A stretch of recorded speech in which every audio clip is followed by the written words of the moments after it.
Racetrack in upstate New York. Beautiful Sunday afternoon. In Saratoga Springs, our program is brought to you by America's Best Racing. For the love of the race, visit americasbestracing.net today. Good to be with you, everybody. I'm Greg Wolf. We have tremendous action ahead for you early on in the program. Grade 3 Adirondack for 2-year-old fillies. Later in the program, second leg of that Turf Triple Series for 3-year-old fillies and the rematch from that Belmont Oaks Invitational with McCulloch. And with the Moonlight, we'll see them, the 1-2 finishers, battle again for Chad Brown, Charlie Appleby. Looking forward to that showdown as we take a look at what's ahead. Presented by Claiborne Farm, races 1 through 10. We'll have the entire card for you. That Adirondack talked about for 2-year-old fillies, part of this early Big Five. That'll be the 4th on the card. Saratoga Oaks and a wide open De La Rose should be fun as well on the grass at a mile. With me, champion jockey Richard Migliori, Paul LaDuca, and we'll get things started right off the bat here with an intriguing race. But let's look at that rematch in that Saratoga Oaks. What do you think? I like William Buick back on the Godolphin filly. I think that's, to me, the now rider in Europe. I think he is absolutely in his prime. I love the way he finishes. And I think tactically she's going to get an easier trip. Big scratch in that race, too, with the speed coming out. Yeah, and I think she gets a better draw on the outside of her main rival in there, with, like you said, with William Buick, who got the job done yesterday in the Caesar Saratoga Derby. And I don't think he would stick around on a Sunday if he wasn't live today. Going to kick things off, 5.5 furlongs on the turf for 2-year-olds in an open maiden special weight. And we begin with Moe's Treasure. Dwayne Lucas got on the turf going long, and now we'll cut back. Yeah, and I think the turn back is suitable. This horse was very keen last time, didn't settle at all, and you could see a horse that's on his toes. John Terranova sends out first-timer Classic Creation. Eric Cancel had a big winner on the turf yesterday at a big price for Tommy Morley. This one for John Terranova. George Weaver with a Bolt Doro hot first crop sire with Chiringo. Yeah, this is where I'm going to land, guys. I love that turf work, and I love the Bolt Doros. Scarpia, the other Wesley Ward. I think this horse has got a big shot. Filly by Union Rags. Got an interesting pedigree. You get Tyler Gaffalione aboard, who's starting to pick up a little steam. Dan was 12-time winner on the turf, multiple group winner in Argentina. Here's Blue Lieutenant, second-time starter. Yeah, showed speed first time. That was up at Phoenix. Mare has produced 2 turf winners. Al Stahl brings the 6 here for the debut, Julian Leperoux. I have a feeling this horse might be live. He puts Julian aboard. Al's horses started to take off a little bit at the end of Churchill as he's being a little bit of a studdish there. Speed on dirt for the debut for Certified Lover Boy, now gets turf. Yeah, back-to-back turf works, too, by Mendelssohn. Even though he was a good dirt horse, so he also ran well on turf. A lot of money here. This is the Wesley Ward everyone is playing. Short price, the damn 3-time winner on the turf. Multiple stakes placed. Yeah, she's also a sister to Lady Shipman. Lady Shipman was a monster turf sprinter. A half-brother, excuse me. So, pedigree's there. Irad Ortiz Jr., Wesley Ward, who's been hot as a pistol since he's been here, and now even money to start off your pick 5. So a minute to post as they get set to load up. Pick 5 pool 730,000, now 740 and growing. You can play it and all the racing by punching in that promo code at NYRABets.com. Toga 200. Bet any track, anywhere, anytime. Get that $200 deposit match sign-up bonus for new members when you put in Toga 200. So Irad Ortiz Jr. in the background there in those maroon silks for Wesley Ward and Rainio Investments, the owners. And here's the look at what he has lined up, the meets leading rider for this Sunday card. Pretty good lineup. Not a bad set, huh? You're on the longest price you're on all day morning line is 5-1. Wow, that's unbelievable. That is actually pretty cool. I mean, when you look at the 8's pedigree, you're looking at a horse that is a half-brother to Lady Shipman, and Lady Shipman is the dam of Golden Pal. So obviously the 8's family is pretty darn good. So, I mean, getting onto the turf for the first time, I can understand why this horse is even money. But, I mean, do you want to go a different way, you know? Let's check in with Acacia Clement for more on these youngsters to kick off our card.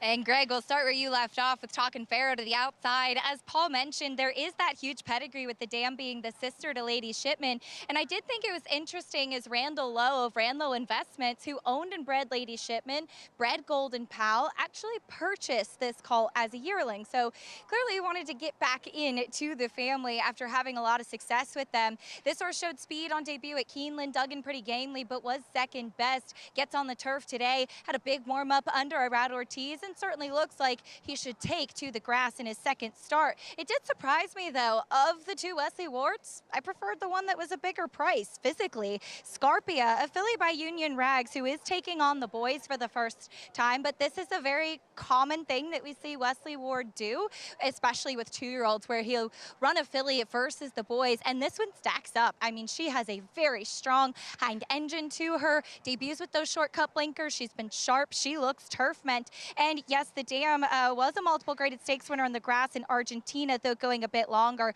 This one has showed speed in the gate from the mornings with Tyler Gaffleone up. The 3 Chiringo sold at the OBS March 2-year-old sale, working 9 and 4. This was a case, though, where I thought the time looked better than it actually did visually. This colt was really kind of urged along, lugging in a little bit. He looks like he's just going to need one for fitness, but certainly has the makings of a good horse, though there's not a ton of turf pedigree. Baltoro has obviously been very proficient on the track so far with his 2-year-olds. Most Treasure cuts back in distance, which I like. This horse is not very big, built a little bit more compactly, a little bit more shorter coupled, showed speed last time on the grass, and will go shorter today for the coach, Wayne Lucas. Greg. All right, Acacia, thank you. So Acacia preferring physically the 4, the other Wesley Ward, but 3 to 5 now on the Wesley Ward that the public is behind. Well, you know, Scarpia is out of Emirates, 18-time winner. Like Case said, multiple graded stakes winner on turf, and she also won on debut. Yeah, it's an interesting race. I also think the 3's got a bit of a shot, but, you know, a lot of money's going on the 8. The connections, the pedigree, I can't argue, you know? There he is stepping in. Odds-on favorite. Let's go upstairs. John Embriel to kick off this Sunday card. And they're off. Talkin' Pharaoh is going out for the lead along with Scarpia. Scarpia and Talkin' Pharaoh, and they hook up early here. They've got 2 lengths on Blue Lieutenant, who is running in 3rd. And on his outside is Gilcrease, now moving up from 4th. Certified Loverboy is running in 5th, followed by Chiringo in 6th. Down on the inside is Moe's Treasure. Farther back is Classic Creation. The quarter was run in 21 seconds. The battle continues. The filly Scarpia is on the inside. The favorite Talkin' Pharaoh on the outside. Talkin' Pharaoh and Scarpia. There's nothing between them as they come for the top of the stretch. And then it's Gilcrease next in 3rd, followed by Certified Loverboy. And they are in the stretch. And it is Scarpia who has the lead here as Gilcrease moves into 2nd. Talkin' Pharaoh has dropped out of it. Here is Gilcrease now up to challenge Scarpia for the lead. Certified Loverboy is in 3rd. It is Gilcrease, and we're going to have a big upset to start the Sunday card. Gilcrease the winner. Scarpia was 2nd. Certified Loverboy finished 3rd.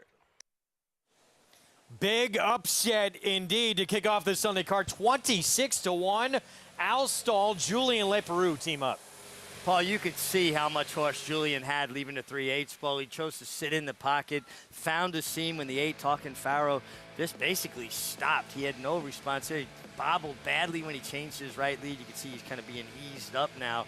But Gilcrease got a perfect trip and worked out a beautiful ride under Julian Leperoux, just recently named this year's Mike Venezia Award recipient. Yeah, $50 winner to start off the card. And this trifecta is going to pay giant. Hopefully everything's okay with the 8. At first I thought she might have taken a bad step, and then, you know, Irad sort of stopped on her. Maybe she bled, remains to be seen, but got to give Al Stall credit. Like I said, his horses were starting to warm up. He's had a tough year, Greg. He's had so many seconds, so many thirds. It's not like his horses have been running bad. He's just been a little bit unlucky, and he needed this one. And 26 to 1 with his main man Julian aboard. This horse ran pretty fast too, 102 and change. 26 to 1, second biggest price on the board. Gilcrease, how about that for a beginning to our Sunday action here at Saratoga. Scarpia for Wesley Ward winds up 2nd, Certified Loverboy 3rd, so 6-4-7-1. And again, we hope everything okay with Talkin' Pharaoh. Dropped out of the action. There's your winning trainer, Al Stall. Usually brings some good ones here to upstate New York. And this one to win first time out. 2-year-old, that's what you'll love to see this time of year.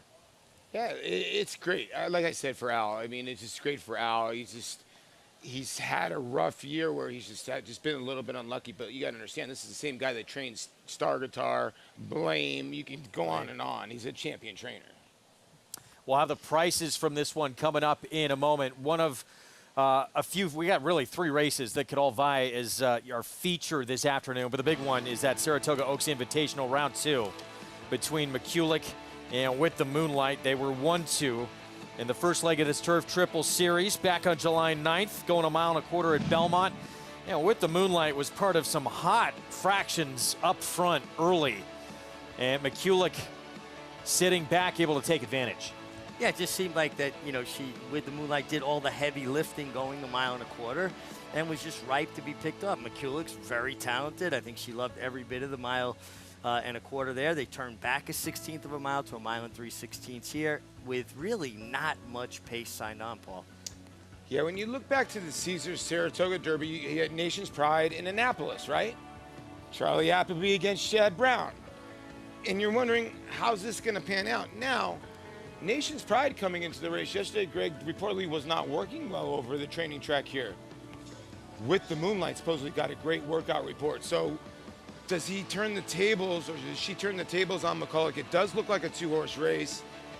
And in a 6-horse field, I do think Walkathon can maybe stay close, but it's about these 2 fillies. Walkathon got scratched, excuse me. It's between these 2 fillies. And With the Moonlight, maybe with the pace advantage, and Buick aboard, maybe will probably go off as favorite. It's going to be very close. And William Buick, Mig, as well, a world-class rider, are going to be acutely aware of how quick early they went. But it looks like tactically, yeah, as Paulie's saying, big advantage. Well, look at the way he rode the winner yesterday. He got his position going forward. He rode very American. He's got a very American style of finishing. Now, listen, Frankie Dettori's a world-class rider. I just think that William Buick is right now in his prime and seeing the ball better than anybody. Rematch of those top 2 finishers. Chad Brown, though, not leaving it up to McCulloch in that Saratoga Oaks. She's going to send out a couple of others. Contemporary Art in Oakhurst, and Contemporary Art coming off just a maiden win, second start of her career. Now going to tackle Grade 3 Company in her first test against winners, and obviously this Chad Brown believes she's up to it. Well, listen, this is a big step up. It's a small field, so, being graded stakes place enhances a filly's value incredibly. She's a homebred for Bobby Flay. A lot of ability, but she's lacking some experience.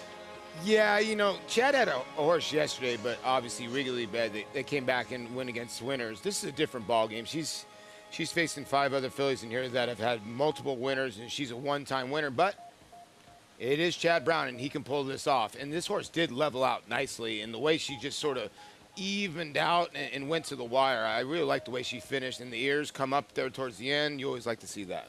There's big upside. That was just her second start of her career. She could take that step, but figures-wise, I mean, she's got a lot to contend with to try and get by her stablemate. Yeah, but you know what? Sometimes, Mig will say the same thing. Sometimes you got to look at the figures and go, you know what? Sometimes the video can override the figures sometimes. You know what I mean? Well, especially, too, in a race that had no pace on at all, and she was close. How fast can a horse finish? She came home the last 8th and 11. They're not going to come home much faster than that. So she might get a lower figure because of a product of the early fractions being slow.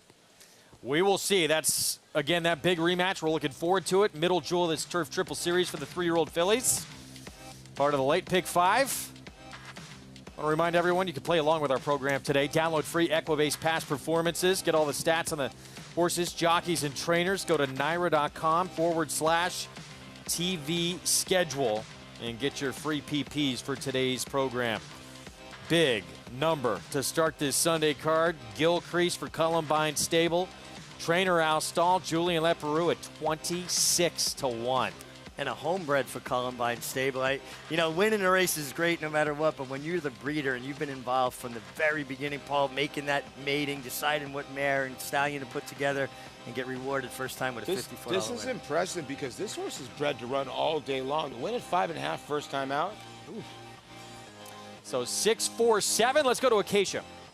So pleased to be joined by trainer Al Stahl, who doesn't have to hold my umbrella today, thankfully, but Al Gilcrease, impressive on debut. And as we were talking about, a colt that looks like he could go longer, too, winning on debut, impressive.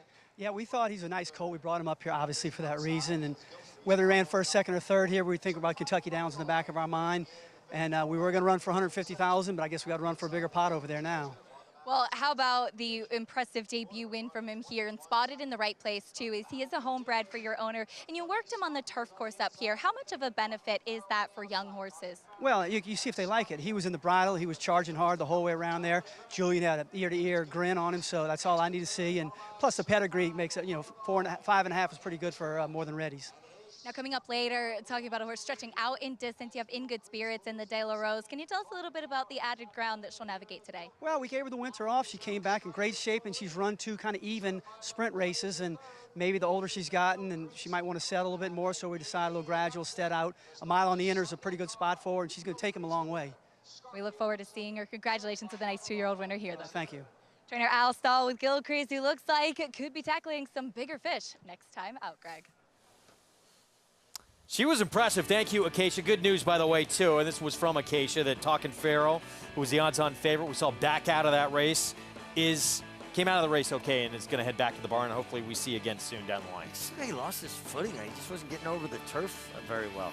This race seems very difficult. Out of the Wilson chute, non-winners of 3 lifetime, $25,000 claiming race. There's a look at the beginning of where they'll start here. Again, new to the meet this year. These 1-mile races back at Saratoga. I love it. I love the addition of it, because big gap to go from 7 furlongs to a 2-turn mile and 1/8, a quarter mile, gives them another option. Yeah. We can do things incrementally. We haven't had a ton of these races either, but have you seen, is there an advantage being inside, being outside, or does it depend what kind of style your horse has? I don't think there's a huge advantage either way, but if you're inside, you want to get away clean, because guys have been getting more comfortable with the chute, and they're seeing that they can kind of put the guys inside in compromising position within the boundaries of the rule. That's what being a jockey is. All right, we'll get to this second coming up in a moment. Grade 3 Adirondack, 2-year-old fillies, part of our early program as well. Scott Secret Oath, who won the Kentucky Oaks, being pointed back to the Alabama, as this is next superstar filly. 2-year-old filly, Naughty Gal, daughter of Into Mischief for the coach. Coming off a dominant maiden win at Churchill, likely the favorite in the Adirondack.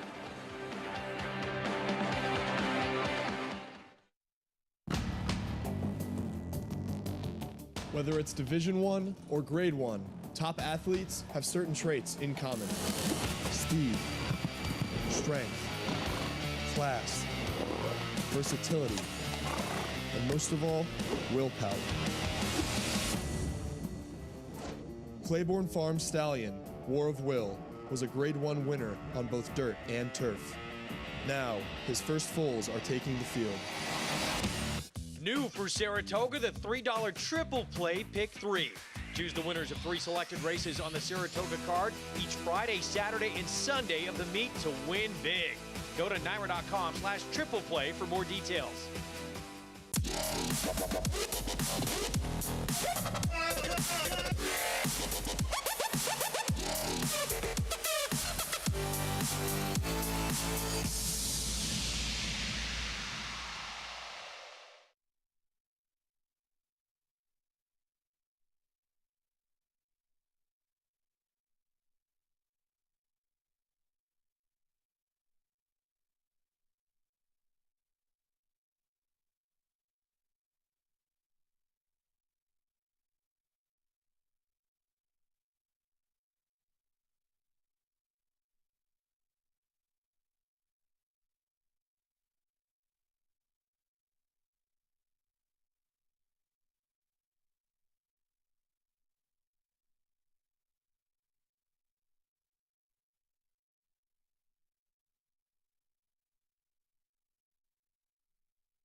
And Folklore is splitting horses now as the field comes off the turn. Then toward the far outside, it's Cajun Mistress, and they're coming into the final furlong.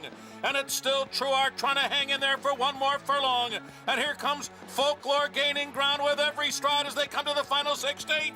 And down on the rail, Fifth Avenue's coming with a flying finish. But it's Folklore who's come away with the lead. Fifth Avenue on track. Too late, not enough. The winner of the Adirondack is Folklore. Back in 2005 for the coach, Steve Wayne Lucas, Folklore. And an Adirondack victor. She'd go on to win biggest race of her career, Grade 1 Matron, and follow that up with a Breeders' Cup Juvenile Fillies. And this is the last of the 6, the Adirondacks for Wayne Lucas, and she was very good. And what was impressive, well, she really wanted to go further. She won sprinting just because she was talented. Yeah, you're right. She actually got cut back in distance. You're right. She was probably maybe better going longer. And you see, guys, Sacacuista. I remember I was 14 years old when she won the Adirondack. I remember watching that race. But, yeah, the coach's been doing it for a long time, and he keeps on bringing over some good ones. Still at his age. Unbelievable. Well, he's got the filly to beat in this year's edition of the Adirondack. Naughty Gal, second start of her career at Churchill. She just dominated the competition going 6 furlongs. Yeah, and her second start improved off her first run, and we've seen that a lot with Wayne. Yeah. Comes up, gets the rails, going to have to use that speed to hold her position going 6.5, but boy, she was very professional in her second start.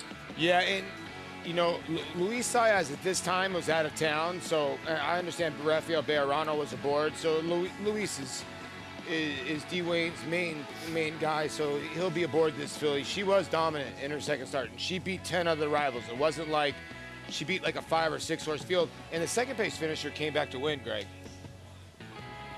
She did.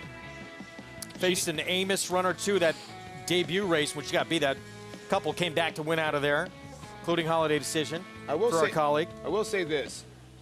So, when I was at Churchill Downs, this horse right here, obviously, was probably the biggest winner for 2-year-olds. But Sabratough, I remember, was the horse for Dallas Stewart that he said, this might be one of the better 2-year-olds I've had. Louisiana bred. And then lost to Wonder Wheel, which I was told by Norm Cassie, that was Mark Cassie's best 2-year-old. And she went on to win her next race by a pole, too. So, but the key horse is Tom's horse, Promise of Hope. This horse won very nicely as the favorite first time out. Tom's been so dominant with his 2-year-olds the first half of the year. He was the leading trainer among 2-year-olds, winning, I believe, close to 50% first few months of the year when they debuted. And this was one of his winners, a Ghost Sapper filly who went off as a favorite and won by 3.5 lengths in the debut. And we know that Tom understands the value of speed, and he's not a trainer that backs away from or takes away speed from his horses. And Tom's starting the day just 3 wins away from a milestone 4,000. 2 wins away. Wow, she must have won a race yesterday, huh? Yeah, last night out of town. Yeah. I tell you what, she was very professional. She broke like a rocket. She stayed straight as an arrow down the stretch with Edgar Morales aboard. She's been working gangbusters up here. She's got a tiny little Serengeti Empress look to her. Like, she's going to be going to the front end maybe, and she might be a tough customer. So start number 2 for her. There's a couple, including that rail runner, Apple Picker, Rudy Rodriguez, see if he can get off the board here. First to that second start, we could see a lot of improvement in here. Naughty Gal looked very good, though, in that win. Yeah, she did. She did. All right, that'll be race 4 on our card, Grade 3 Adirondack. We look forward to it. It's pick 4 time next. Second race here out of Wilson Chute. Mile race for non-winners at 3 Lifetime, and Blue Jays, the 3 you're looking at for Mike Maker with Luis Saez, current 8-5 favorite. Let's get a paddock report from Acacia. Baker does send out 2 in this race.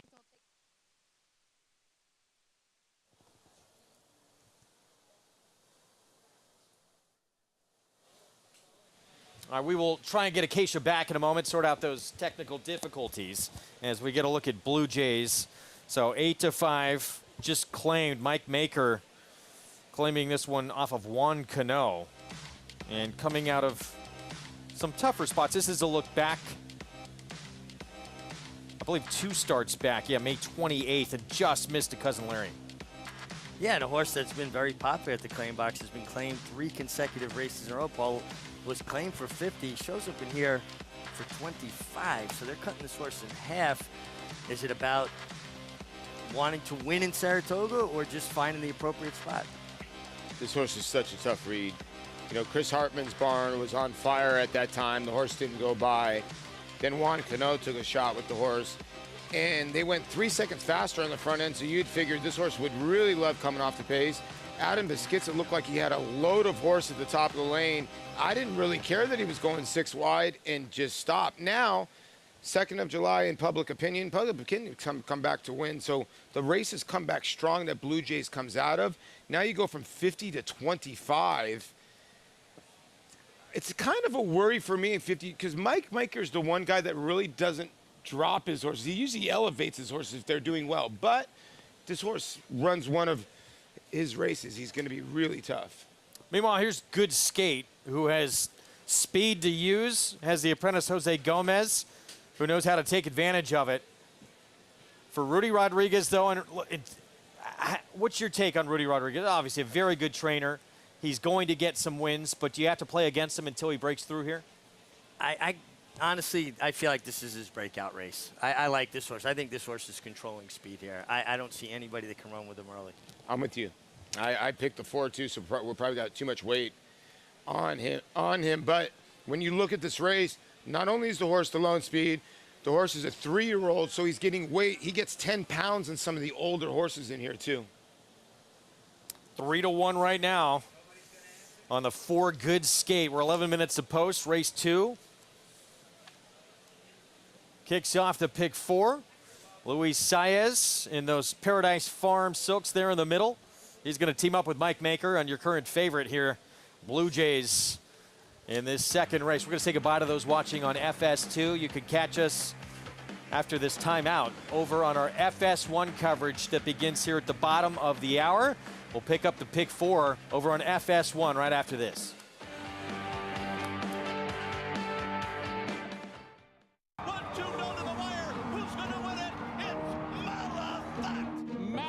Gets up to win it in the Central Bank Ashland. And Clariere will win the cotillion. Here comes Malathaat. Here comes Clariere on the outside. They're coming to the finish, and it's going to be Clariere. Clariere and Malathaat on the outside. It's a showdown in the Shuby. It's going to go to Clariere. Curling, the classic sire. Who you betting on? How about an app created specifically for horse racing? Naira Bets. We specialize in thundering hooves, fist pumping, and boosting your bankroll with robust weekly promotions. And offer betting tips from actual horse racing experts. Bet all day and night, nationwide. Get the action and thrill of horse racing with Naira Bets.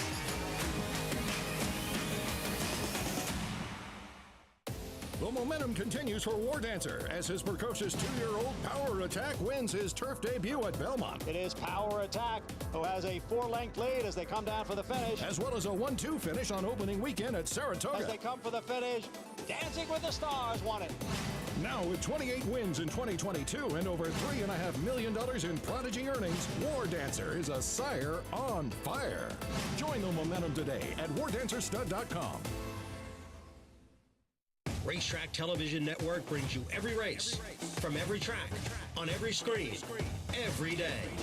With monthly packages starting as low as $5, RTN gives you great value and access to more live HD streaming and race replays than anyone. Visit RTN.tv today to sign up and watch on almost any device, including Roku and Amazon Fire. RTN has packages that start at $5 per month.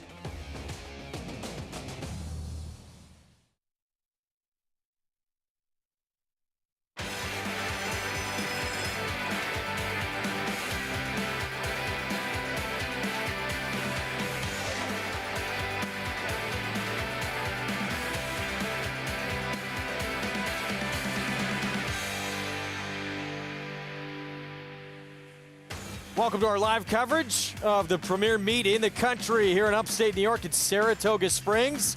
Coverage brought to you in part by America's Best Racing. For the love of the race, visit americasbestracing.com. racing.net today. Great overhead view of this historic racetrack. Hello, everyone. I'm Greg Wolf. Good to be with you here on FS1. Terrific Sunday card coming up here to close out Whitney Week. 2-year-old fillies in the Grade 3 Adirondack, where legendary trainer, the coach, Dwayne Lucas, has the filly to beat in Naughty Gal. We have that rematch in this middle jewel of this Turf Triple Series for 3-year-old fillies, with McCulloch for Chad Brown and with the Moonlight for Charlie Appleby, who were 1-2 in the first leg of that series.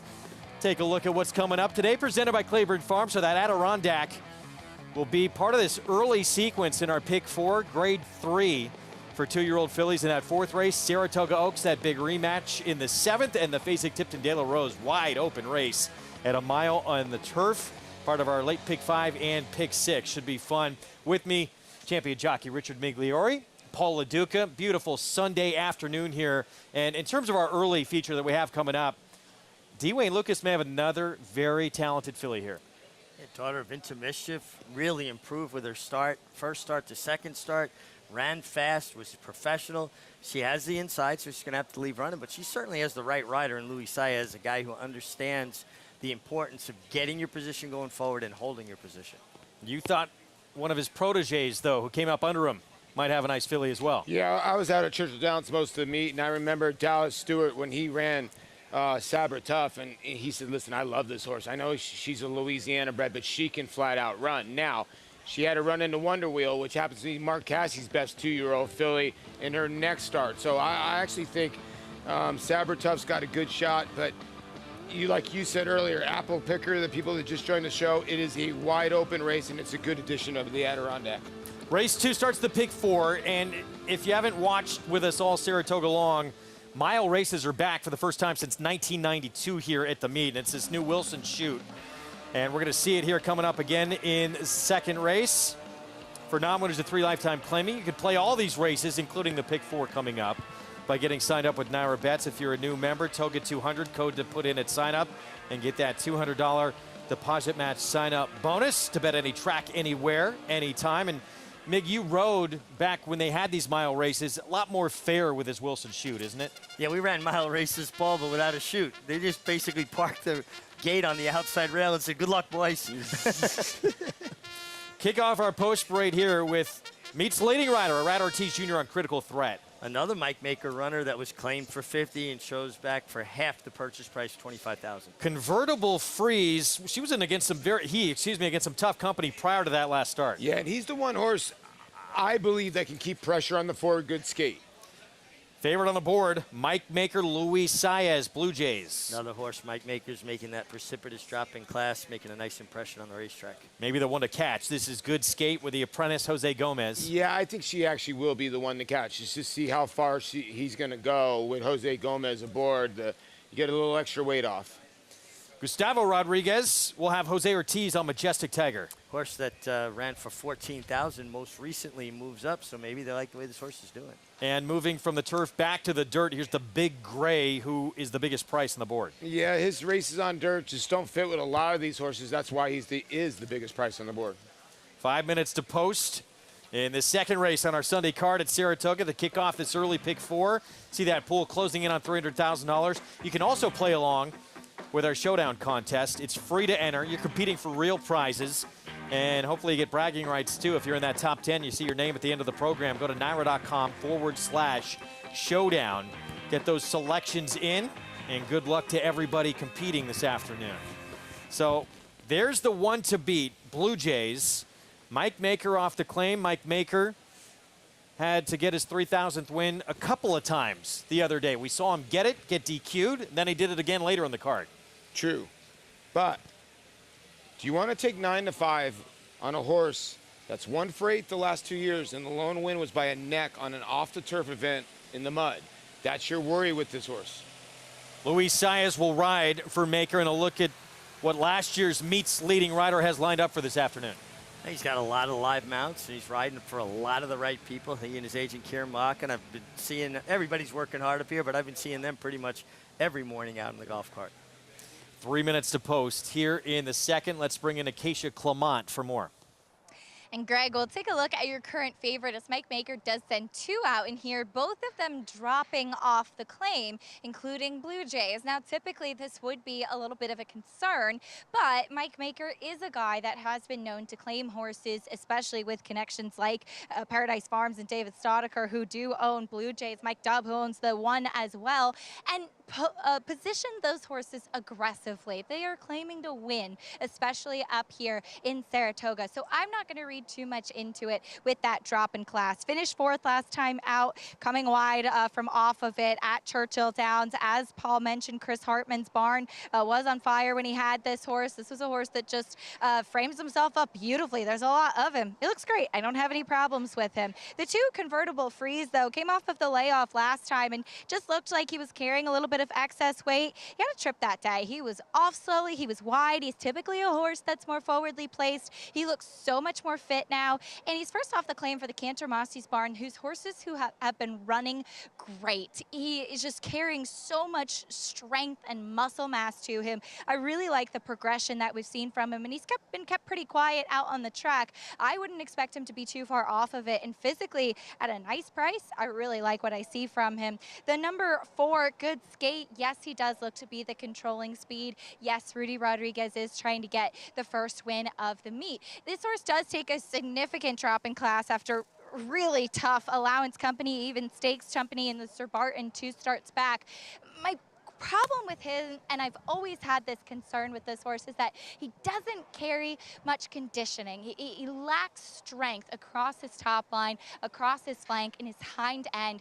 That's where horses push off of. Maybe he has an easier time getting out to the lead given that, and then just trying to run every step of the way. I just wish that he looked a little stronger, especially in comparison to horses like Blue Jays and Convertible Freeze, who are very, very strong and well muscled out there today. We'll see if Good Skate can take them every step of the way and get Rudy Rodriguez off the duck here, Craig. Keisha, thank you. Tough race to figure out. To make anyone 9-5 in here, tough call. Both Mig and Paulie going against the 9-5 favorite. No, listen, when you look at the numbers, the 3's the best horse in the race. I get it 100%, but I look down and I look at the 2 wins on a wet track and a synthetic track. This horse is 0 for 9 over fast dirt. He seems like he's the kind of sucker horse. I might be wrong. He might run off the screen, the 3, but he seems like that sucker horse that always runs for second. And now you're looking at the 4. I'm going to hope that the horse does get the lead and just keeps on going, Mig. Yeah, I'd like to see it, and you made a really good point. He's a 3-year-old, so he's already getting a little bit of a weight allowance from the 4-year-olds in this race. And then add the 5 pounds off for riding the apprentice, Jose Gomez, who's closing in on 100 wins this year, and he's an apprentice that sees the race now. He has experience. And that's, again, where those start from. That's Ed Wilson Chute, new this year, allowing these 1-mile races back at Saratoga for the first time since 1992. Just a little bit less than 1/8 of a mile until you get around that bend, which is ample time. Yeah, I've seen it appear to be very clean to me. We've seen a couple of little things, but within the context of race riding, yeah. not much more than you would see in a true two-turn race going a mile and 1/8 in Saratoga. Is going to be jockeying for position into that first turn. And you can see how they had that little temporary rail up. And what Mig is pointing at, if you don't break well from the 1 or the 2 hole, and maybe the 3 and the 4 do break well, you can drop the 3 and the 4 down to the rail, and the 1 and the 2 have to drop out of there just because they're going towards that turn so quickly. So the 1 and the 2, if you can break fast, it's an advantage. If you don't break fast, it's a disadvantage. Yeah, exactly. But it's the same thing, right? Going in a true two-turn race. If you don't break well, kind of true, yeah, right? You've got to either hustle to get in there or get out. It's just not an easy position to be in if you don't break well. So pick 4 starts here. 3rd race. We have a horse that probably is going to be pretty heavy favorite if you're playing this multi-race sequence. Goodnight Olive for trainer Chad Brown, who brings in a 3-race win streak, odds on the morning line. Then we get into that grade 3 Adirondack, and the race that will close out the sequence, pretty wide open maiden special weight at 7/8 of a mile. A very, 7/8 too. When you get horses debuting at 7/8, it's a difficult task. You've got several horses that have some experience. I usually tend to lean on horses that have some experience. Yeah, the 5th race though I think is the best betting race. Although the 4th race, the Adirondack, can field the 6. I could make a case for all 6 of those fillies. Even Mig, would you say even more so at 7/8? It's a little bit tougher to win first time out. It is because it's just a longer sprint. They don't really slow the pace down that much. It doesn't moderate so much that you would say, oh, well, they'll be able to get the distance because they're not going as fast. Would you correlate it to like a 400-yard race in a 400-meter yard race in the Olympics where you got to run for 400 yards the whole way instead of just 100 yards, like a 5-furlong sprint? Exactly. I think it's a great way to explain it. You're just stretching out a young horse's speed, and it's just hard to get them that fit, that optimum fitness just on workouts alone. Meanwhile, back to the race that kicks off the Pick 4 and the power of Megan Pauly. The 4-horse Good Skate has become the 9-5 favorite here with the apprentice Jose Gomez. Well, we chose the same hill. Right? Gets a little weight break, and we'll see if he can use this horse's speed to his advantage. And if Rudy Rodriguez, he had a great Aqueduct, great Belmont. No one wants to be talked about as having this offer at the meet. We'll see if this can get him going a little bit. Yeah, and I'm sure he's frustrated. He works hard. Rudy's the first one in the barn in the morning and the last one to leave in the evening. Here we go, race 2 from Saratoga. Let's go to John Imbrial. They're all in.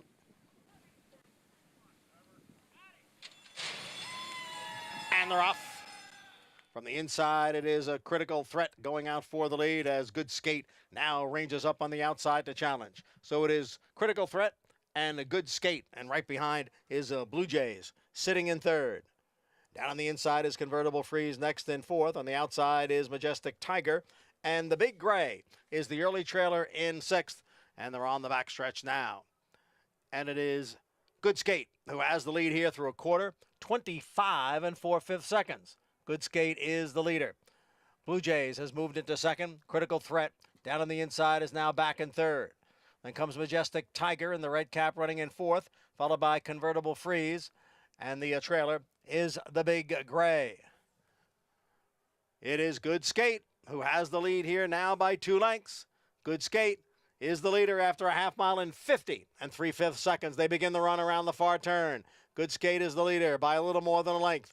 Blue Jays is in between horses. Down on the inside is Critical Threat, and on the outside is Majestic Tiger. Now a big break back to Convertible Freeze as the field comes for the top of the stretch. It is still Good Skate, but here is Blue Jays now ranging up on the outside to challenge. Good Skate and Blue Jays come into the stretch together. Critical Threat is down at the rail as they move past the 3/16 pole. It is Blue Jays with Good Skate continuing to battle on. Blue Jays and Good Skate, the two of them arrive at the 16th pole together. Blue Jays on the outside, Good Skate on the inside. They will fight it out to the finish with Blue Jays getting the win by a long neck. Good Skate was 2nd, then Critical Threat and a big break back to the Big Gray in 4th. Blue Jays, Luis Saez, Mike Maker able to get by Good Skate here. Got by Good Skate, but to be fair, and guys know I'm a Jose Gomez fan. He's a good young rider. I don't think that this is going to be one of his highlight reel rides. You've got the main and controlling speed, and you spent most of the race slowing him down, allowing the 3 Blue Jays into the race. And I've talked about it before. Why do you want to let Dave Waddle or Steve Prefontaine on top of you and think you're going to outkick him? He had an opportunity to open up 2 or 3 lengths around the far turn and make them work to stay with him instead of being on top of him and see who can finish the fastest, Paul. I couldn't agree more. I mean, he opened up a little bit and then he stopped. He opened up a little bit and stopped. Meanwhile, you went 114 and change and your horse made 3 moves. And so now you get to the top of the lane, you got a horse that's coming out of mile races. Read the racing form. You're not going to out-finish this horse, and your horse usually needs a bigger lead in the lane. I couldn't agree with you more, but you got to give, props to Luis Saez because Luis Saez goes, okay, kid, you want to try to out-finish me in the lane? Not going to happen. There's Mr. 3000 on to 4000. Mike Maker, one of the truly great trainers in our sport, and especially when it comes to claiming races. He's one of the best in the business and wins here with Blue Jays first off the claim. I don't think I'd want to play poker with Mike Maker. You couldn't tell if he just won his 3,000th or if he got taken down on his 3,000th. Right. His expression never changes. Kind of true. A lot of wins still to come for him. And we talked about it in some earlier programs. He has brought more ammunition to this meet than he ever has in his career. Brought 63 horses to Saratoga alone, had another 50 at Belmont. He started that first half just on fire at this meet last summer, so clearly believing he's got some work to do to catch Todd Pletcher and Chad Brown. But he has the horses to make a run for a trainer title, I should say, here at Saratoga. We'll see if he can creep up a little bit. Saratoga Oaks to come later today, grade 3, and the rematch of the top 2 finishers from that Belmont Oaks Invitational with McCulloch for Chad Brown and with the Moonlight for Charlie Appleby. Another nice matchup, and that's one of the things that really sells racing to me, Paul, is when you start seeing rivalries. Horses start meeting each other more than once, settle it out on the racetrack. I think with the Moonlight this time has a bit of an advantage from a pace standpoint, should be sitting in a good spot. McCulloch got the measure of here going a mile and a quarter, but I thought the pace was strong enough to help her late kick. I'm with you. I think they flip-flop today. William Buick obviously in the ride, and McCulloch is tough though. I mean, I think this is going to be a great race, but again, I think it's a 2-horse race between these two. And look, winding up second there with the Moonlight, it was a quick opening quarter, it was a quick half that with the Moonlight was part of, and kind of set it up for McCulloch, didn't you think? Well, here's the other part. They ran sub 2 minutes for a mile and a quarter. I don't care what grass course you're on. They were rolling. So both of these two fillies ran. So I just don't know if anybody else can touch these two. But you're right. With the Moonlight was on that pace most of the way. But then again, McCulloch did run him down and is a horse that was sort of getting second-itis and kind of proved everybody a little bit wrong because, not many Chad Brown horses go off at 5.5 to 1. A beautiful stride in filly McCulloch. She really did kind of level up and finish. Both daughters of Frankel, though, McCulloch and with the Moonlight. Big scratch there, Walkathon not in that race. So now just a field of 5 that's going to line up in that grade 3 Saratoga Oaks Invitational. Luis Saez, give another winner. Teams up with Mike Maker here. And Paradise Farms, $5.80 for the win. Let's go to the winner's circle with Acacia. Please be joined by winning trainer Mike Maker as Blue Jays. Mike, off the claim and aggressively spotted, as were both your runners in here. Talk to us just a little bit about that and choosing where to run those horses. Sometimes you have to be aggressive up here at the spot. Well, we were aggressive, but only raced at field, and you saw by the short field, barely field.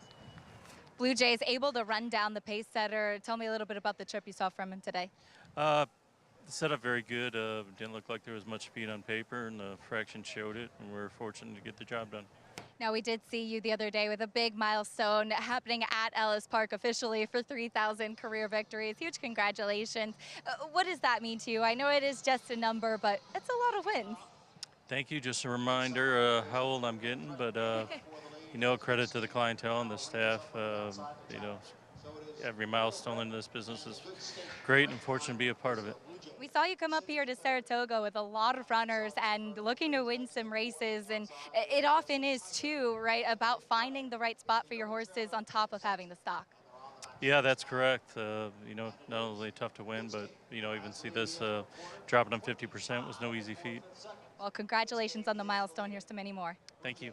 Trainer Mike Maker, Mr. 3000, and well on his way to that next big milestone, Greg. Indeed gets his 11th winner. Thank you, Acacia, of this meet. 3 behind Todd Pletcher, 6 behind Chad Brown. But you would think plenty more to come for the Maker Bunch. Let's go back to what you were talking about, Mig, with Jose Gomez on the speed. Yeah, I just want to explain a little bit. You see right here, Jose allowed him to stride out. He makes the lead. But now watch once he gets to the front and get past these trees, he's going to grab a big hold of this horse. Right here. So he's slowing him down too much. But here's the thing, Mig. He lets him go again. Lets him okay, get so now away. this horse has made 2 moves. He's now going to grab him again. Yeah, and at this See point, right here, he grabs him right behind the tree, grabs him again. Now he lets the 3 engage him. Now you got to make another move.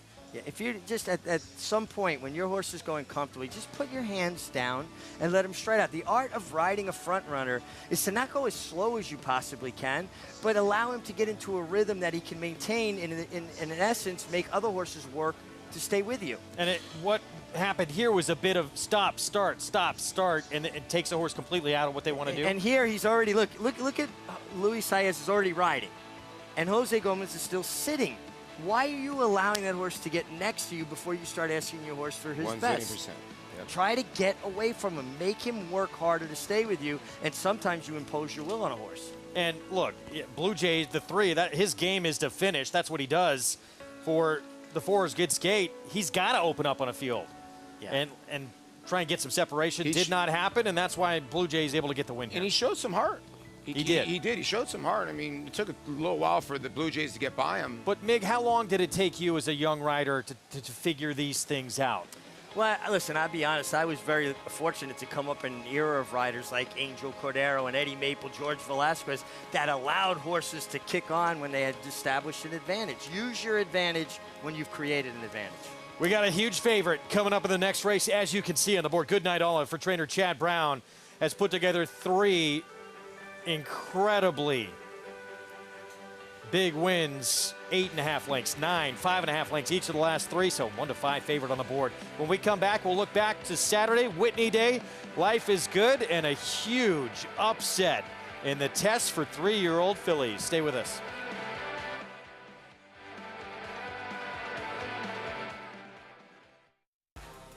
What I like about this colt is his size and scope. You know, he's got a beautiful long neck with a deep girth. One of the best moving horses on the farm, just unhinged through his shoulder, pushes off with his hip with strength, and really reaches with his front end when he walks. This is one of the best horses I've seen this year. Set your sights on this high-caliber colt by Gunrunner. Hip number 202, selling August 9th at the Fasig-Tipton Saratoga sale with Gainesway Agent.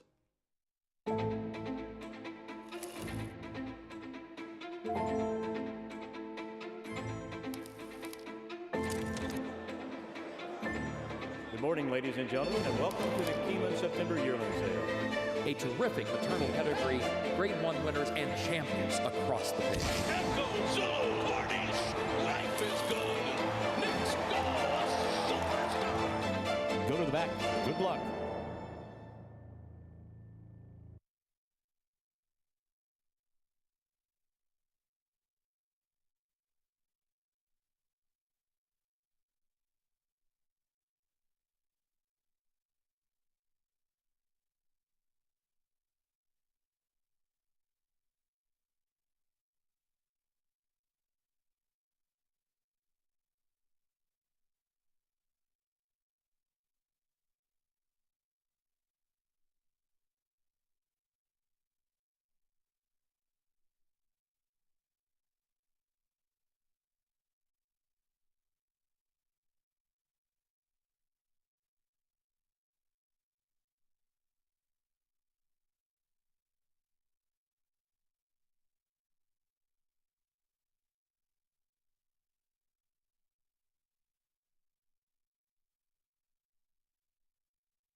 Back on Saratoga Live on FS1, the beautiful brand new Paddock Sweet Bar overlooking the paddock.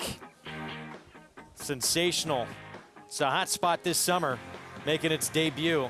Program brought to you in part by legendary Claiborne Farm. 100 years of doing the usual, unusually well. Obviously, tremendous Saturday here at the meet. It was Whitney Saturday. So many big races, but the biggest of those was the Whitney. Outside probably the Breeders' Cup Classic, it is the most prestigious race for older horses in the country, and Life is Good. We knew if he got to the front early, he's going to be tough to run down, and he proved it. And he was moving when the stall doors were opening. He was already had his forward momentum, cleared the field instantly. And this is a good example of how to ride a speed horse, not getting in his way too much, allowing him to use his stride. You know, Irad was a little bit all over the place. He put him out in the middle of the track down the backstretch, maybe partly to get him to kind of switch off on his own, but I think also to keep his rivals second guessing, Paul. But this just shows you what he does. When we were just showing you that the 2 and the 4 were behind him were Hot Rod Charlie and Olympiad. And who was sitting back there just waiting in the wings? Happy Saver and Johnny Velasquez. Because what ends up happening when you chase a horse like Life is Good that's that fast, you get tired because you can't catch him. And Johnny V rode such a smart race on Happy Saver, who, you know, has never missed the board in 10 career, now 11 career starts. And, you know, real quick, can we go to the big, this move right here from Irad? I'm not a fan of this move. You know, I think Irad is a tremendously talented rider, but sometimes he just gets carried away. And I don't, you're on the best horse. You're going to win. The wire's in front of you. It's not to the lefty. It's not to the righty. And they're making these horses move all their weight, or shift all their weight and momentum one direction. To me, this is when horses get injured. And you don't need to do it, first of all. And second of all, it takes, to me, the credit away from the horse. The conversation should have been about what a tremendous effort that Life is Good put forth, and instead it switched the attention to Irad and him switching all around, going left, going right, and I think unnecessarily, Paul. And a brilliant horse, Paul. He's now 8 for 10 in his career for Pletcher, his 4th Whitney win. Goal for this horse, though, is to get another chance at a 1.25 mile, where he got beat in Dubai. And that's going to be likely a showdown with the other brilliant horse everyone's talking about, Flightline, for probably Horse of the Year. What do you take out of this race from seeing his ability to get a 1.25 mile? Well, I don't know about a 1.25 mile. Obviously, he's got tremendous ability. He takes the heart out of a lot of his runners. He really does. He took the heart out of Olympiad. He took the heart out of Hot Rod Charlie, who are okay horses. But Olympiad, it was a test for Olympiad. Yesterday we were trying to figure out, did Olympiad belong in the top flight? I don't think it really happened, and he's going to be tough. But if Flightline's on his back, we'll see what happens then. Meanwhile, huge upset in the Grade 1 test for 3-year-old fillies. Monterey for Brad Cox came in an odds-on favorite. Got a downpour of rain right before this race. It changed the track condition, and things got a little messy here in the stretch. Yeah, Monterey was able to work out a good trip even with that inside post. Came out from behind horses. Here comes Chi-Town Lady with all the momentum. The inside horse is going to come out and knock her onto her left lead there, and then in turn, kind of turn the 7, your eventual winner, Chi-Town Lady, in a little bit. I was very surprised there wasn't a change in the order of finish. I thought the 6 created. And watch the filly in the middle, Monterey, have to change back to her left lead. She gets knocked onto her left lead. Yes, she does. The 7 was the best in here. You could have argued that the 1 was going to beat the 6. The stewards left it up, but that same man again, Joel Rosario. So look at the head on. Watch the horse on the inside, the 6 with the yellow silks. The 1's in the middle sort of gets the squeeze here as the 6 starts floating out. I know that Joel comes in here, but the 6 causes more of it to me as they're coming out. So it might have cost the 1, but it was a tough call for the stewards. But the best horse won the race. I think that if you watch closely, when Chi-Town Lady, the filly, took a step in, Joel was correct in the action of correcting her when Luis Saez came out and bumped Monterey back to her left lead. And then in turn, it touched Chi-Town Lady, which made her step in even further, kind of turned her out. Horses are like tractor trailers. You know, they're not going to turn perfectly. And if you hit their hip, it's going to turn their shoulder in. The crazy part is Joel Rosario. Oh, okay. I was just going to talk about this. Chi-Town Lady from Off the Pace. Warlike Goddess, best horse. Ready to perform. Gate to Wire, nobody thought that was happening. Epicenter from Dead Last, nobody thought that was happening. Okay, I could have rode Jackie's Warrior. Nobody thought an Italian was going Gate to Wire. Everybody loved Malafat. You want to keep on going on? And he's won them in every different way. At that point, the race we just showed you, the test, he'd won 10 of the 18 graded stakes at the meet, including this dominant performance on Warlike Goddess. And she's special. She's so good now they're considering with Warlike Goddess facing the boys. But look how confident he is. He allowed horses to get to his hip before he asked her to run. He said, all right, I'll use you a little bit, Mom. Let you open up a length and then win with something left. And just a little nudge. The guy has ice water in his veins. You think her numbers? I think can her numbers compete with some of the horses? Absolutely, don't you? In the sword dancers, that's right up her alley. She has stamina. She loves the longer the better, it seems like. She is very, very good. Little unfinished business this year as well. Trying to get that Breeders' Cup Filly and Mare Turf win, but it could be the boys next for Warlike Goddess. Chad Brown meets leading trainer. He has by a mile the filly to beat in this race. 1-5 on that filly right there. Good night, Olive. We'll be back with more right after this. Eclipse champion Run Happy, the #1 second crop dirt sire of last year, is back and showing a new dimension with winners on turf, dirt, and all weather. A record-breaking sprint champion, Run Happy is also siring winners at all distances, from 7 furlongs to 1.25 miles. A sire whose runners can carry his speed over all distances and all surfaces. Run Happy, price for value, and standing strong at Claiborne Farm. Who you betting on? How about an app created specifically for horse racing? Naira Bets.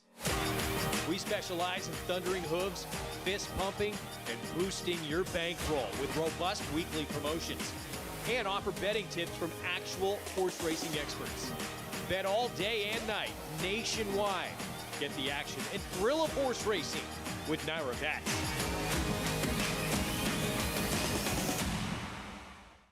The breeding industry is governed by one principle.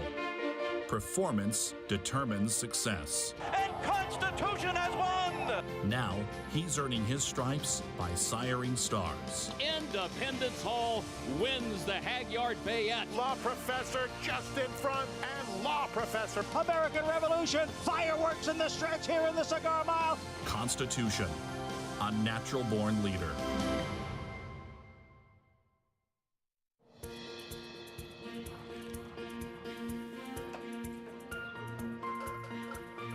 We take pride in what we do. I'm an assistant trainer. Carpenter. I'm a peace officer. I'm a jockey. I'm a gardener. I'm a groom. I love what I do. We are New York Racing. New York Racing helps support my small business. It's extremely important to the New York economy. This is like a big family. We are New York Horse Racing. When I first saw him in the spring, an alarm kind of went off in my head. This is one of the best horses I've seen this year. Hip number 202, a colt by Gunrunner, selling August 9th at the Fasig-Tipton Saratoga sale. With a meteoric rise up the sire ranks, Gunrunner is off to one of the hottest starts of any stallion in recent memory.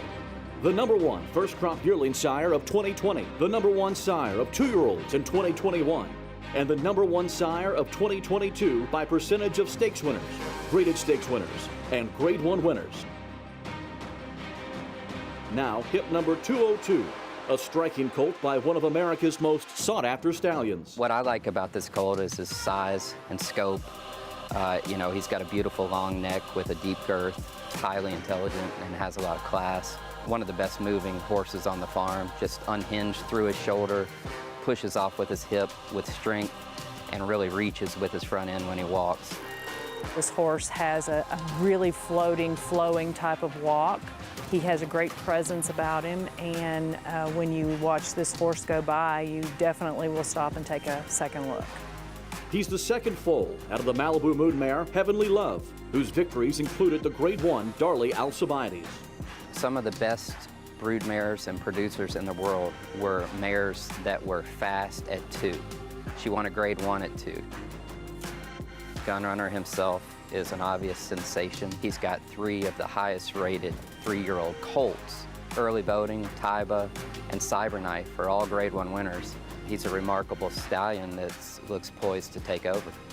Set your sights on this high-caliber colt by Gunrunner with a fully loaded pedigree and the looks to match. I think that he'll do himself and his sire proud once he starts racing.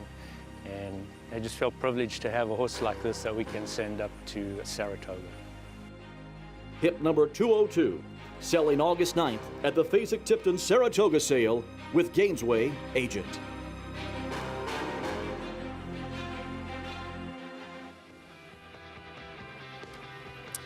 It's coming up. Fasig-Tipton yearling sale, August 8th and 9th. Where will you be? It is the social event of the season up here. And you could find horse racing's next superstar to boot. Not to be missed. Gonna be fun. We got the third coming up next here at Saratoga. Huge favorite with Good Night Olive. We'll try and make it 4 in a row. There she is for Chad Brown. Let's go to a paddock report with Acacia.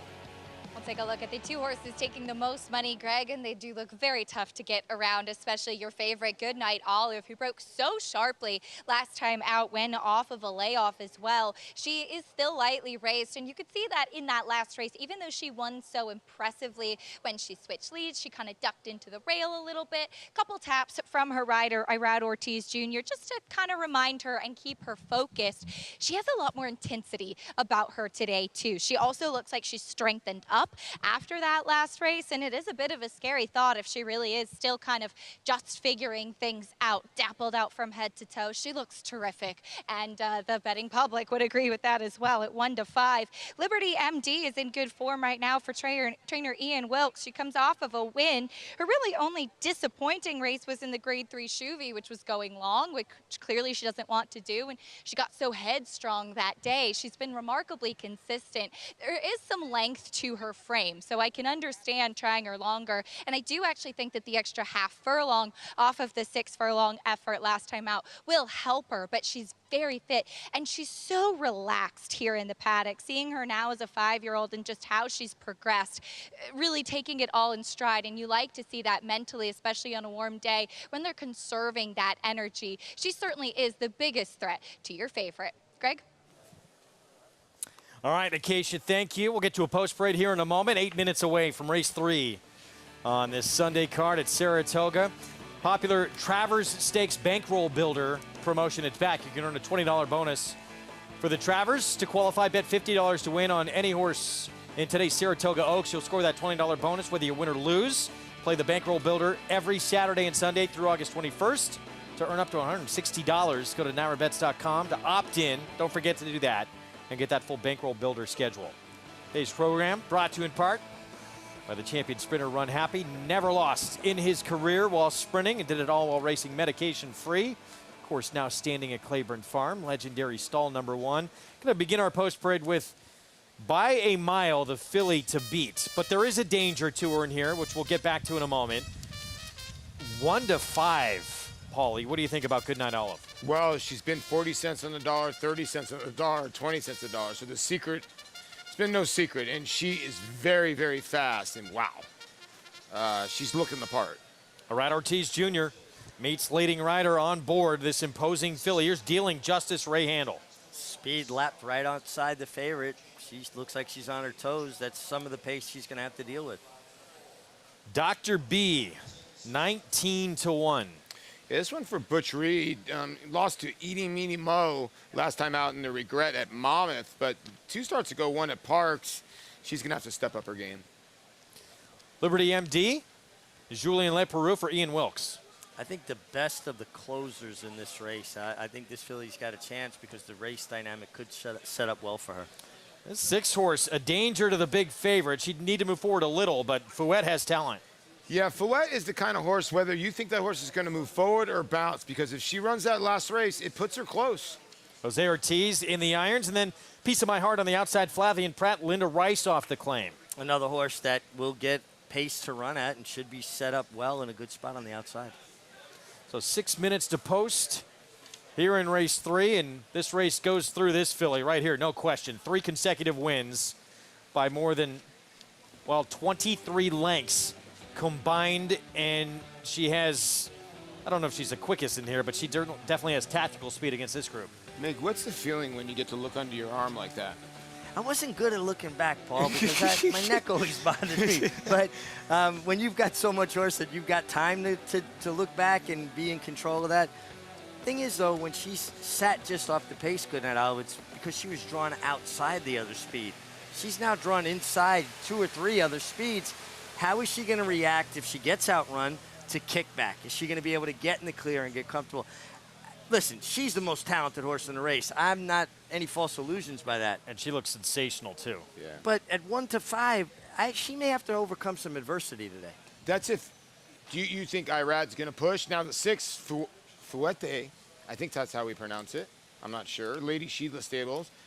A filly by Nyquist got into the Linda Rice barn, has shown speed before, has not shown much stick instead on the mud, and all of a sudden just shows up with this race in 110 and change and did it pretty handily. Well, she's fast and she's a contender, so you'd have to think they're not going to sit on her. They're going to let her show her speed, and then Dealing Justice wants to be involved. She's a quick filly. I just think it could be interesting how this race plays out, and I'm going to take a swing with horse coming off the pace. There she is again, and Jose Ortiz on the 6. Is she the speed of the speed in here? That's a good question, whether Irad wants to push from the rail, because the one can rate. You know, she beat Betsy Blue. Betsy Blue just missed here, running a good second with Jose Lascano aboard. So what happens with the 2? Does Irad push from the rail? Does he let the 6 go? That could be a dangerous proposition for Irad. Let's go back to Acacia.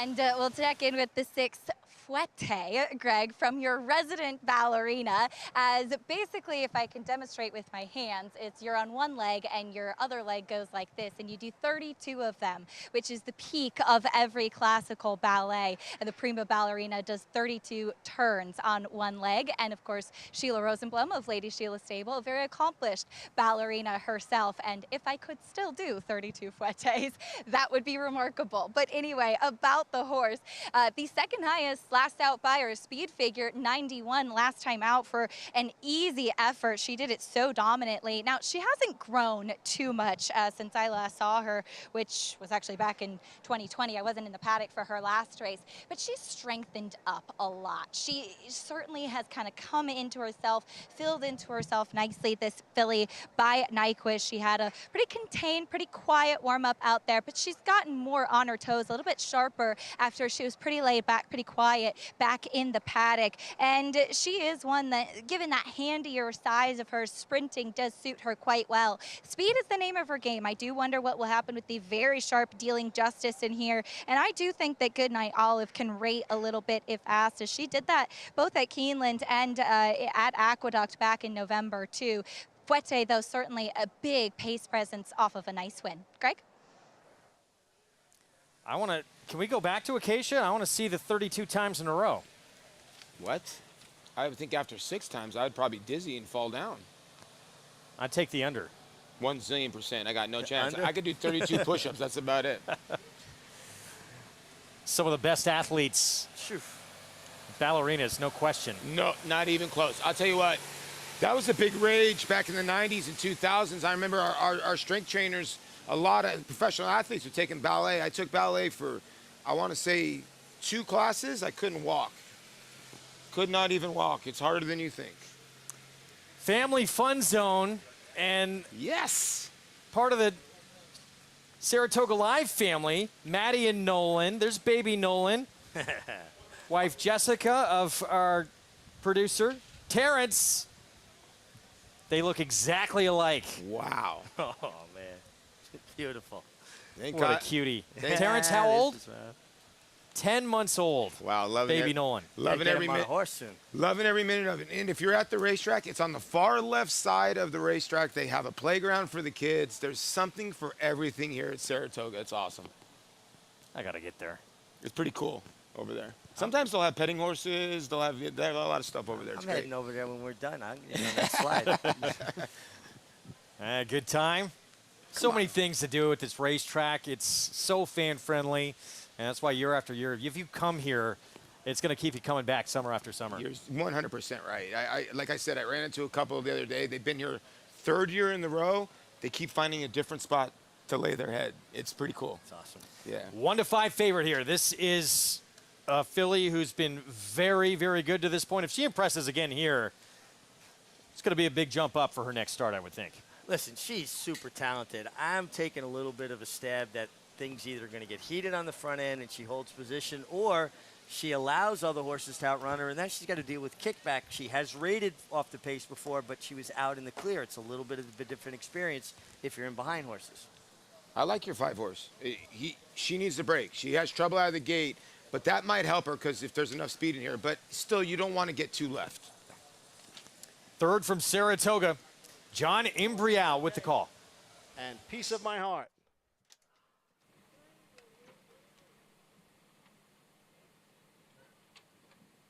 There in the gate. And they're off. Bit of a stumbling start there from the outside for a Piece of My Heart. Going out for the lead is the big favorite, A Good Night Olive.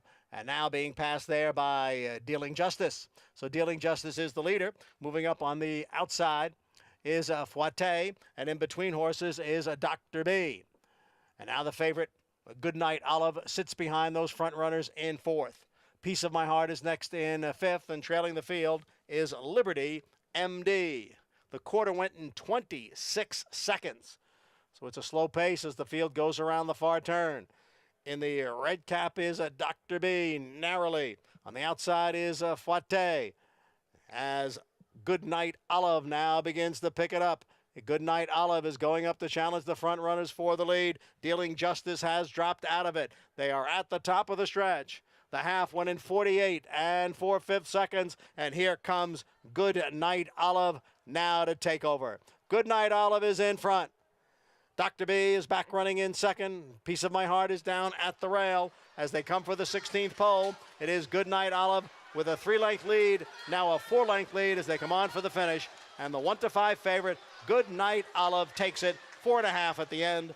Then it was Dr. B and Piece of My Heart. 4 in a row for Good Night Olive. Much the best in here. Ooh. And I would think Stakes Company in the next start. There's winning trainer Chad Brown. Is that the right time? That's slow time, isn't it? No, I don't believe any of those fractions. Yeah, beginning fraction was way off, so may not be. No, I'm not buying any of that. We'll have to get certainly verification of what the time was. But Good Night Olive was able to rate behind the speed. She took some kickback. Irad was able to get her out in the clear pretty quickly down the backstretch. He had an escape hatch. Good run from Dr. B with Trevor McCarthy aboard. Picked up the mount from Jose Oscano to hang in there for second, but no doubt about the winner. Good Night Olive. I had an idea of how to beat her. I couldn't have been more wrong. Well, what ended up happening was the 2 was much the best. I'd like to see the head on if we can get the pan, because it looked like the 5 actually broke okay and then got pinched in. What happened? It was the 7 sort of jumped into him. We'll show you the head on here real quick.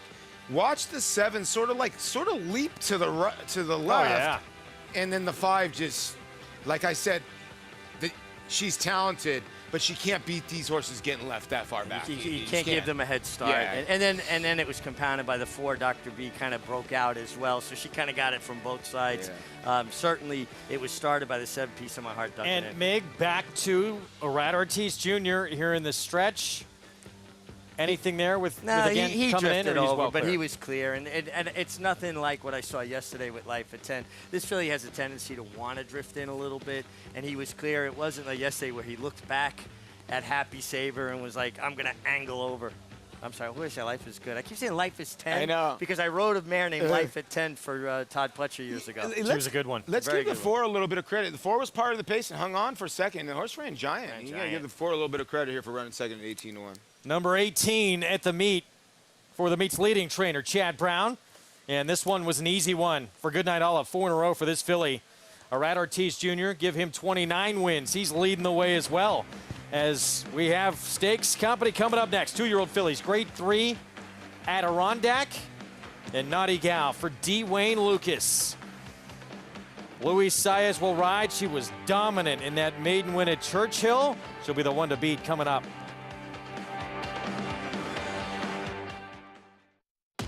Speightstown.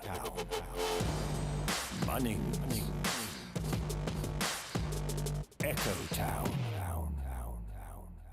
It's Echo Town for Joe Palamo, and Echo Town raced away, and Echo Town is drawing away in the stretch.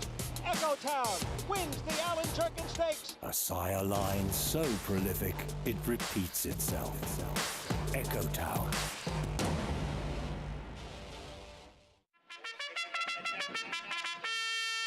This August, Monmouth Park has the perfect cure for a case of the Mondays. With live racing every Monday starting at 2 p.m., extend your summer weekends and wager on action-packed racing from the Jersey Shore. Plus, play the new 50-cent Monday Mid-Atlantic Pick 4.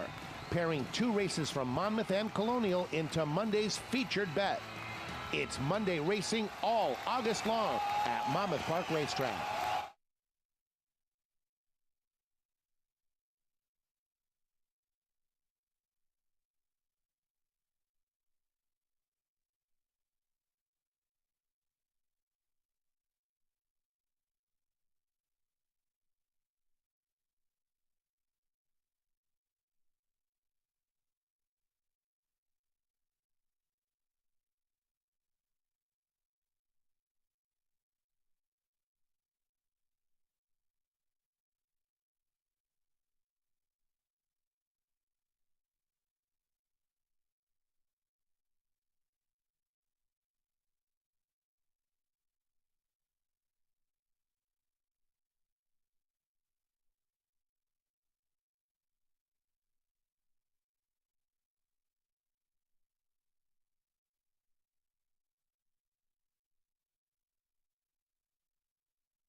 We're back on Saratoga Live, program brought to you in part by the champion sprinter Run Happy. Never lost in his career while sprinting, and did it all while racing medication-free. Lake George, gotta get there if you come up to the Adirondacks. Let's go back to this beginning. Keep your eyes on the 7 outside. The 7's going to kind of leap up and in at the same time, you see? And then after the fact, the 4-horse did drift out, but Trevor McCarthy was making a good effort. He had a hold of his horse. The horse on the outside started all the problem. No fault of Flavien Prat's. She jumped up in the air and to the left. Okay, so my question to you is, how many jumps out of the gate? Because we see so many times the stewards will let them play at the gate a little bit because you never really know which way they're going to break or not. I mean, how many jumps out of the gate can you control your horse? You can have more control, Paul, in a situation like this, like with the 7-horse, Piece of My Heart. She started up the air, so she's off balance. So when she came down, there's no way that Flavien Prat could stop her from going to the left. She was off balance at that point. But usually within 3 strides, a rider should have control of his horse, unless, you know, there's 1 out of 20 that's just going to make a hard left or right. Yeah. All right, Ortiz Jr. for Chad Brown. Let's go to Acacia for more. And pleased to be joined by Chad Brown as Goodnight Olive once again said goodnight to her competition. And it seemed that once she got clear, that was it. It was over. Yeah, I thought did an excellent job from the rail and hit her to the rail with the scratch. And he just sent her out of there and forced everyone else to make a decision and clear them. And then from there, when he got her outside, it was pretty much over. She's a really nice filly. We're looking to get her into a stake next, hopefully. Any thoughts on where we might see her next? Well, the ballerina's 3 weeks back, and we've had high hopes for her. We actually had her entered in a stake last week, and it didn't go, so this was a backup plan. It made the timing a little tight for the ballerina, but I'll still look at it. She's been so impressive, and another filly that was impressive last time out, McCulloch, coming up later in the Saratoga Oaks. For those who are not familiar with the story, she is such a special one for you. Yeah, Mary McCulloch, she's named after, was my my first employee when I built the company, and my bookkeeper, and when I left Frankel, and this is the first Frankel I ever bought, so Mr. Seth Claremont was nice enough to allow me to name my first Frankel progeny over Mary, my first employee, and sure enough, she won the Oaks on Frankel's birthday last time out, so what a story. You really can't make that up. Back in 4 weeks today. The time is a little tight, but she seems to bounce out of it well. Short field, the pace is a little concerning as well. Well, we look forward to seeing her later on today at Chad, as you do send out 2 in that race. But congratulations on another nice win from Goodnight Olive. Thank you very much. Chad Brown, start to a terrific day that could get even better a little bit later on, Greg. Indeed. Yeah, he's actually going to have 3 in that Saratoga Invitational, and big scratch with Walkathon, part of that pace scenario coming out. So 2, 4, 5, 6 in this race. Still waiting on this one to go official. They took down the 7? Wow. Okay. Well, not going to let him play out of the gate here, apparently. Well, my thing is like Mick said, the horse jumped out of the gate. I mean, what could have Flavian Pratt done? I'm wondering. Answer me that question. What could have Flavian Pratt done to the 7?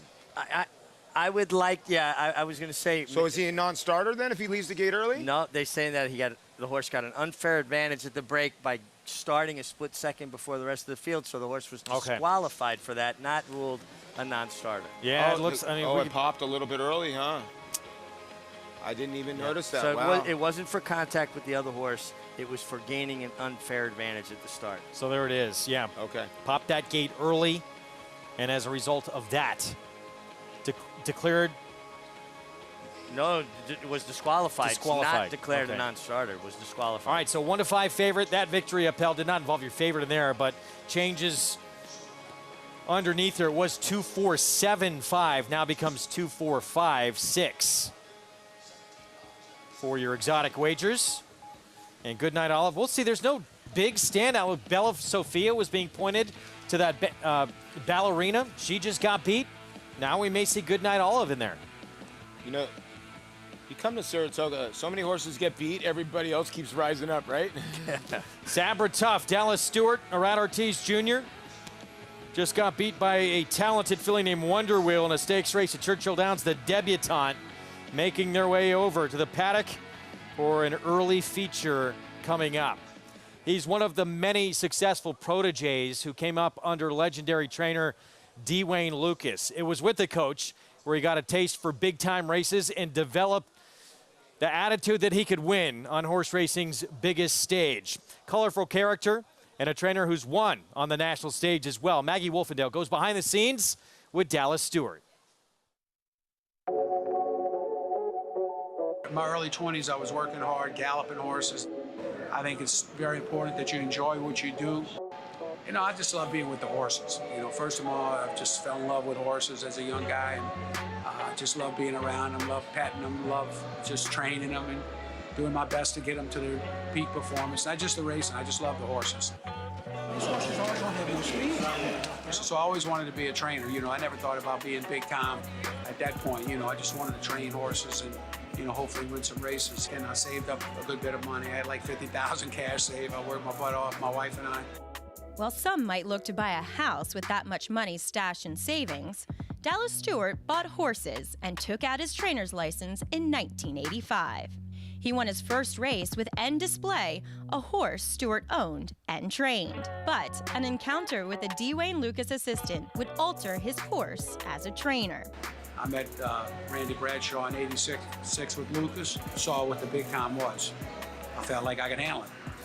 Dallas would be involved with 3 Kentucky Derby winners during his 11 years with Lucas. He was the exercise rider of 1988 Kentucky Derby winner Winning Colors. And when Thunder Gulch and Grindstone won the Kentucky Derby in '95 and '96, he was running Lucas's Kentucky division. As a trainer, Stewart has saddled 5 Kentucky Derby runners. Commanding Curve and Golden Soul finished second in back-to-back years as live long shots. And I just felt like they were good long-distance horses, that they had a lot of heart. They showed up and trained hard. They were in the prep races, and they deserve a shot. Golden Soul between horses, down to the wire. Orb has won the Kentucky Derby. It was Golden Soul. They weren't going to be favored, but I felt like they would run well. But they ran, you know, exceedingly better than anybody would ever hoped or thought. And from the back of the pack on the outside, Commanding Curve is taken second, but California Chrome shines bright in the Kentucky Derby. Commanding Curve was second. You know, we were standing here talking. I had 2 wins in the Derby. You know, no telling. But hey, I'm proud of them. The horses trained just great, and we believe we've got one on our table somewhere. No Derby yet, but what Dallas does have is a Kentucky Oaks. Lemons forever, winning Kentucky Oaks 132. And 2 Breeders' Cup distaffs. Comes on Bradley Lane with giant strides. Here's the wire. Photo finish. Forever Unbridled, the wire will come in time. Forever Unbridled has won the distaff. And a perspective on racing that affords him the enjoyment of a worthy, lifelong career. I think it's very important that you enjoy what you do. and that you enjoy when you're successful, and you have to work hard when you're in a slump. So it's just things that I've learned, and you can work through slumps, and you can not enjoy the good times, but you should. And there's Dallas Stewart. He's a fun one. If you run into him in town, you'll get some great stories, no question. And he has a talented filly, Paulie, as you mentioned. Sabra Tough sent out the 4, and here she's 5-2 on the board. Yeah, I thought she was actually better in her second start in the debutante when she ran against Wonder Wheel. Now, she won her first start. If you guys remember, they used to have restricted races. They ran a couple here at Saratoga. If you sold for 45 or RN8 under 45,000 or less, that was the condition of the race. She won that race first time out. Then she went into open company, got dismissed because Wonder Wheel was the big favorite. She laid dead last in that race, and I thought she made a really nice move to roll up the rail for second. She was much the best for second place, and I think she's got a big shot here for Dallas. Getting a little more ground, certainly getting pace to run at, has a little more experience, especially coming from off the pace last time.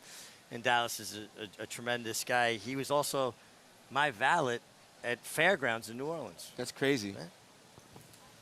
Meanwhile, John Velasquez, winningest rider in the history of this historic racetrack, getting closer and closer to 1,000 at Saratoga alone. He'll be on that one horse, Apple Picker.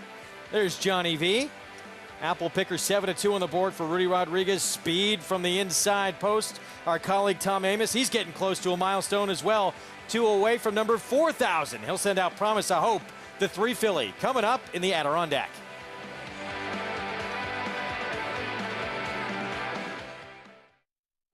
This proven son of Giants Causeway has sired 7 millionaires. With over 10% stakes performers, his recent top runners include Tarabi, placed in the Grade 1 Spinaway and Breeders' Cup Juvenile Fillies, Grade 2 winner Plum Ali, multi-millionaire Shivaji, plus these standout performers. Now his biggest book in the past decade will be 3-year-olds in 2022. A proven value sire, First Samurai, standing at Claiborne Farm. You don't have to be a multi-millionaire to get into this game. You can have a few $1,000s and have fun with it. But with the bonds, you're actually going to win. I've had the opportunity to win multiple races. In fact, this year I won 2 times in one day, which is almost unheard of to be able to do. This is going to happen with them. You will get into the winner's circle in Saratoga. You will walk that horse in, and you will stand there, look at the crowd, and the bonds will take you there and get you into that winner's circle. And it won't cost you a lot of money.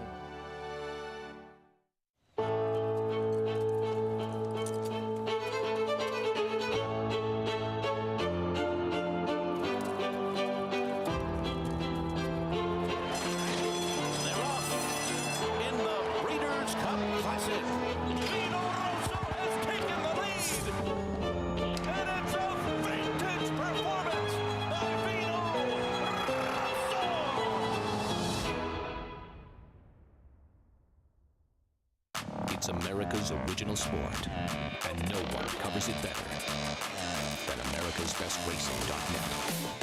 From the sport to the lifestyle, the best races, horses, and destination venues, cocktails, gambling, fashion, and more. America'sBestRacing.net is a sport for you. Live it, love it, bet it.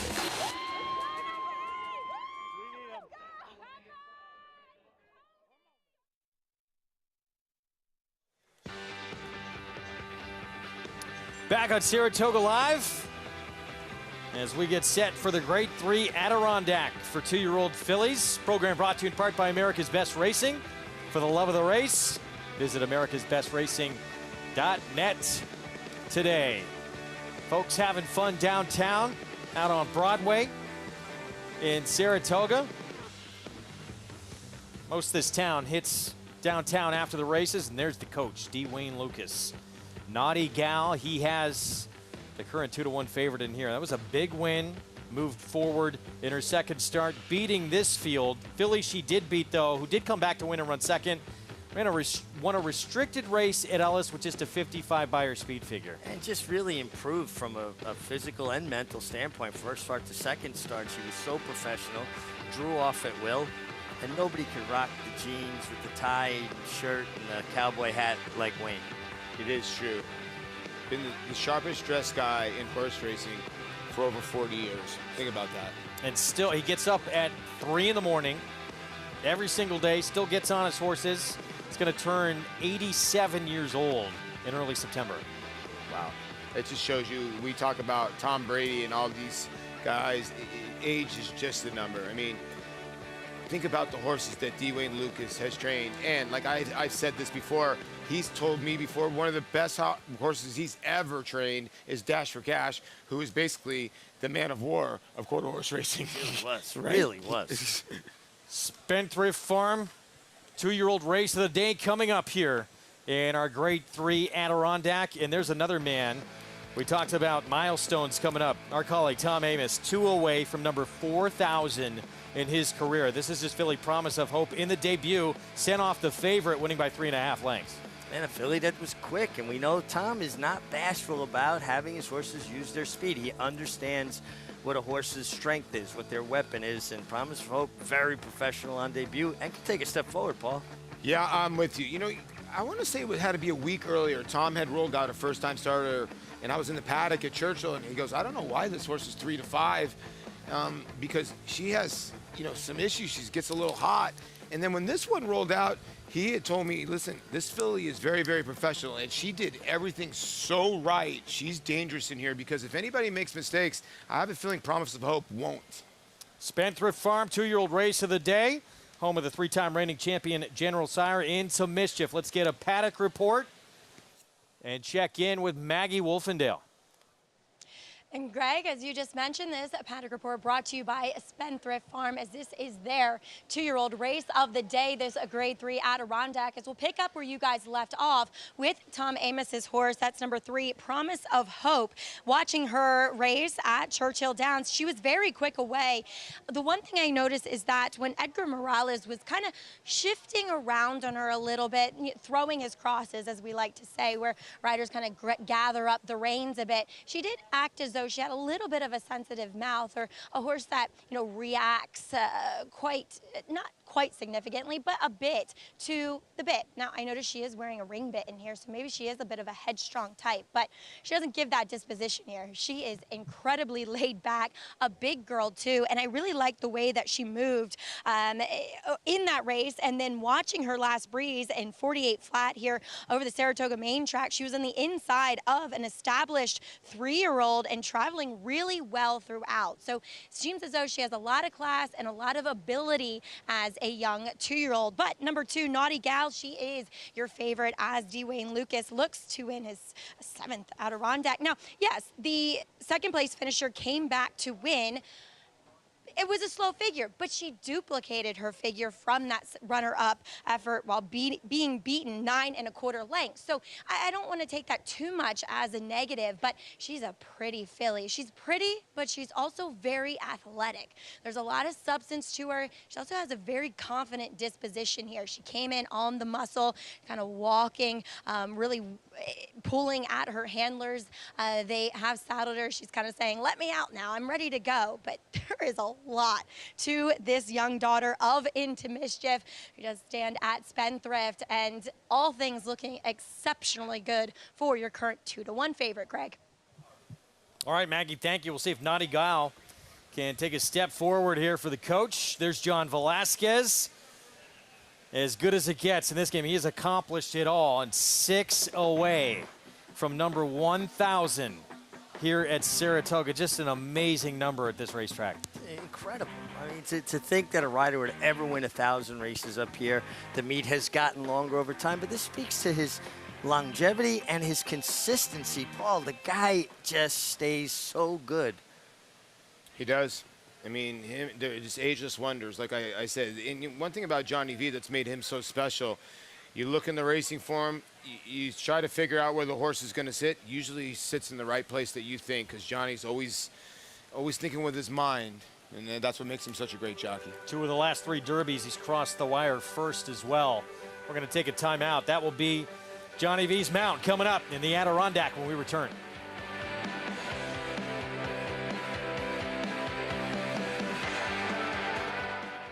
Honor Code, a multiple Grade 1 winner from the final crop of the legendary AP Indy. Never off the board in 11 starts. He was crowned champion older horse before retiring. Now he is living up to the promise of his pedigree, with progeny like Grade 1 winners Honor AP, Max Player, and Maracuja, and multiple six-figure yearling sales. Honor Code stands to continue his sire's legacy at Lane's End.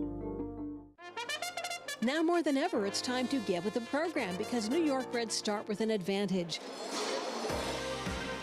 New York Reds run for serious green. At Belmont and Saratoga, New York bred maidens run for up to $75,000 and allowance horses for up to $85,000. And serious New York bred owners can collect awards of up to $20,000 per horse per race in open company. So get back with the program. Seriously.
Back with our Spendthrift Farm 2-year-old race of the day in the Grade 3 Adirondack, and some new news for Spendthrift Farm. Cyberknife, Grade 1 Haskell winner, who we're going to see in the Run Happy Travers, very likely coming up on August 27th when he concludes his career, just announced, will be going to Spendthrift Farm. Add to that already deep and lustrous stallion roster they have there, and Cyberknife, I don't even know if we've seen the best of him yet, Paul. Yeah, multiple Grade 1 winner, obviously the Arkansas Derby winner, and now the Haskell. He seems like he's getting better and better. Coming off by far the best figure he's run yet over at Monmouth, adding a little extra intrigue to one of the best races each and every year. That Run Happy Travers coming up on the 27th of August, where Epicenter, Jim Dandy winner for Steve Asmussen, likely is going to be your favorite in that 3-year-old showdown. 2-year-old filly showdown coming up here as we get the call to post for the Grade 3 Adirondack. And 5 of the 6 fillies on the board between 2-1 and 5-1. We'll begin with Johnny V on Apple Picker for Rudy Rodriguez. It was very professional on debut, got very comfortable, set a nice even pace for a 5.5 furlong race, and I think she's taking a step forward from her first race from a physical perspective. Here's the D. Wayne Lucas filly, Naughty Gal with Luis Saez. This one for Holy Cow Stables. Great name, Luis Saez, like you said, aboard 9-5 off that open length win. A win with this filly would put Tom Amoss 1 away from 4,000 in his career. Yeah, won nicely on debut, has speed, like her work tab in this. Love the penultimate work being the hard work. Dallas Stewart, we had the feature on him. Here's his filly, Sabra Tough. This horse got a big shot out of the Cactus Ridge mare. If a lot of people don't know Cactus Ridge, Toby Keith, how you like me now? Janice Joplin, first 2 starts, has had trouble getting out of the gate. Still a maiden, needs to break better. And Tommaso, this will be the dirt debut for trainer Tim Ham. This horse is a dangerous horse. I think Tim Ham is one of the most underrated 2-year-old trainers that we have, and he's pretty good. When he brings one over here to Saratoga, they're usually pretty live. Approaching the 5-minute mark to post for the Grade 3 Adirondack. Our Spendthrift Farm 2-year-old race of the day. You can play this race and all the action at Saratoga this summer and beyond by getting signed up with Naira Bets. Take advantage of that $200 deposit match sign-up bonus with that code for new members, TOGA200. And bet any track, anywhere, anytime at NairaBets.com. So that's where they'll break from. You know, Apple Picker, the one. Johnny V, win here for him would put him 5 away from 1,000 at Saratoga. Her game was speed in her debut. She got the post to take advantage of it. Yeah, but will she be as quick as some of the outside fillies? Because she did get to set pretty controlled fractions for a 5.5 furlong race, 23-1, 47. We're looking at a 22 and a couple first quarter, aren't we, Paul? I would think so. I mean, Promise of Hope, just the way she just broke out of the gate to 3 last time. She was so sharp. And Tom's horses, usually come back sharp. She's getting a nice little warm-up, too. But you could see the one Apple Picker. This horse would probably be 3-1 if Rudy Rod wasn't having such a bad meet, because she looks well on the racetrack. I'm with you, Mig. Love this warm-up. Johnny V trying to get her mind on business, and it looks like it is. As we get a look at Sabre Tough, Dallas Stewart. Wow, up to 4-1 now. She was at 5-2 at one point. I'll take the 4-1. Keep on floating up. I'm telling you, I think this filly's got a big shot. Talked to Dallas after the first race. He always thought she'd be better going a little bit longer. I do think there's some other horses in here that will get better going longer, like Janis Joplin. She's got Arch on the bottom side. Arch won the Super Derby at 1.25 miles. There's some horses in here. Dynaformer. Tom's horse, the 3, has Dynaformer on the bottom side.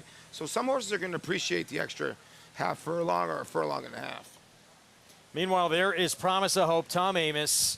We're all rooting for him to get to number 4,000. I know he just wants to get it out of the way. What a career, though.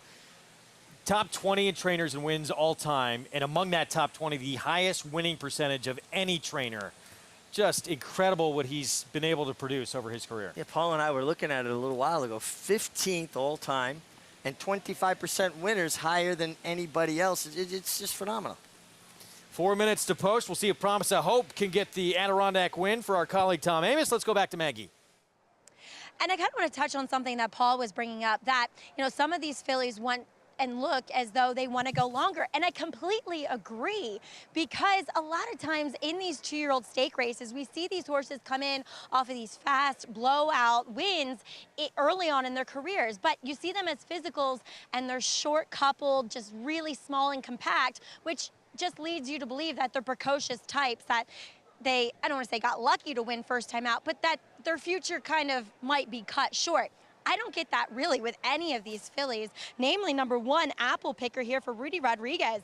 I know she has, yes, it's true on the bottom, but she was a big scopy girl first time out, and as Mick said, she has moved forward from that debut. She was a solid horse, and I loved her warm-up first time like I did today as well, but everything has come up and rounded out and become more toned, and she just looks that much stronger, even though I thought she looked that way at first asking. So I think there is a move forward from Apple Picker today. Will this be the one for our good friend Rudy Rodriguez? I feel for him. As number 5, Janis Joplin, she definitely wants any extra ground she can get, as she'll get another half furlong going, the 6.5 today. She's just so tall and leggy, and look how even her frame is. You know, you see Fabian Pratt standing up in the irons there, but her back, it's very level, whereas a lot of these horses, they're built more downhill, kind of elevated hindquarters, not her.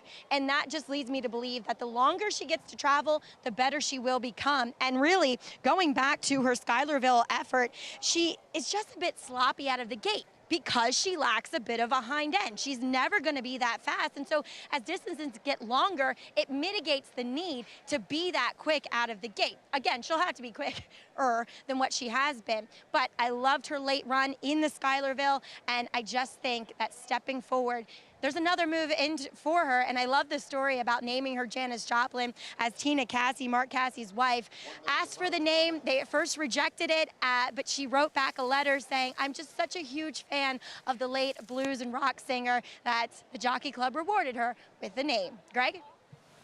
One of the great voices of all time, no question. And we lost her way too young. Great Janis Joplin. This filly needs to get out of the gate. That's been her issue. There she is, 6-1 right now. But she faced one of the better 2-year-old fillies in the country right now in Just Cindy last time out.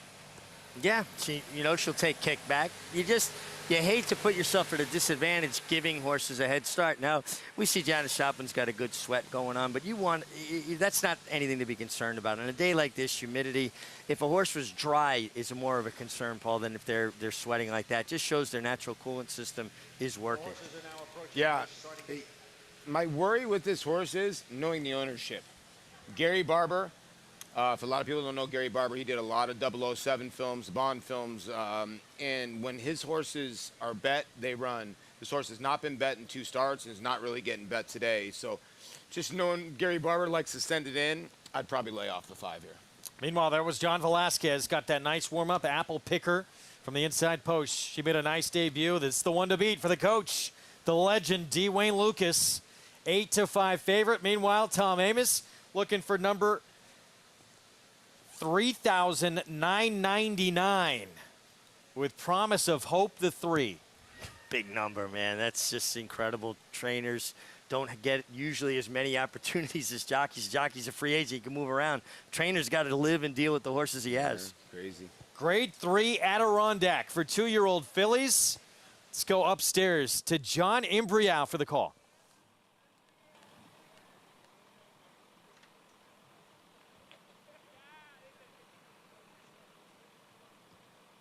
Waiting now for Janis Joplin and Damaso.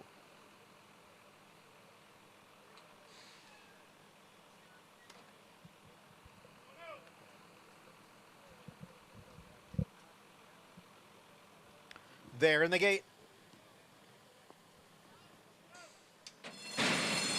And they're off in the 106th running of the Adirondack Stakes.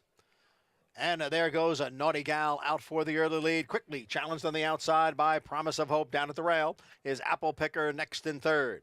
Then comes Damaso running in 4th, followed by Janis Joplin. And trailing the field is Sabra Tough in 6th up the backstretch. And it is Naughty Gal with the lead over Apple Picker. Naughty Gal in front here by a head. Apple Picker right there down at the rail in 2nd. The quarter went in 22-2.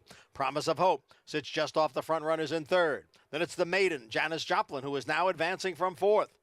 Damaso on the extreme outside as Promise of Hope has retreated back to last. Up front, it is Naughty Gal who leads here now by 2 lengths. Apple Picker down at the rail. Janis Joplin moves up on the outside to grab 2nd, half mile in 46 seconds. And the 2-year-old fillies are at the top of the stretch, going very wide there.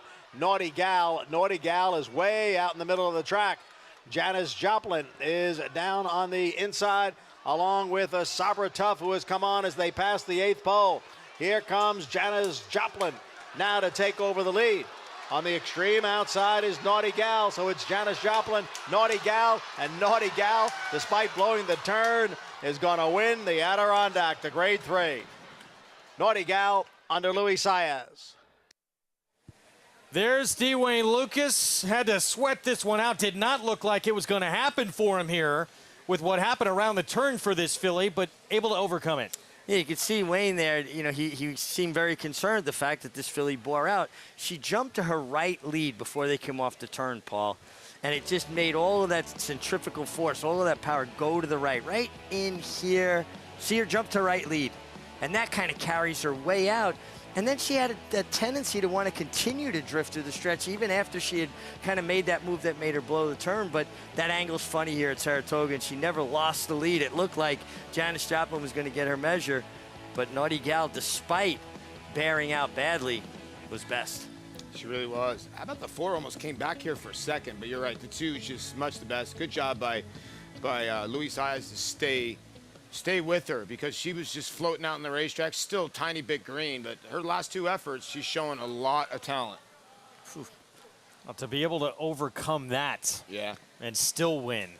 Definitely talent, but still a lot of greenness and well, when you sort room of to move forward. Take that step when she jumped to her right lead, you understand why she blew the turn then, because the horse can't negotiate the turn if they get on their right lead that early. But then she continued to drift through the stretch. Now, I don't know if it was that she got by herself, she got lonely. She didn't show any propensity to do this last time when she broke her maiden at Churchill. No, she didn't. And again, hopefully everything's okay with Promise of Hope. Tom Amoss' runner. This horse pulled up the filly pulled up, and hopefully she's okay. But when she pulled up, it let Naughty Gal on the lead by herself, and she was able to float out most of the way. But good effort by Janice Joplin. I did not like Janice Joplin, but she broke today, Mig, and she ran a lot better. Yeah, she broke with the field. Still didn't have speed, but didn't give them a head start. And you're not going to get a much better ride. Listen, we overlook really good rides sometimes when it's not a winning effort. Flavien Prat could not have ridden this horse any better and was second best, and you hope the ride doesn't get overlooked. 7th Adirondack win for the coach. Let's go to Maggie.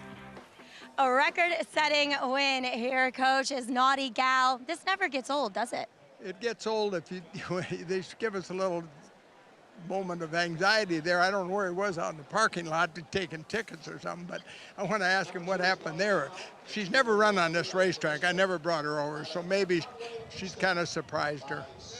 Too, Mig had pointed out that she switched early to her outside lead. Sometimes they get with that flow of energy, centrifugal force, but she's such a big, solid filly, Wayne. I think 2 turns are in her future more than this, but I love to see it. We love to see you in the winner's circle. Go get your picture taken. All right, thank you, hon. All right, Hall of Famer, legendary trainer, D. Wayne Lukas, picking up another Adirondack win with Naughty Gal, guys. We talked about it before we began this meet on opening day. Just great to have the legend back here on a full-time basis for the first time since 2019. And, you know, we said coming in, he brought some ammunition, too. He's got some good runners. We've got a nice group of 2-year-olds. He's come here prepared, and it's great to have him part of the scene because you're going to get good sound bites. You're going to learn something. You really are. I mean, the wisdom that's there is incredible, and this is a good filly. I mean, I'd like, you know, we'll see why she did this in the long run, but he did say he never brought her over to this track to work. She worked on the training track. 2-year-old race of the day brought to you by Spendthrift Farm, home of North America's 3-time reigning champion, General Sire, Into Mischief, and it's an Into Mischief that wins our Spendthrift Farm 2-year-old race of the day. Naughty Gal now back-to-back victories, and Wayne wants to stretch her out now. Well, she certainly, from a physical perspective, looks like she'll appreciate going further. No, I'm in agreement. I mean, she's obviously very, very talented and a big scopy filly. And D. Wayne, like whatchamacallit said, Travis Stone, D. Wayne can still train. Indeed. That was impressive. Need to say goodbye to those watching on SNY. Coverage continues on FS1 with a lot more coming up on a terrific Sunday card. De La Rose still have the second leg of that Turf Triple Series. That Saratoga Oaks Invitational. The coach, D. Wayne Lukas, with a nice 2-year-old filly, Naughty Gal, taking the Grade 3 Adirondack. 1-2, go to the wire. Who's going to win it? It's Malafat. Malafat gets up to win it in the Central Bank Ashland. And Clariere will win the cotillion. Here comes Malafat. Here comes Clariere on the outside. They're coming to the finish, and it's going to be Clariere. Clariere and Malafat on the outside. It's a showdown in the Shuby. That's going to go to Clariere. Curling, the classic sire.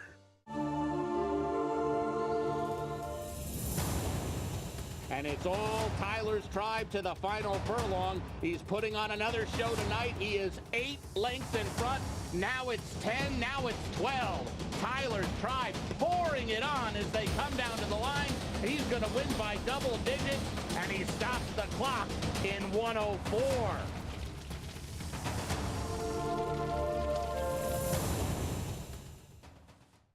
The sun shines bright on Caraconte. His first crops of racing age are showing brilliance on the racetrack with a high percentage of stakes winners. His versatility is evidenced by winners on all surfaces across the globe. And his offspring are lighting up the sales ring. With his biggest and best quality of books in the pipeline, the sun shines bright on this value sire. Caraconte, standing at Gainesway. Racetrack Television Network brings you every race, from every track, on every screen, every day. With monthly packages starting as low as $5, RTN gives you great value and access to more live HD streaming and race replays than anyone. Visit RTN.tv today to sign up and watch on almost any device, including Roku and Amazon Fire. RTN has packages that start at $5 per month.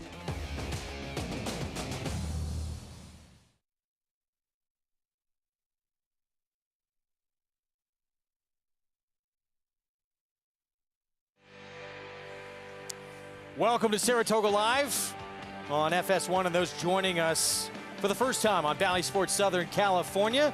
You're at the summer place to be here in upstate New York at Saratoga Springs. Program brought to you in part by America's Best Racing. For the love of the race, visit americasbestracing.net.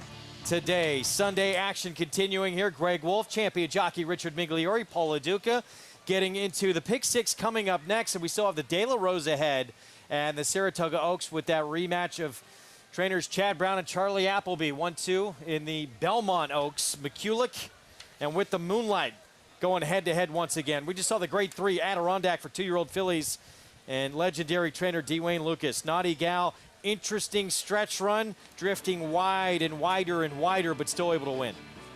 Yeah, I mean, she took that step out coming off the quarter pole when she changed her lead early, but then it was a steady drift through the wire.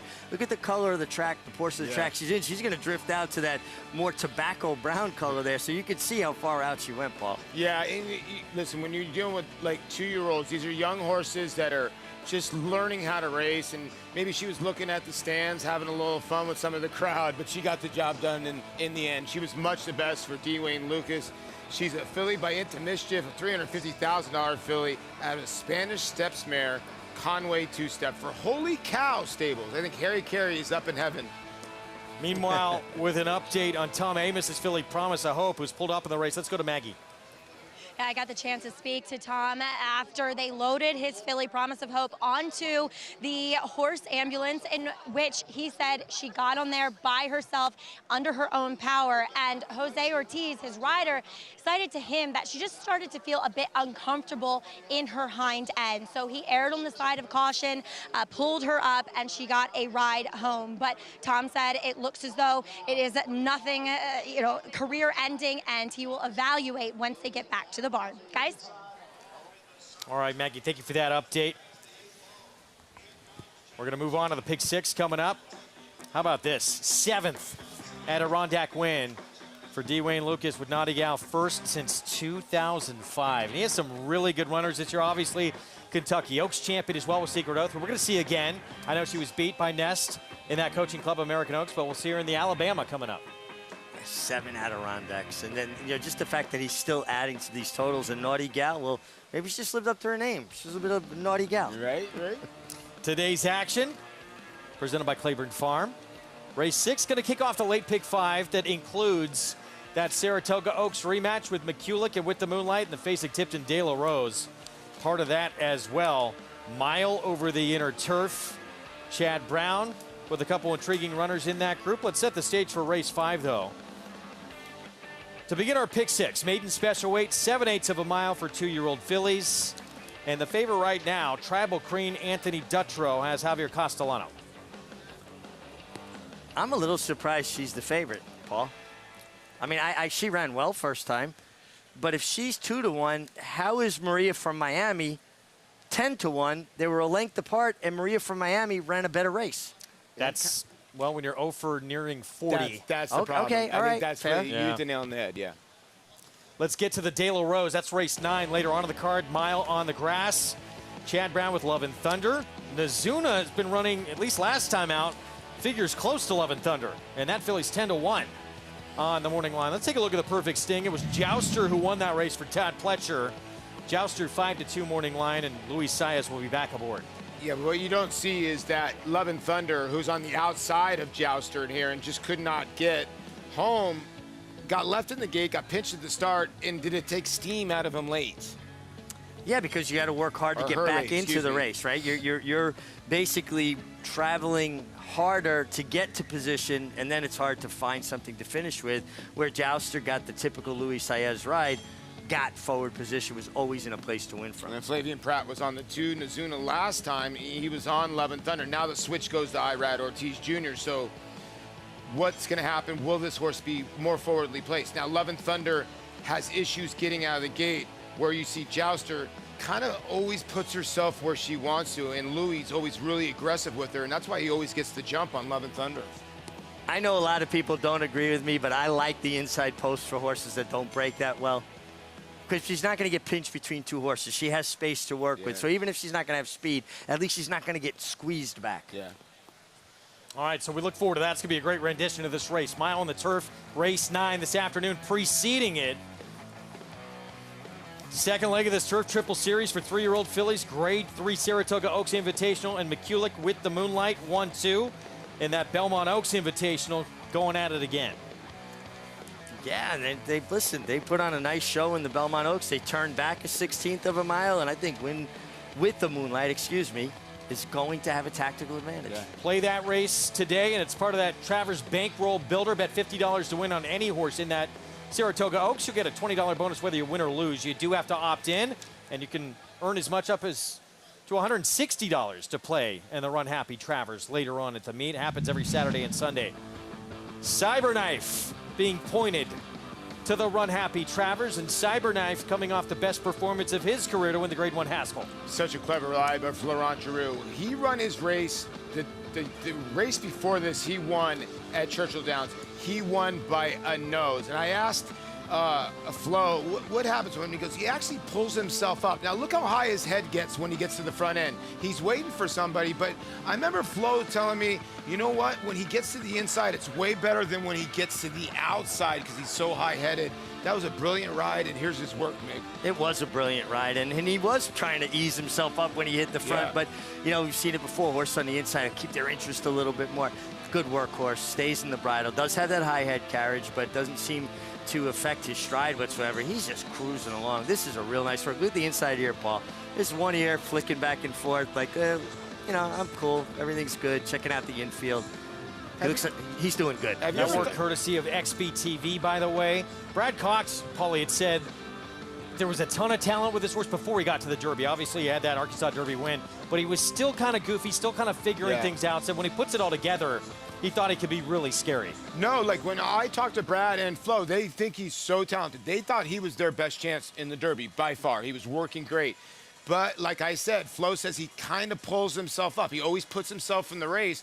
He didn't do it at Oaklawn, which would confuse Flo. He actually took off and won the race easily like he did in the Haskell. But when he's on the outside of horses, he kind of doesn't want to go by. He's a tricky horse to ride, and I think Flo's finally figured him out. Again, we just had that news when his career is all set, and he's going to head to Spendthrift Farm, be part of that stallion roster. Coming up next, pick 6 time. 7/8 of a mile, 2-year-old fillies in this maiden special weight. Peace Cruiser. This is a Belmont first-time starter. Junior Alvarado will ride. We'll talk more about this field when we come back.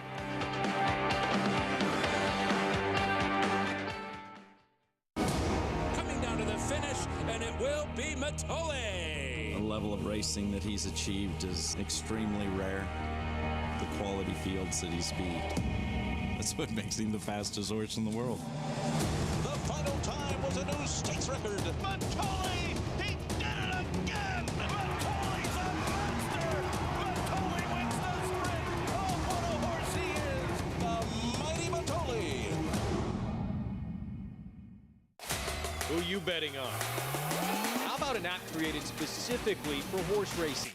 Naira Bets.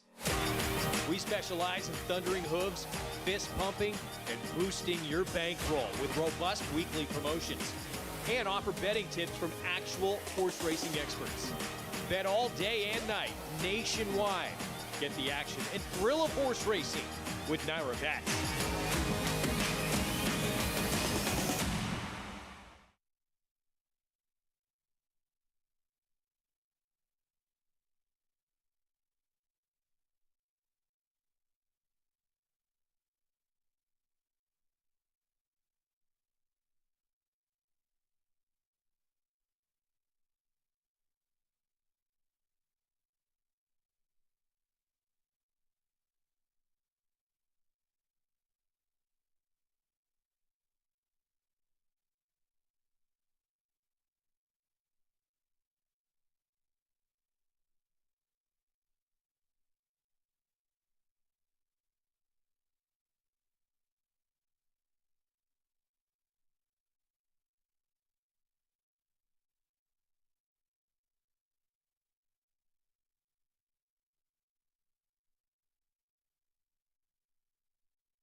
big, impressive horse.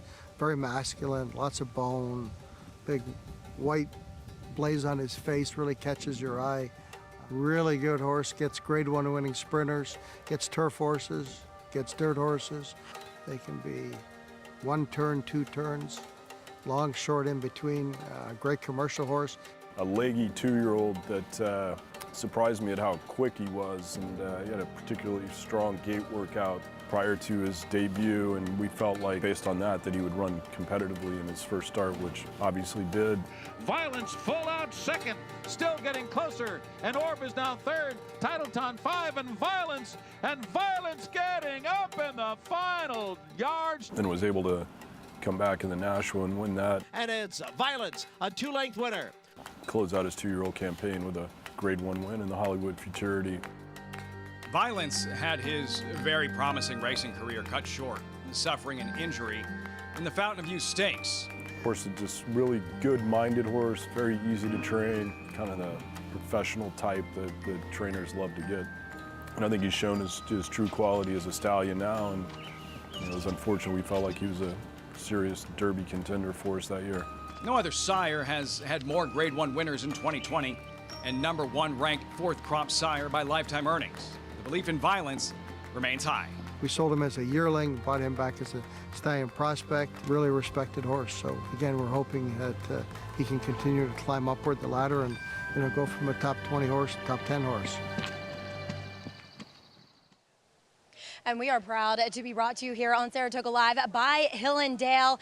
And they proudly stand Violence, as you just saw in that feature. One of the more versatile sires that I have seen in my day, standing for $25,000 now at Hill & Dale's. We'll start with one of his progeny, and that is number 8, Peace Cruiser. She sold for $180,000 at the Faison-Tipton Timonium sale, and she worked 21-4. She was asked a bit for that, and I always say add a fifth of a second relative when you're judging the dirt sales versus the OBS synthetic sales, just because they'll generally go a bit slower.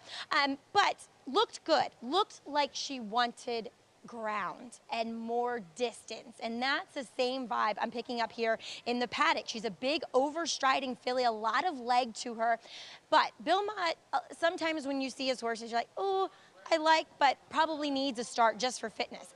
Not this filly, from what I can make out. She is a lean, mean fighting machine here in the paddock, and it's always interesting, these 7 furlong races, because I feel like more often than not, they're filled with horses who eventually want to go do 2 turns, and I feel like she is that. As we'll move on to number 4, Raging Sea.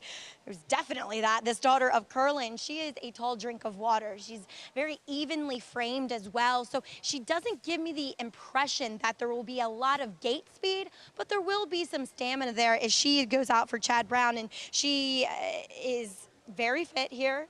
So far professional, bulking a little bit, because as I always say, these young horses are used to the rider getting up at a standstill, not on the walk.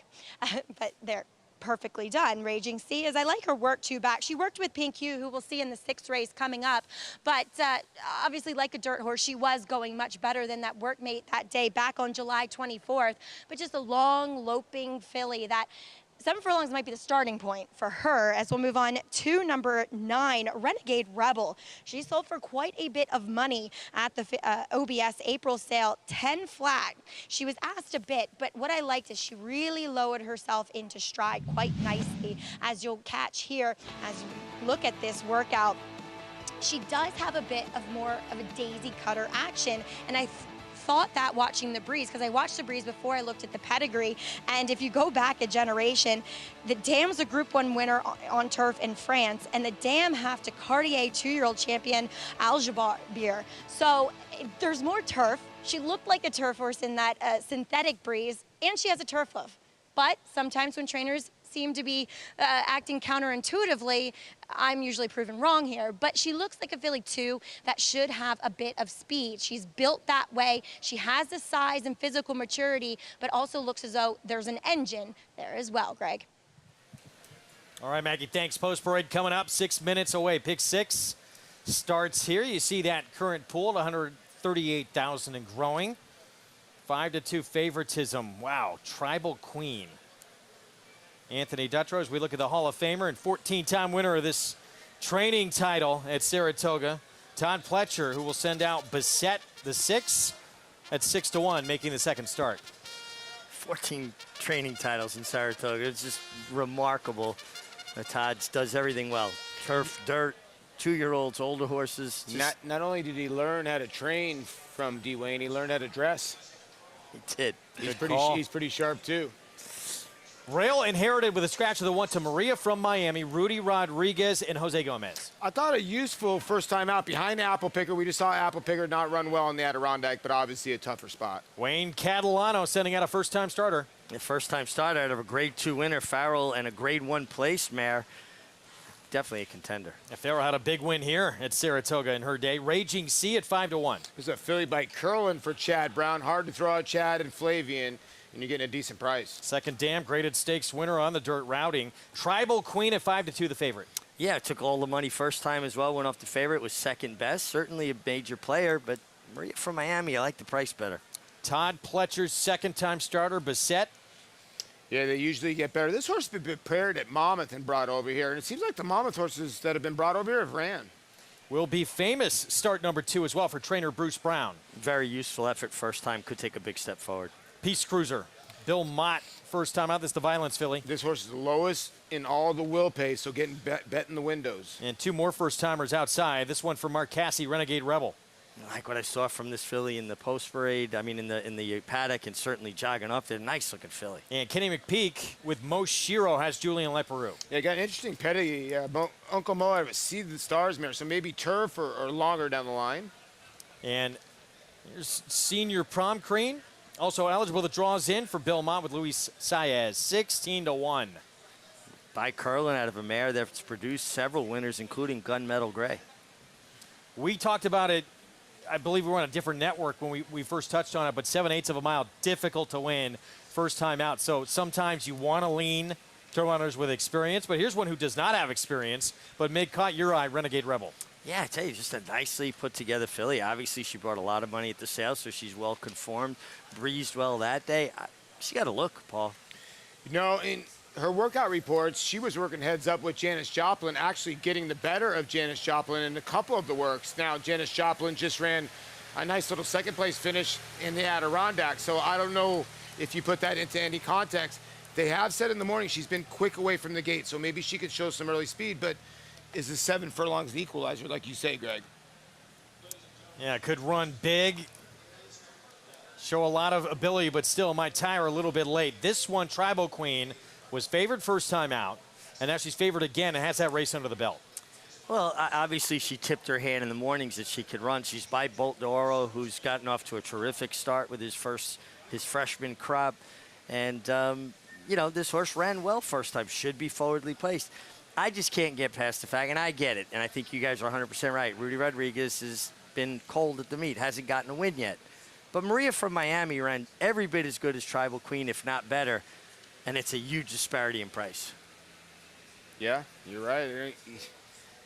In it's, yeah, you got a trainer that's over, and you got another trainer, and then you see the 8 warming up very nicely for Junior Alvarado and Bill Mott, son of Violence, a daughter of Violence, and Violence was a brilliant 2-year-old. So there obviously is precocity there, and looks the part out there, Greg. I know you're the looker.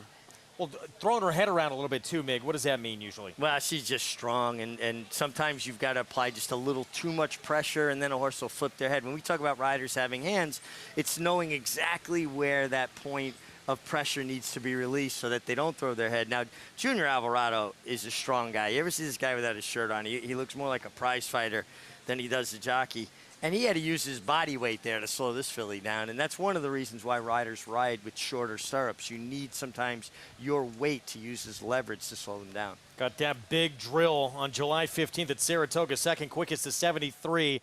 Words out, she has some ability. She's become the favorite. Let's go to Maggie for more. Let's take a look at some of the horses that have run. Oh, I hate when the horse I like goes to favoritism, but I really love to, just to backtrack, Peace Cruiser's warm up. effortless mover. I mean, she's a very, very good mover. The only drawback is that 7 furlongs, she might just get going. Definitely one that wants more ground eventually, but she could just have the talent to get the job done here. But let's talk about horses that should be forwardly placed in here, and that counts for a lot, and as does experience. Number 5, Tribal Queen. She, first time out, I loved. I want to say, I don't remember if I picked her. I think I picked against her. But anyway, she just looked 90% fit. She just looked as though she'd benefit from a race. Well, she has tucked up considerably here in this second start. My problem is that she looks quick.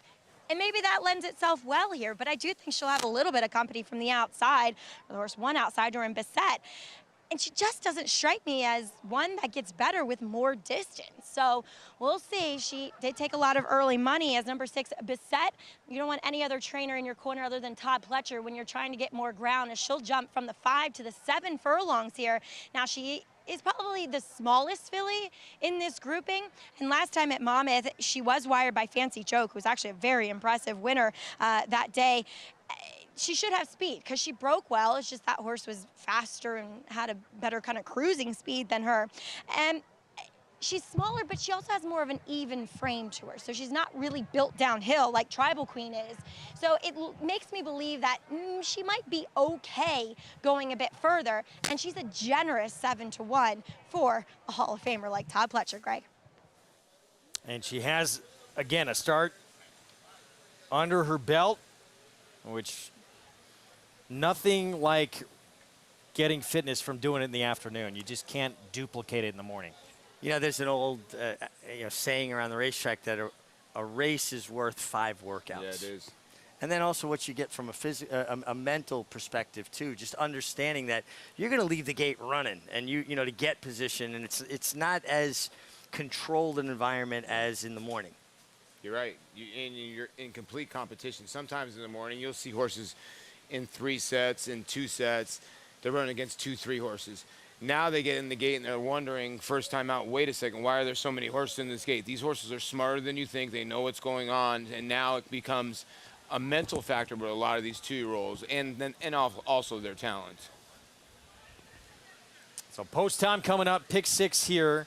Paulie, in terms of playing, if you are playing this pick 6, did you find a single later on in the card?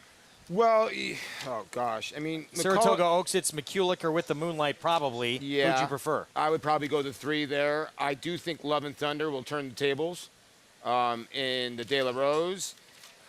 I'm going to tell you one thing. Do not single digital software in the last if you're a Chad Brown fan. I'm not a fan of that horse.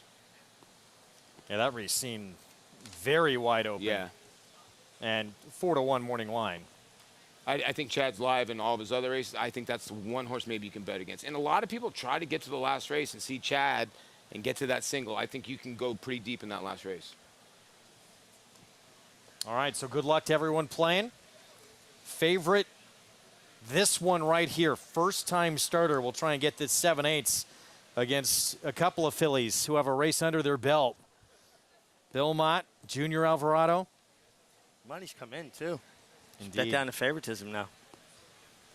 Meanwhile, here's Tribal Queen, favored in the debut. Was favored for a brief time here for start number 2 for Anthony Dutrow. Wound up second behind Apple Picker in that debut race. Good luck in the pick 6. We go upstairs. John Imbrial to get us started. Waiting for Bissett and Senior Prom Queen.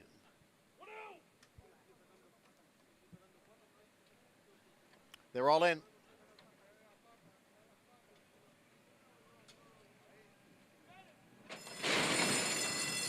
And they're off. Peace Cruiser came away well. Bissett is now moving up along with a Tribal Queen. Tribal Queen, Bissett. Peace Cruiser is there. And on the extreme outside, it is Renegade Rebel. Maria from Miami down at the rail is in 5th. In between horses, Raging Sea advances now from 6th. Then it's Moshiro in 7th, followed by Will Be Famous in 8th.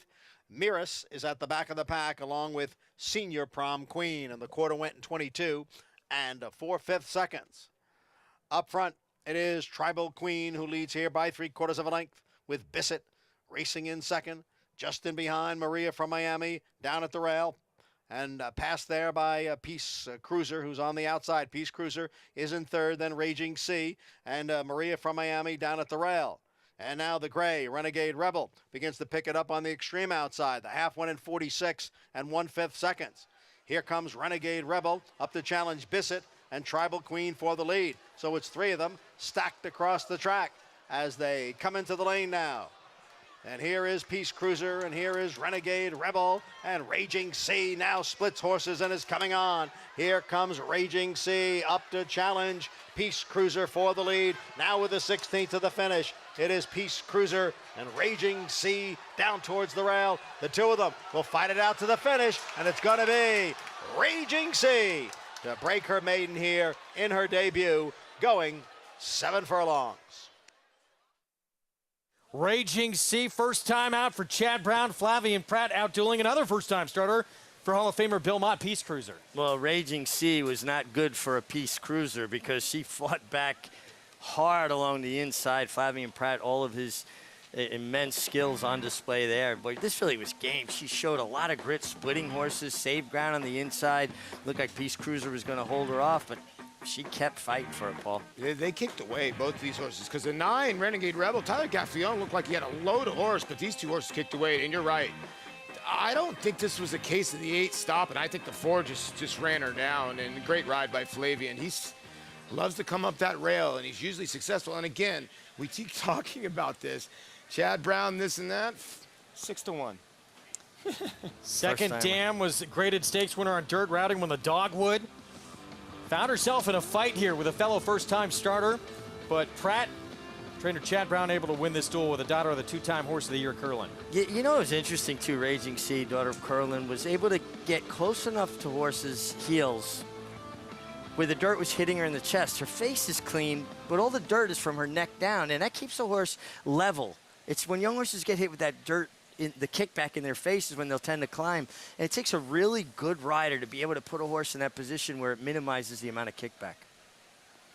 19 wins at the meet. That tops the standings for Chad Brown. There on the left. Things going pretty good for his barn through the first half of the Saratoga meeting, as expected.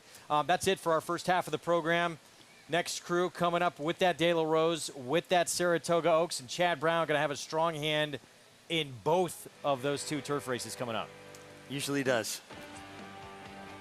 McCulloch. Have a good couple of days off, Greg. I'll tell you what, a lot of people out there don't know. This show runs because of Greg Wolf. My biggest fan right there. Thank you, Paulie. More coming up after a break. Eclipse champion Blaine ranks among the nation's top sires at a fraction of the price. His recent top runners include these standout performers.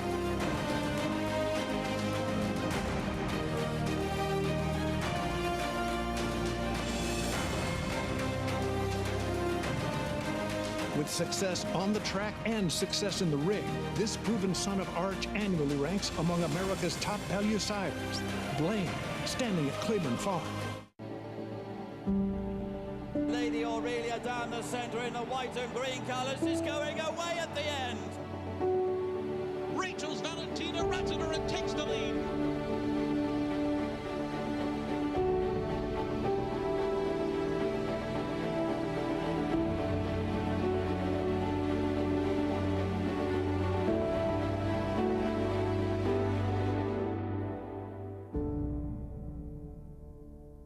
Eclipse champion Run Happy, the #1 second crop dirt sire of last year, is back and showing a new dimension with winners on turf, dirt, and all weather. A record-breaking sprint champion, Run Happy is also siring winners at all distances, from 7 furlongs to 1.25 miles. A sire whose runners can carry his speed over all distances and all surfaces. Run Happy, price for value, and standing strong at Claiborne Farm. There are lots of ways to support our brave first responders. Drinking a rich and smooth proper Irish whiskey is one of them. For every bottle of proper number 12 we sell, a donation is made to first responders. Here's to the proper heroes. Shlonda. Single-day tickets for Saratoga Racecourse are on sale now. Secure your seats in the clubhouse or grandstand, Miller Time 4-Star Dave Sports Bar, or Pick 6 Vodka Picnic Paddock. Experience the excitement through Labor Day. Buy now at NYRA.com.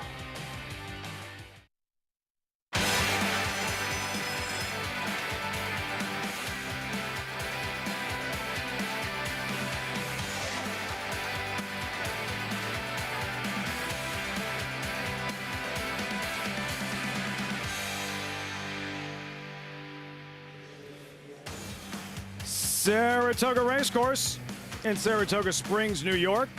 This was a scene yesterday. European Invader, Nation's Pride, capturing the Saratoga Derby, middle jewel of the Caesars Turf Triple Series. Ridden by William Buick, trained by Charlie Appleby, powerful duo. And they're not done yet. Teaming up with this filly in about an hour. Ireland's With the Moonlight, serious threat in the Saratoga Oaks, middle jewel of the Turf Triple Series for fillies. But as usual, when the money's on the line, around here, trainer Chad Brown lurks, saddling no less than 3 fillies in the Sunday feature, included McCulloch, impressive winner of last month's Belmont Oaks.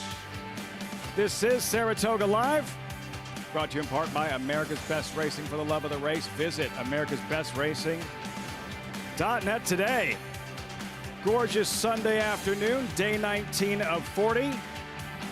Beautiful here at the spa. Enthusiastic crowd gearing up for the second half of the Sunday program. Trackside, welcome everyone. I'm Lafitte Pinkai, winding down Whitney Week, but there's so much left. This late pick 5 just around the corner included a pair of stakes races on grass, the Delarose, also the $300,000 Saratoga Oaks for 3-year-old fillies. Here's the field, a rematch of what we saw in the Belmont Oaks. Middle jewel of the Turf Triple Series for fillies. More on that in a moment. Chad Brown trains 3. McCulloch, 8-5, morning line favorite. So welcome in my friends and colleagues. Hall of Famer Gary Stevens, Kentucky Oaks winning trainer.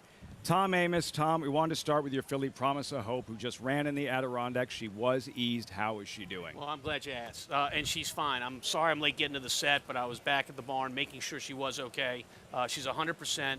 Jose said when she went to her inside lead, which she did in the turn, he thought he felt something, and he was being cautious. He pulled her up. I am grateful for that. I put a video on Twitter of her jogging back at the barn. She looks great, and will live to fight another day. So right now, you know, we lost the battle, but I'm so pleased that she's okay. My day has improved dramatically in the last 20 minutes. A big sigh of relief for everyone associated with the filly Promise of Hope, and great news that she's doing just fine. Circling back to this series in the Saratoga Oaks, in 2019, the New York Racing Association, they created this Turf Triple Series. This one for fillies, Tom. Like, what's it all about? Well, I think in a lot of sports, specifically horse racing, we have the Triple Crown for the 3-year-old boys. Sure. You know, the design of these races is to determine who's the best, not just by one race, Gary, but by 3. And in this case, you know, we're going to get the second leg right here, and we're going to see just who prevails here. Who's going to be the champion? That's what it's all about, determining a champion. And that's the best part, Gary, in a series, and you get a rematch. Top 2 finishers from the Belmont Oaks are back. McCulloch, who is the favorite, and With the Moonlight, they're going to go at it again. Yeah, With the Moonlight, he did the same thing with her that he did with Nation's Pride, who won the Caesars Saratoga Derby yesterday. He left her here in New York, sent her to Saratoga. She's had 4 workouts up here.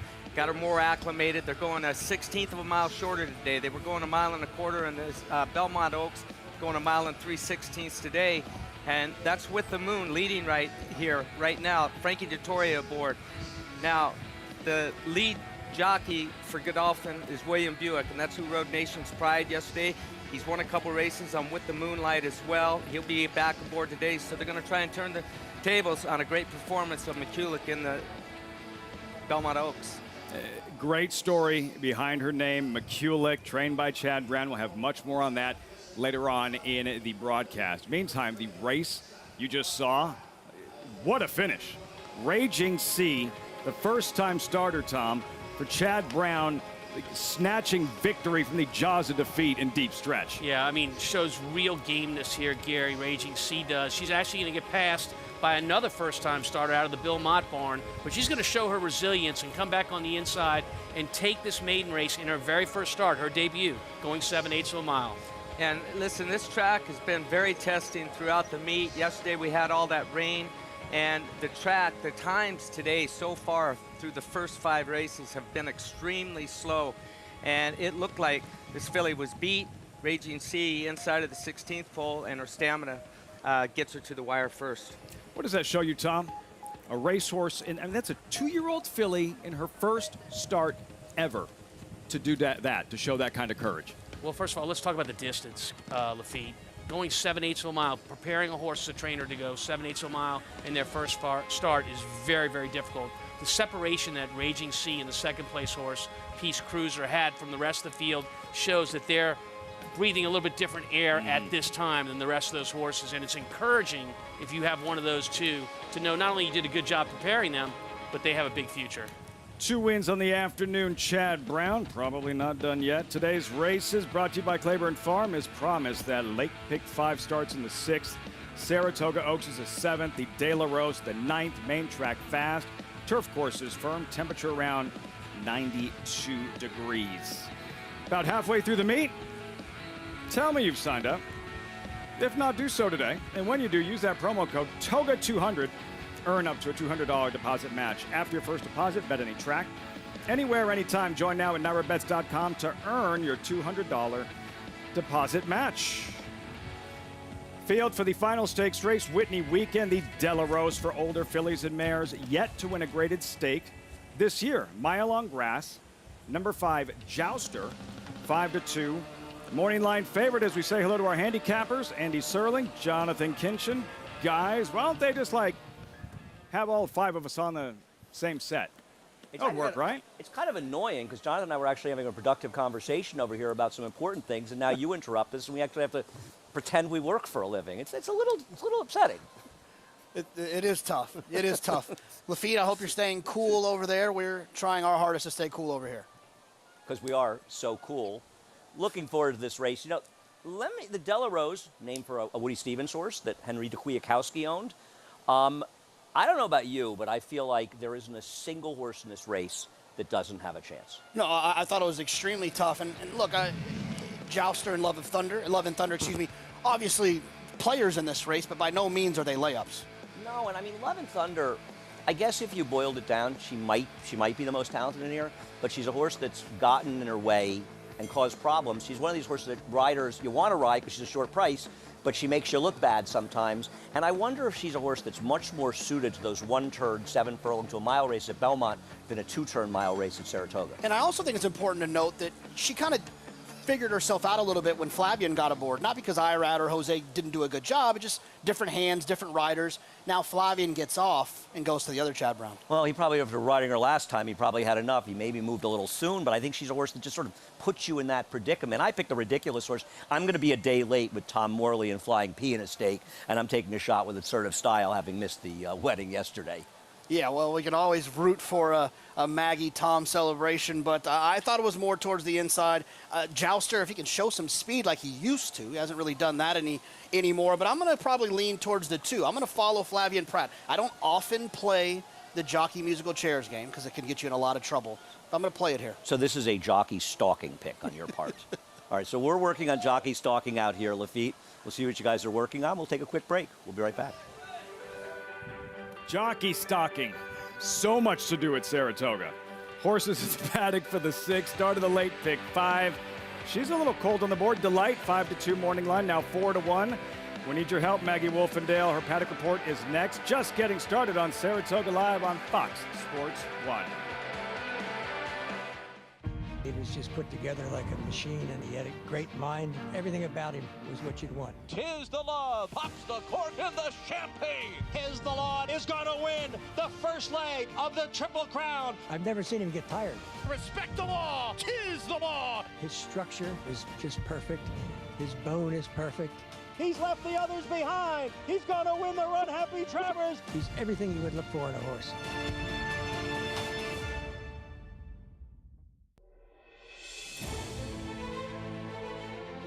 My racehorse has had, obviously, tremendous success. Authentic being the first one to take us and winning the Derby in our first try, which doesn't get better than that. Authentic has won the Kentucky Derby. I will tell you that there's nothing like watching a horse that you own turn for home and come down the stretch with a shot to win. The opportunity is here to get a part of this wonderful sport. We're really big fans of My Racehorse.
Saratoga Live on a Sunday. Welcome back. As always, brought to you in part by Naira Bets. Bet any track, anywhere, anytime.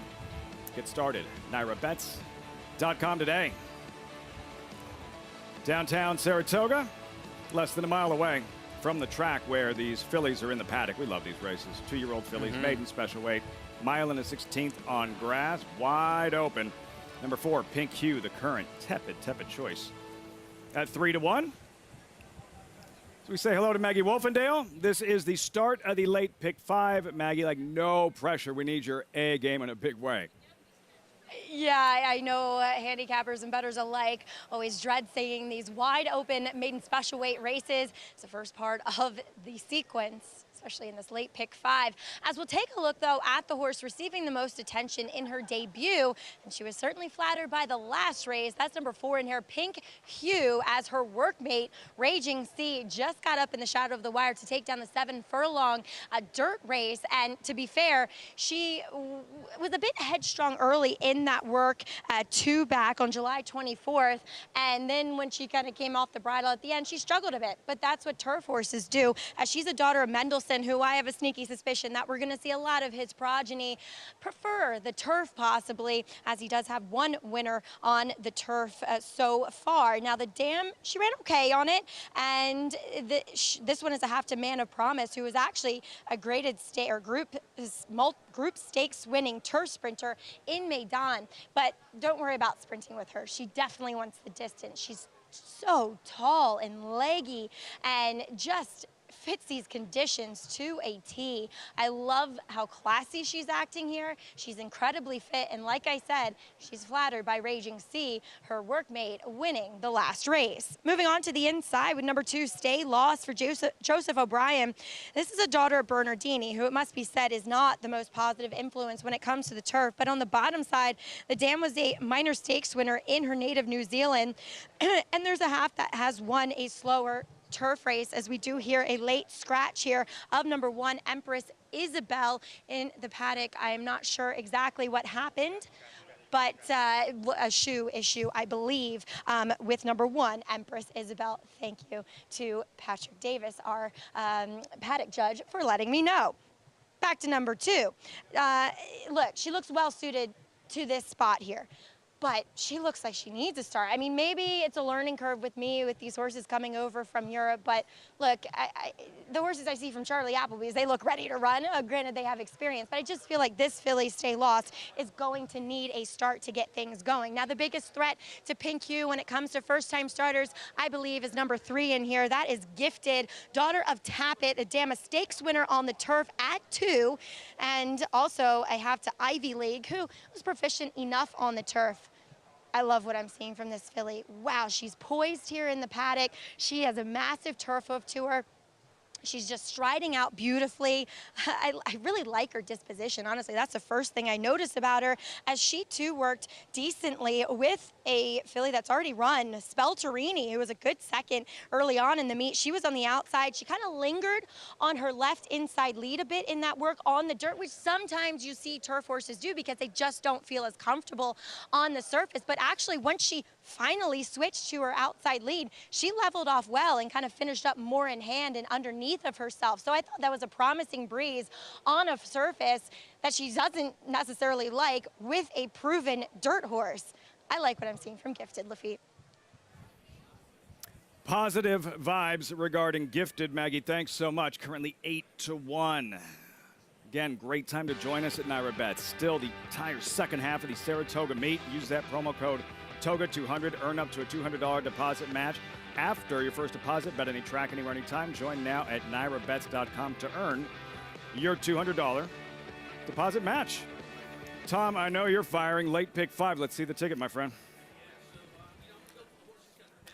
This race, and that's the 3, Gifted.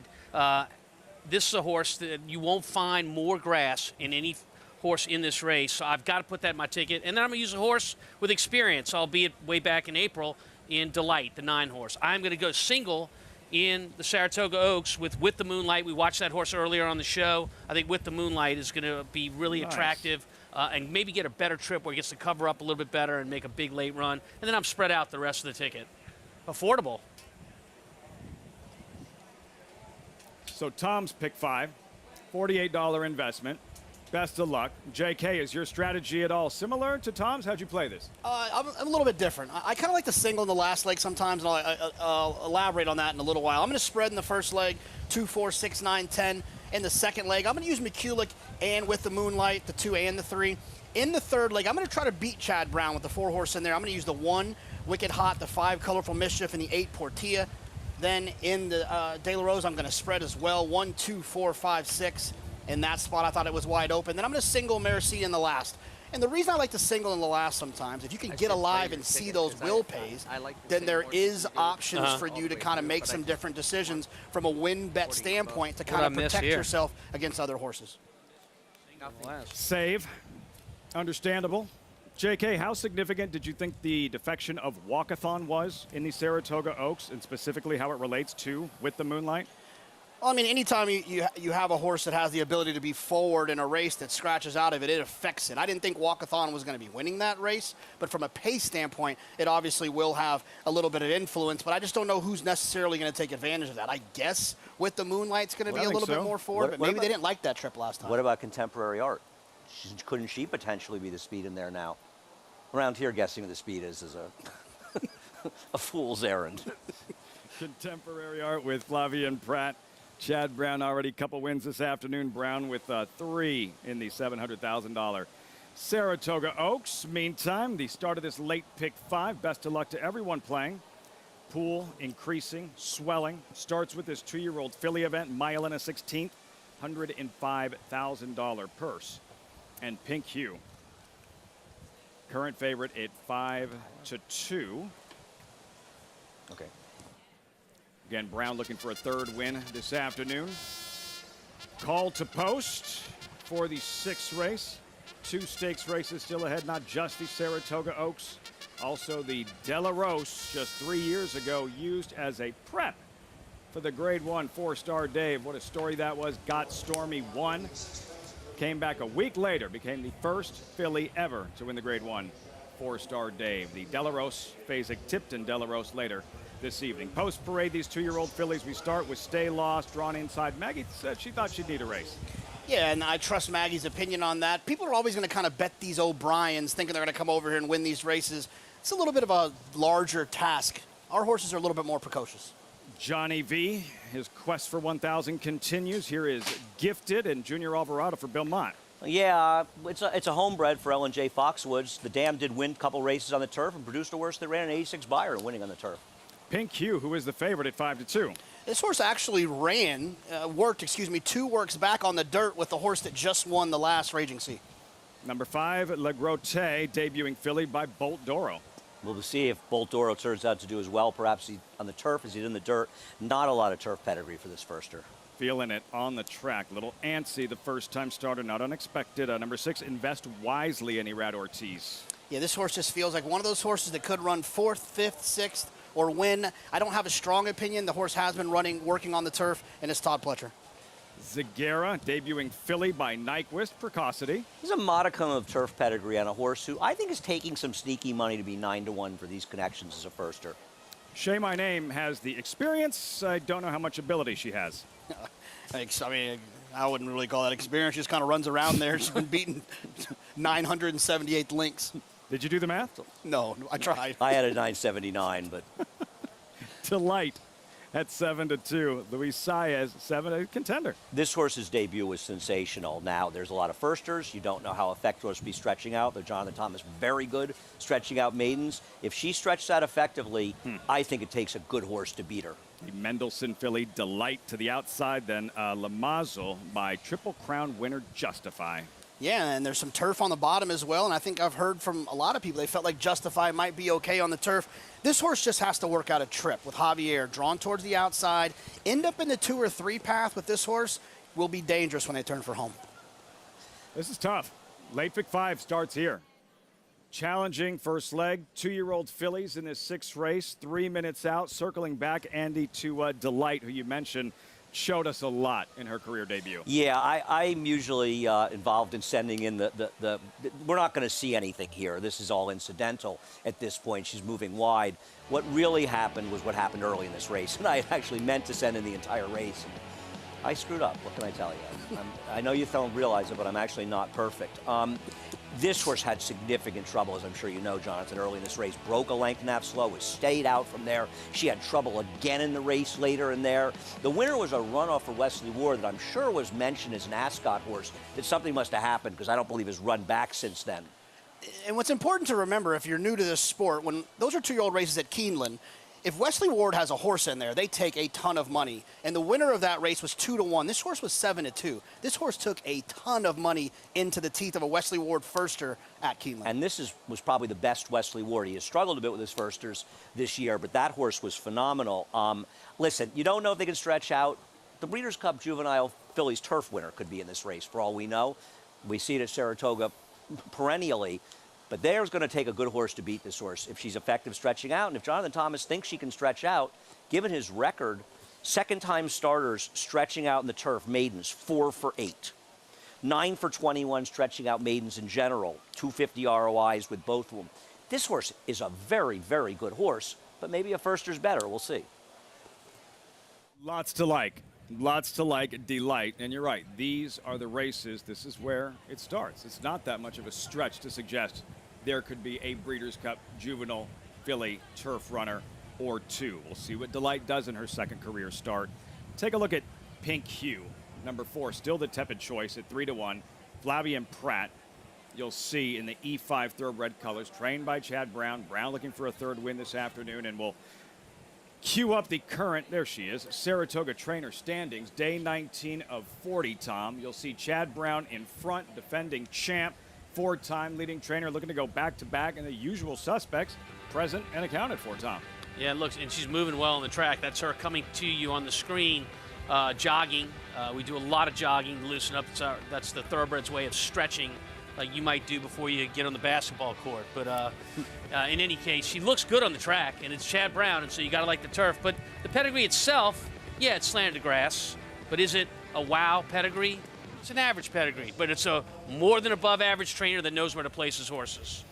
Ready for her debut, Pink Hue, chase for an Alan Jerkins training title, almost halfway through the meet. Over to Maggie, where the Whitney combo is at it again here. Arad Ortiz, Todd Pletcher with a first-time starter, number 6, Invest Wisely.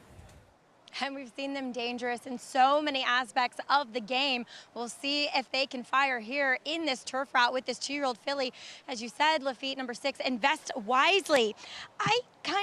She was the one that my eye never went to for whatever reason. I kept thinking, oh, I got to look at Todd's horse. I got to look at Todd's horse. And then she just kind of slipped by every time. And know if that's necessarily a great thing, but she's fairly athletic. She's not the biggest horse. She does move well. She's a bit green when Irad Ortiz took her away from the pony, kind of bucking and bronking down the front of the grandstand here.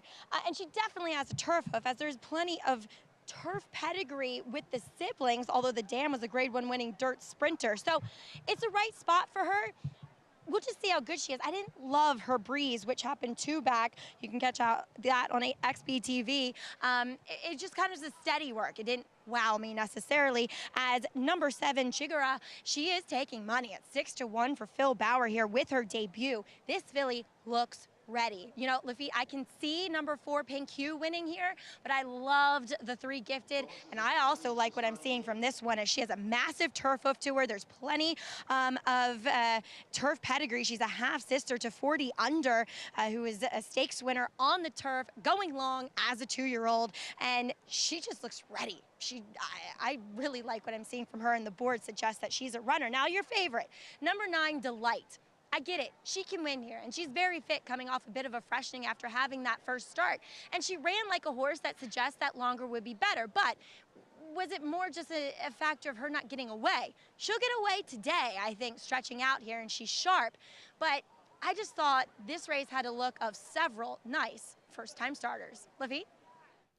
Depth, quality, Maggie. These 2-year-old fillies at the starting gate, start of the late pick. 5 guys. There is another look at Pink Hue, Flavien Prat, and then Gifted, a price. Things didn't work out yesterday for this team in the Whitney, Alvarado, Mott, Olympiad, but maybe they can get one here with Gifted. Yeah, a lot of inexperience in this race. A lot of horses making their debut today. Of the field of 9, 7 have never run. This is one of them, Gifted. How do you know whether they like the grass or not, besides practicing in the morning when you get the opportunity, which isn't often?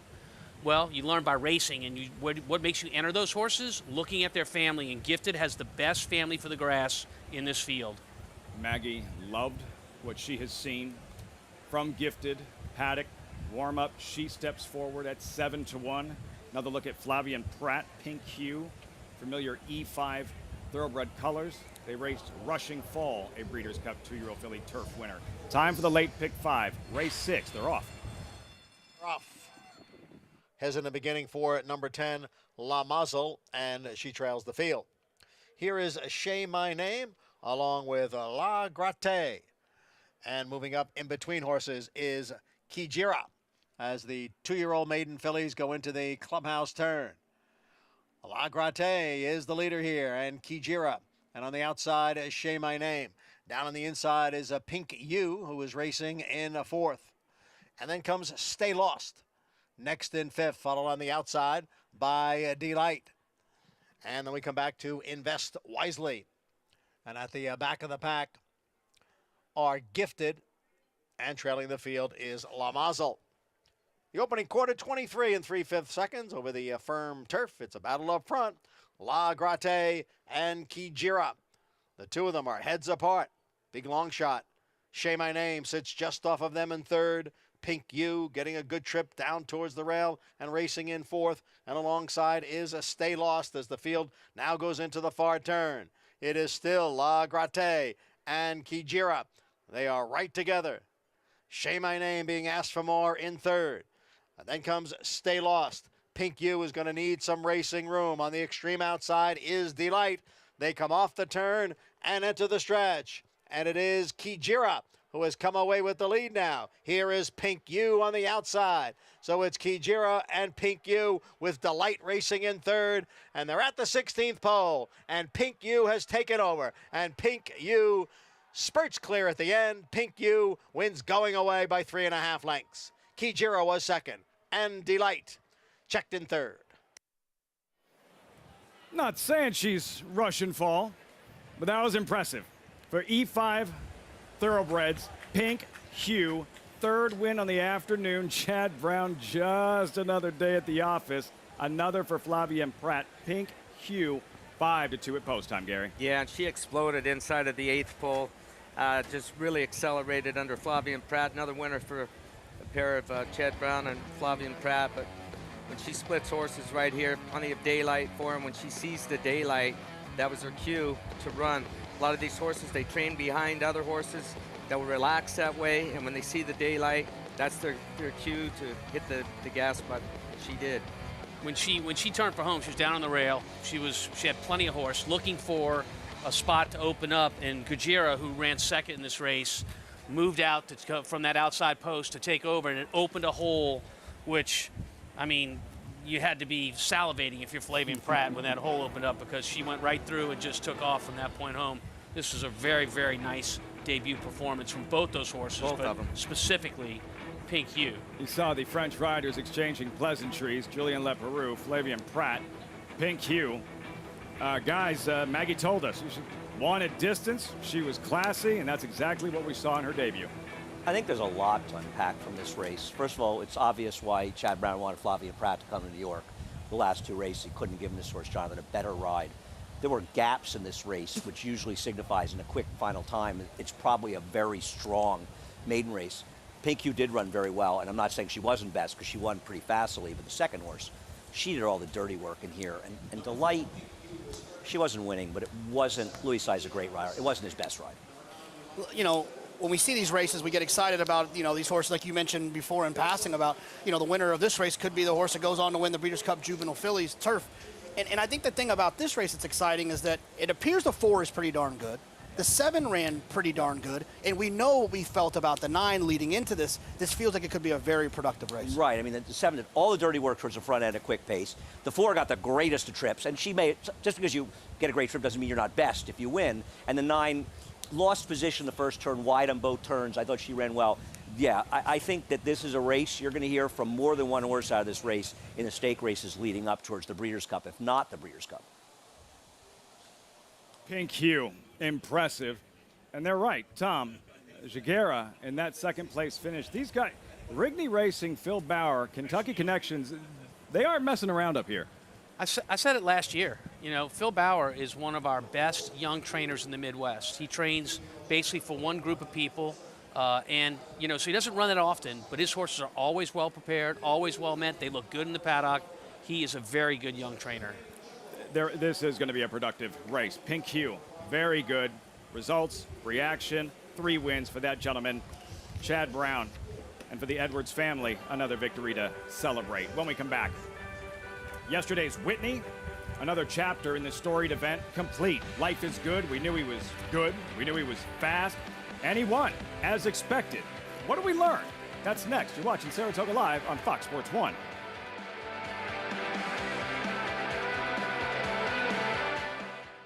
Consistently versatile with 24 Grade 1 winners on every surface from 6 furlongs to 1 1/4 miles all over the world. Switzerland in the Dubai Golden Shaheen. Switzerland wins. Olympiad gets the gold in the New Orleans Classic. Churls Fight running on. Mason in front. Churls Fight on the outside. At the wire. Photo for the win. All purpose, all places, all power. Speightstown.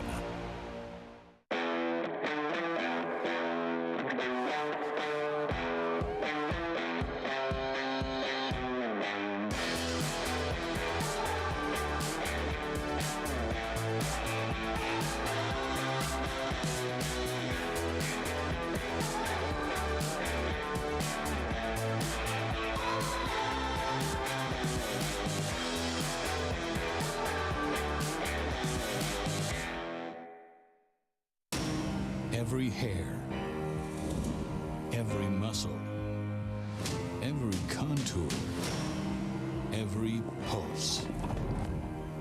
In the juvenile, Essential quality has won. in the Belmont, Essential quality has won the Belmont Stakes.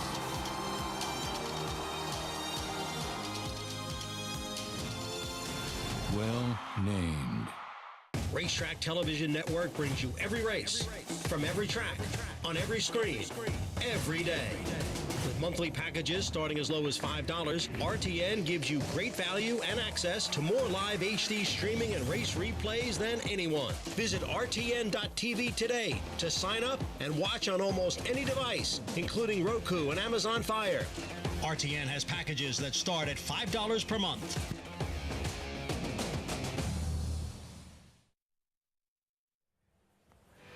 Saratoga live on a Sunday. Welcome back, as always, brought to you in part by Claiborne Farm. 100 years doing the usual, unusually well. Nothing unusual about seeing star 2-year-olds at Saratoga. And for that, Philly, Pink Hue, Tom, a name to remember moving forward. No doubt about it. I mean, I really thought this horse's last quarter of a mile in the race today, when she got a clear look at the front, was very, very impressive. Let's hear from her owner, Bob Edwards, in the winner's circle, standing by with Maggie.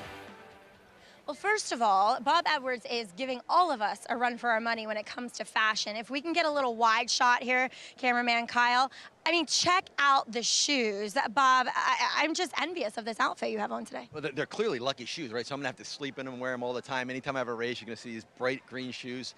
You know, just kind of part of the E5 racing colors. Exactly. You're well matched with your jockey, Flavien Prat, who gave a flawless ride to Pink Hue here. She's a very talented filly.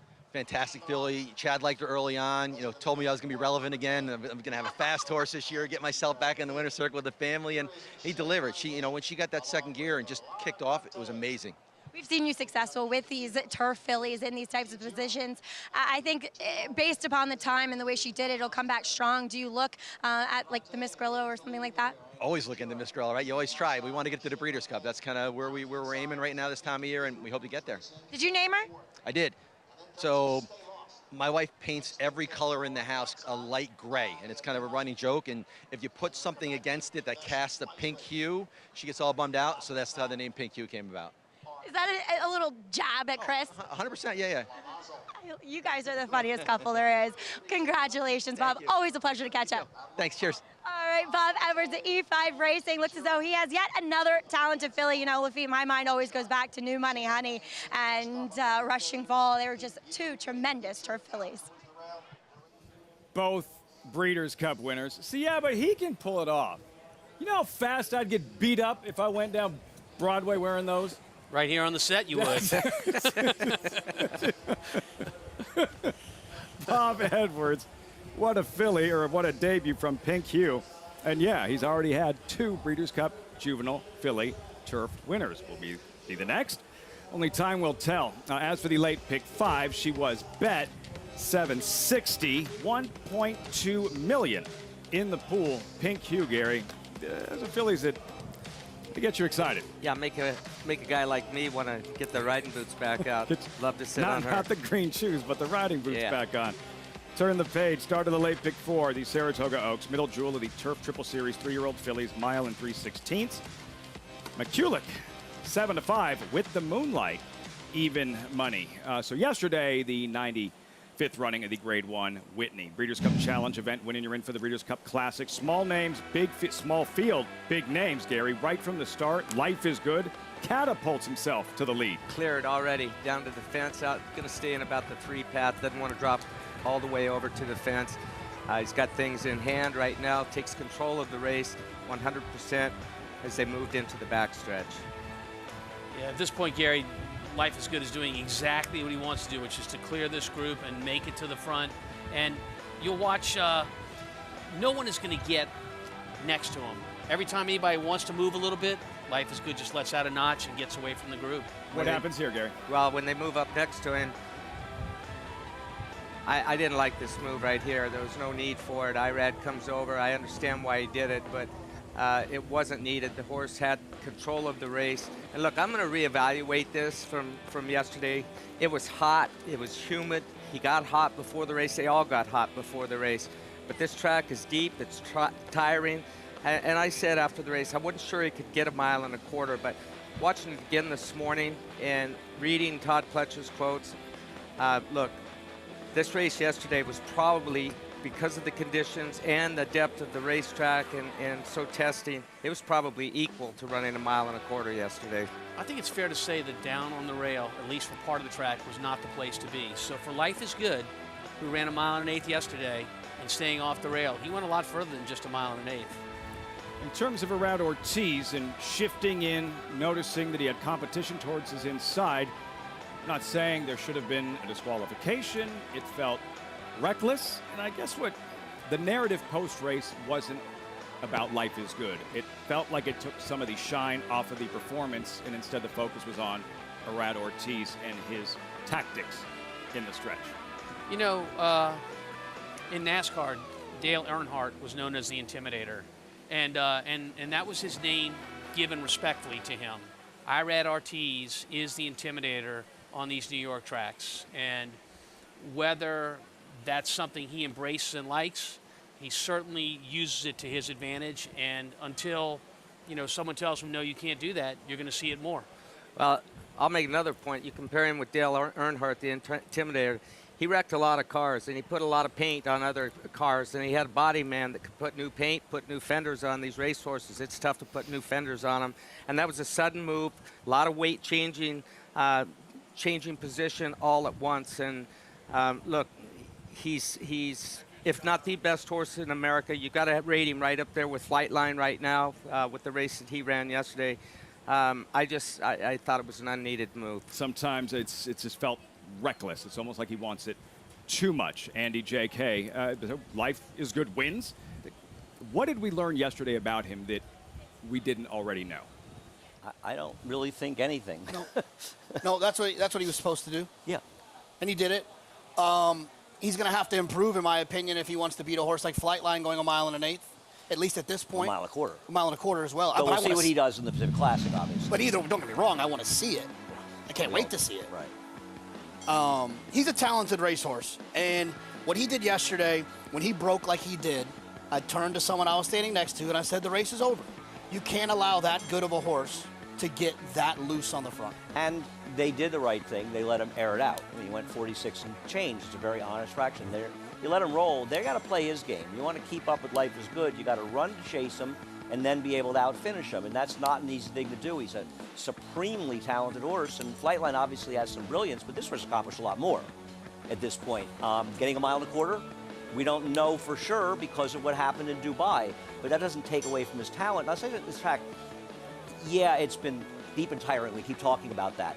But it helps speed horses. It doesn't help closers. It's not like it brings the closers into the race, because maybe they're affected by the kickback a little bit. Well, if it's deep and tiring, they're all tired. Right. So I prefer the horses that are on the front end because I think it's an advantage. You know, you go out there and worked out well in dirt racing speed. you go out there and jog for 20 minutes and then try to sprint home and see how it goes. If you're further ahead, you got a better advantage. Yeah, I'm not jogging. I'm not sprinting. I'm doing nothing. I'm going to sit here with Jonathan. It's entertainment in itself. Life is Good. Winstar, Todd Pletcher, too fast to catch in the Whitney. And there she is, McCulloch, on her way into the paddock for the Saratoga Oaks, Belmont Oaks winner. Can she take the next step towards a Turf Triple Series sweep? Find out in 16 minutes. You're watching Saratoga Live on Fox Sports 1. A Grade 1 winner of nearly $2 million, Silver State hails from the sire line of legendary Claiborne stallion Danzig. And his second dam is full sister to Kentucky Derby winner Monarchos. After winning the Oaklawn Handicap, Silver State defeated Knicks Go in the Grade 1 Metropolitan Handicap. On the board in 12 of 14 starts from ages 2 to 4, his career included a 6-race winning streak. Grade 1 winner Silver State, standing at Claiborne Farm.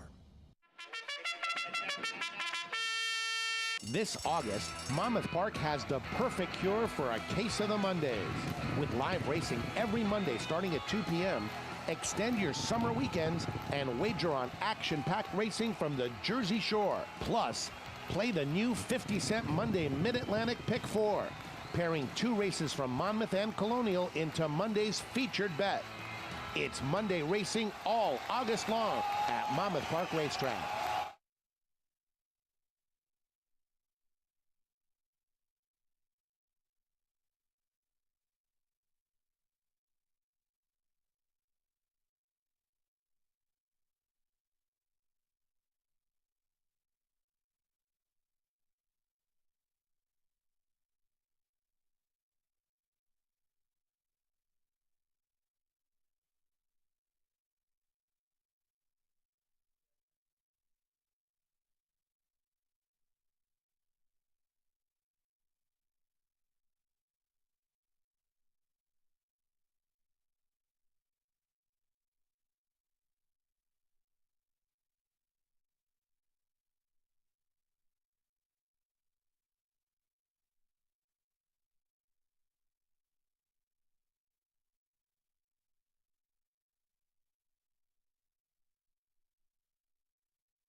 Here is McCulloch.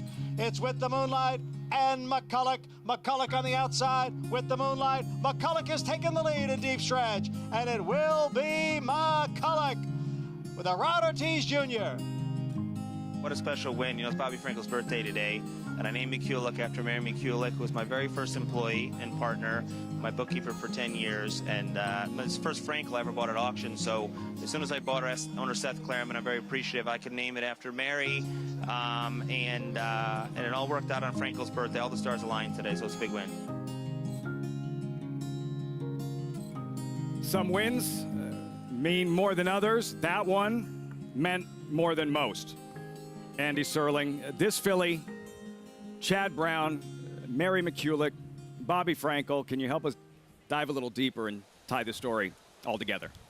Well, yeah, I didn't know Mary McCulloch. I'm sorry I didn't, considering all the good things I've heard about her. But I remember Chad Brown saying to me last year before this filly ran, he said, you know, I wanted to name a horse after Mary McCulloch, who obviously, as he said there, the first person he hired, somebody he was very close to and extremely fond of.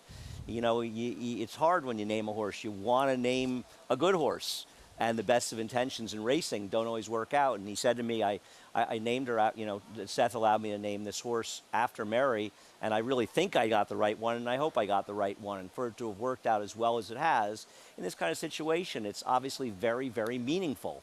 I mean, listen, Judd naming a horse Frankel, and it turning out to be one of the greatest horses of all time, that's important. And for that horse to have won on Bobby Frankel's birthday, considering Chad Brown's relationship, and then with McCulloch and Mary McCulloch, it's a really nice story in racing. And I think it makes this horse mean a lot more to Chad Brown. All the horses, good and bad, they mean a lot to a trainer. But this horse in particular, because of the name, is going to mean a little more to him than probably any other horse in his bar in a certain way. Doesn't always work out that way. It certainly did, as you mentioned, with Frankel and with McCulloch thus far. And she is in the paddock. There she is, getting ready for this $700,000 Saratoga Oaks start of the late pick 4. Correction, that's with the Moonlight, who is the current favorite. At 6-5, we check in with Maggie for the Saratoga Oaks paddock report, and starting with the Moonlight, who's favored. Yeah, say that 10 times fast, Lafitte. But with the Moonlight, she was brought over actually ahead of the rest of the field. She can get herself very revved up, which back at Belmont, she remained calm in the paddock, much like she's doing here. As you see that red hood on her head, it's something that Charlie Appleby likes to use with a lot of his high energy, headstrong fillies. And it's working here yet again in the Saratoga paddock, which is a good sign because obviously the energy here is a bit more forceful than it is back at Belmont. It was when she got out on track that you saw that energy kind of bubbling over. But I like her. She's a big, strong filly. Now, I also think that maybe Saratoga might not be quite as much to her liking as Belmont because she's so big and scopy that I just think tighter turns here might not be as much to her liking. But overall, she looks fantastic here.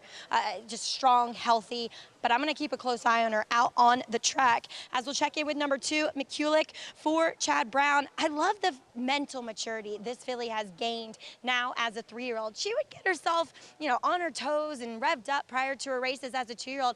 Now she's just so laid back and classy acting. Physically, she's always been a very suitable horse to the eye, in that she's well balanced, well made, and now she just does everything right, too. I think it's interesting that Chad opts to run number 5, Contemporary Art, in this Saratoga Oaks Invitational right off the back of a maiden win. I know she was highly regarded in her debut. She was beaten by a Christophe Clement horse, but the amount of fitness that she has gained from first start to third start is astonishing. She is so much more tucked up than what she was in that debut, and he must be thinking that she's moving forward off of that maiden score. I did watch the work with her in Oakhurst on July 31st. Oakhurst was fairly headstrong in that work, and then Contemporary Art just was laid back, floating over the Oklahoma turf. So I do like what I'm seeing from Contemporary Art here. As we'll send it across the paddock to Andy and Jonathan.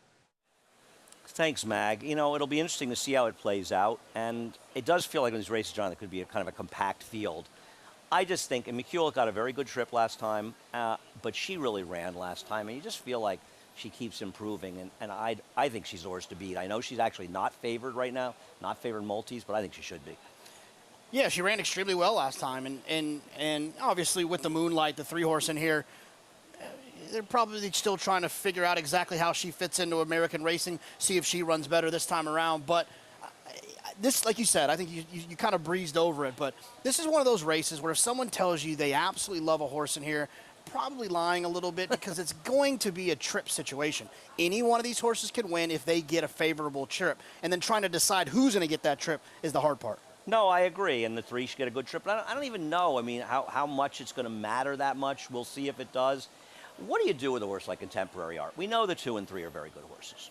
We know the 1 ran very well in that 1 race at Churchill. We don't know if we'll ever see it again. We know Oakhurst can run. Contemporary Art, this is a big jump.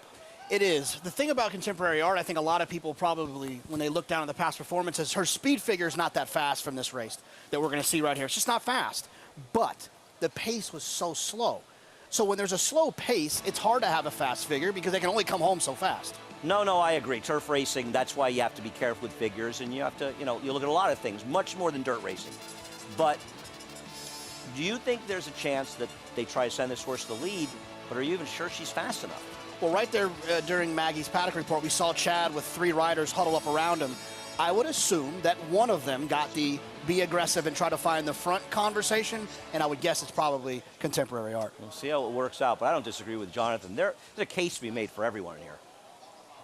Drawing up the game plan, gentlemen. Post-parade, Saratoga Oaks. There is New Year's Eve. Very good in the Edgewood at Churchill Downs, where she beat McCulloch. Yeah, but she was just flat in the Belmont Oaks that day. She didn't have her normal finishing kick. She had a very fast workout prior to that race. Maybe it took some out of her.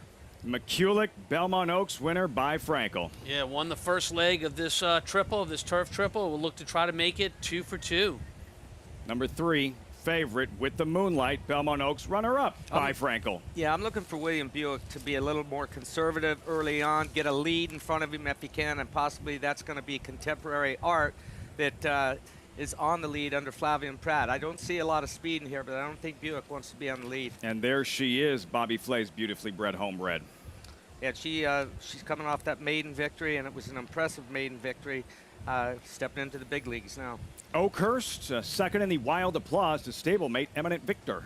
The third of the Chad Brown trio that is in this race, making up this field of 5, and maybe a bit forgotten of the 3. But hey, that is Joel Rosario, isn't it? Then there's that, Yeah. with 10 graded stakes wins in just, 3 weeks. Run Happy Travers and a chance to build that bankroll. You earn a $20 bonus for the Run Happy Travers today. You're going to qualify by betting $50 to win on 1 horse. That was, of course, today.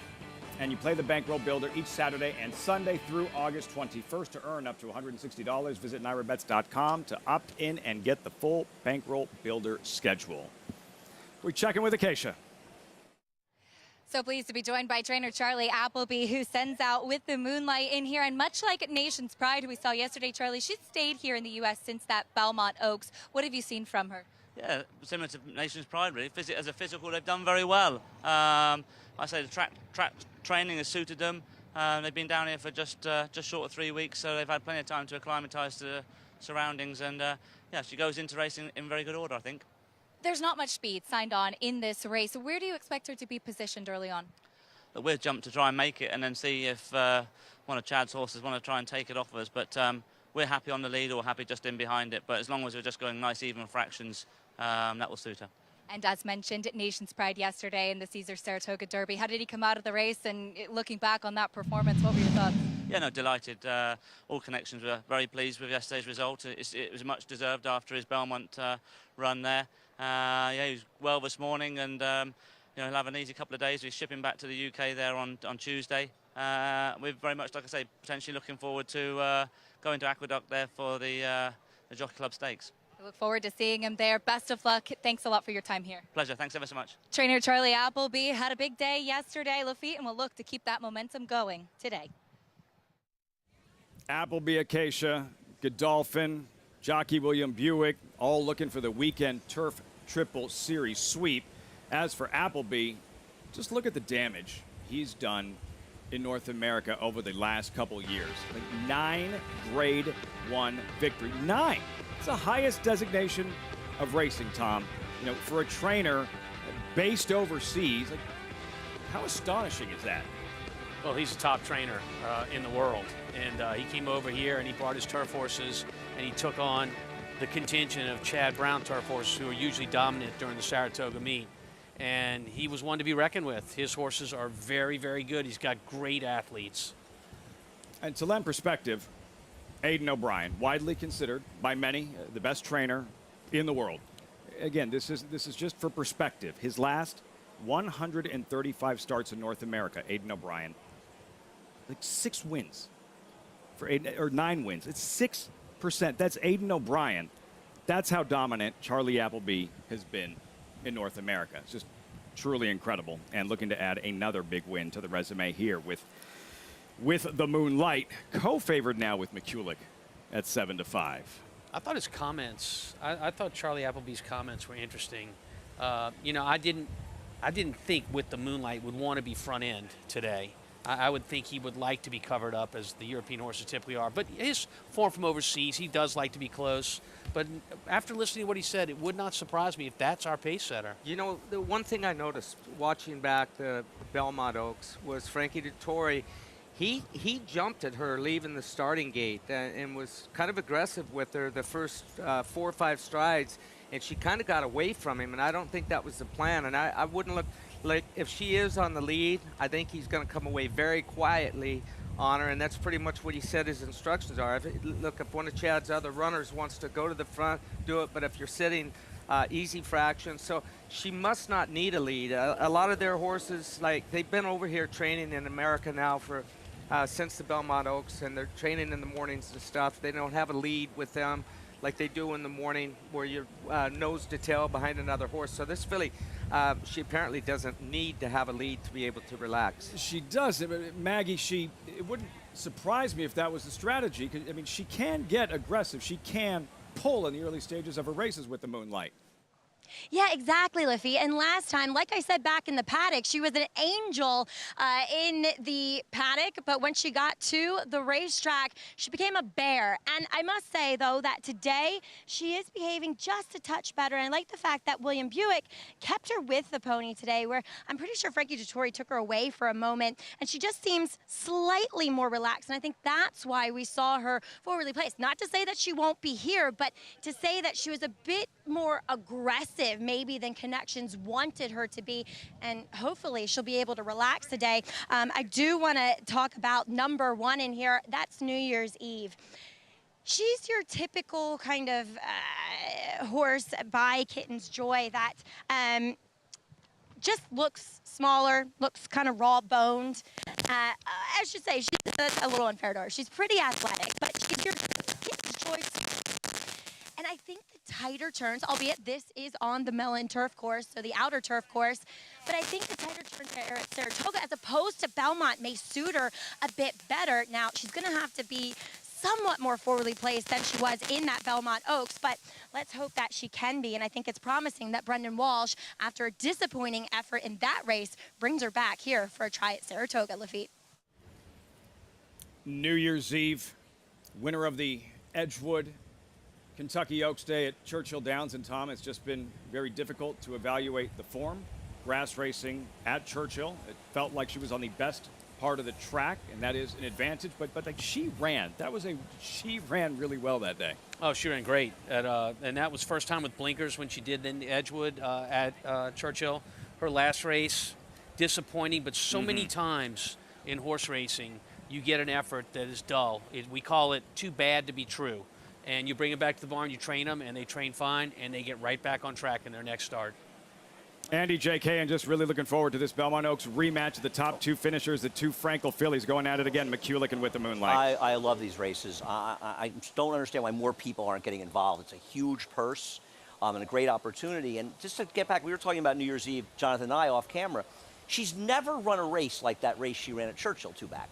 And you wonder if it's an aberrational effort on that weird turf course, because that was a giant effort. But where did it come from? Well, like Lafitte said, like she was on probably the right part of the racetrack. And to your point, it is a standout figure for her. So if I'm trying to explain where it came from, I'm going to go with Lafitte's argument that she was on the good part of the track, and she'll have to prove it to me if she's going to run a race like that again. I feel the same way, because she didn't run a step last time but she ran so well two back that somewhere, even with a good situation, she's got a much better race in her. You have Contemporary Art making the lead, Andy? The three. The three? I assume that with the Moonlight is the speed. I thought, she's clear speed, okay. unless somebody shows completely different intention. Yeah, no, I agree with the Moonlight. With William Buick, looking for that turf triple sweep back-to-back days. All set for the Saratoga Oaks. John Embrial standing by. And they're off in the Saratoga Oaks Invitational. Contemporary Art away well. And going out for the early lead, McCulloch is down at the rail. Alongside is With the Moonlight. And then it is Oakhurst, and the early trailer will be New Year's Eve. We have one full lap remaining here, and it is Contemporary Art who leads by a length and a half. With the Moonlight is next in second, with McCulloch racing in third, and they're heading for the clubhouse turn. It is Contemporary Art who is setting the pace here and leading now by 2.5 lengths. With the Moonlight is second by 2. McCulloch runs in third, and at the back, New Year's Eve and Oakhurst. First quarter was run in 24 and 4/5 seconds. Contemporary Art is the leader here by 2 lengths. They're on the back stretch now. It is Contemporary Art in front. With the Moonlight gives chase in second, and McCulloch is next in third, about 3.5 lengths off the lead. And then comes New Year's Eve and Oakhurst. Half mile in 50 seconds. They're midway up the back stretch. It is Contemporary Art. She's been in front right from the get-go. Continues to lead here by a little more than a length. With the Moonlight runs in second. And then it's McCulloch and New Year's Eve heads apart third and fourth. Oakhurst is the trailer. And now they head for the far turn. 3 quarters in 1:15. It is Contemporary Art. Here's With the Moonlight. Now making a move on the outside. Contemporary Art narrowly. With the Moonlight. And McCulloch follows the move of With the Moonlight. And they're coming for the top of the stretch now. Contemporary Art and With the Moonlight. They are right together coming into the stretch. It is Contemporary Art. Out in the middle of the course there is With the Moonlight. With the Moonlight, Contemporary Art, then McCulloch and New Year's Eve. With the Moonlight in front here in deep stretch. And it will be With the Moonlight and William Buick to take the Grade 3 Saratoga Oaks. It wasn't perfect. The profusely sweating With the Moonlight, who was aggressive early, wide into the lane, wrong lead, and still a clear-cut winner of the Saratoga Oaks. And she's wanting more right now. She hasn't had enough. Listen, it was well executed by William Buick. This filly, if he wouldn't have had that other filly in front of him, Contemporary Art, she would have flat run off with him. That was the only thing that was keeping him from getting run off with. He was right square behind Contemporary Art down the back stretch. And when McCulloch came up on her hip, he was loaded for bear. She accelerated. Look, they don't teach them to switch leads a whole lot over in Europe. Apparently because of the straightaways and the long straights and everything. When they get tired, they switch leads. So huge effort today.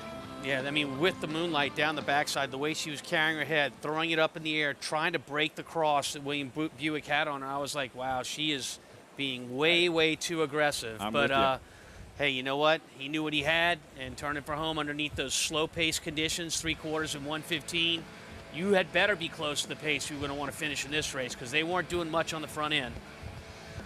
The weekend sweep from the Caesars Saratoga Derby yesterday. Godolphin, Charlie Appleby, William Buick, and now the Saratoga Oaks winner's share of the $700,000 purse. The pat on the shoulder With the Moonlight. And this was like Grade 1 company, yes, but a Grade 3 race. We showed you the stats and the damage that Charlie Appleby has done overseas in Breeders' Cup races here and Grade 1 races.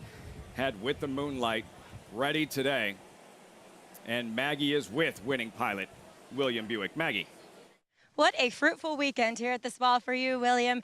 This one, she won easily, but she wasn't that easy early on. Talk about how aggressive she was, and I could see you broke like a whisper, trying not to excite her.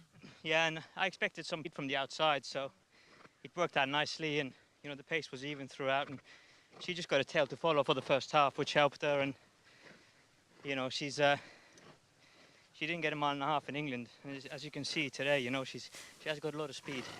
And she's a bigger type of filly. How adaptable has she been to American racing? As you've ridden her in England before. Yeah, I mean, she's adapted really well, and like I'd say the same about the colt yesterday. The first run in Belmont, you know, a month or so ago, stood them in good stead for this weekend. So, you know, they had that experience under their belt, and and that definitely helped with American racing and the style of it, or you know, the style of it over here. Well, William, do you get to celebrate it all this big weekend? We're flying back tonight and back in action back in the UK tomorrow. So, but look, it's great. Like I said yesterday, very privileged to come over here and ride these horses. So, you know, I'm just delighted that you know, we got the job done. It's been a pleasure to watch you ride these races. Congratulations with the Moonlight. Thank you very much. Appreciate it. William Buick putting on a show here at the Spa, taking down both of these turf races. Lafitte? No rest for the weary. Catching a plane home, one of the best in the world. William Buick with the Moonlight, Andy J.K., and you could hear her blowing. She made it. She won easily, but she was tired after that one. Well, when you go 39.42 seconds for the final 7/16 of a race, I don't think any horse wouldn't be blowing. And perched off of a horse that was overmatched in a slow pace, I mean, she ran very well, but she just had a huge advantage because of her tactical speed. Yeah, she found herself in a comfortable position from a tactical standpoint. I don't want to say she was comfortable. She didn't look comfortable. She seemed a little aggravated when they turned for home. She was throwing her head quite a bit, and I really respect Gary's point that if she didn't have that target, she might have ran off. It worked out perfectly for her.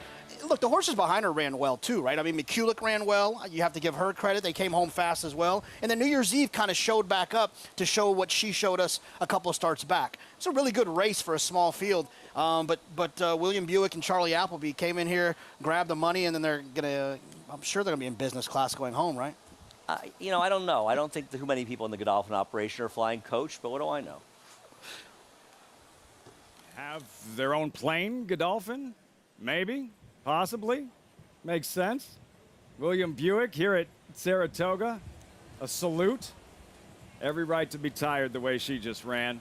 The long trip over, and then that performance with the Moonlight in the Saratoga Oaks Invitational results.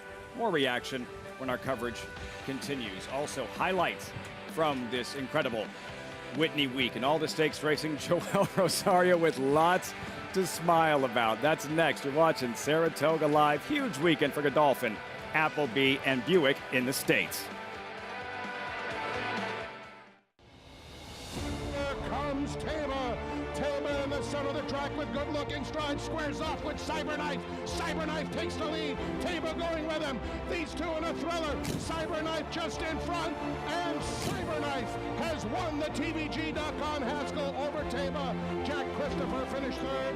The running time 1 minute 46.24 seconds. Good runners on top of the world. Come dream with us at Three Chimneys. Who you betting on? How about an app created specifically for horse racing? Naira Bets. We specialize in thundering hooves, fist pumping, and boosting your bankroll with robust weekly promotions.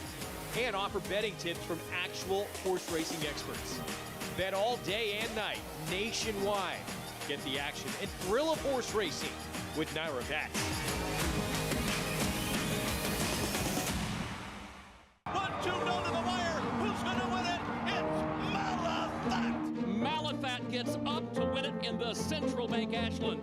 And Clariere will win the cotillion. Here comes Malafat. Here comes Clariere on the outside. They're coming to the finish, and it's going to be Clariere. Clariere and Malafat on the outside. It's a showdown in the Chauvet. That's going to go to Clariere. Curlin, the classic sire.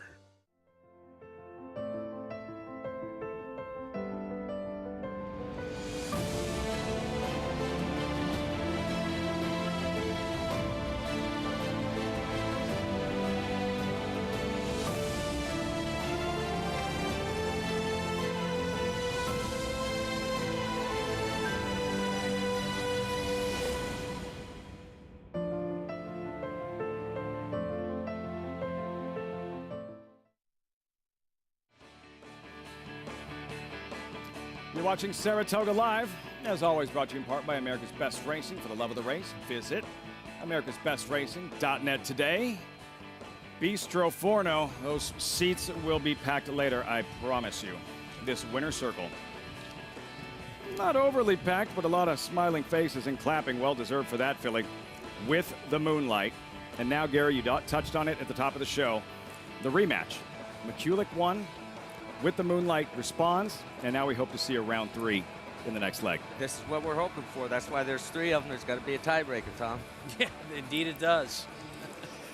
Good series. Exciting series. And for With the Moonlight, the way she was tugging at William Buick early. Were you at all? How concerned were you watching? No, I wasn't worried at all. Having ridden over there, you know, and having ridden horses that pull, they still can accelerate off of that. It doesn't look pretty with their head bumping up and down and stuff, but he had her, and he knows this filly. I'm sure he's ridden work on her in the morning. He gets on a lot of horses for Godolphin in the morning for Charlie Appleby. He likes to use the riders, so I'm sure he was well aware, and he won the Pretty Polly Stakes on her at Newmarket in the same manner that she won today. Actually, she was up close to a tepid pace, and she was pulling.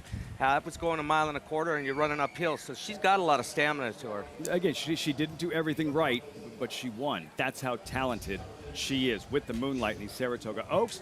Down to Acacia in the winner's circle. Joined by Michael Banahan, Director of Bloodstock for Godolphin, with Nation's Pride yesterday, with the Moonlight today. What a weekend for Godolphin.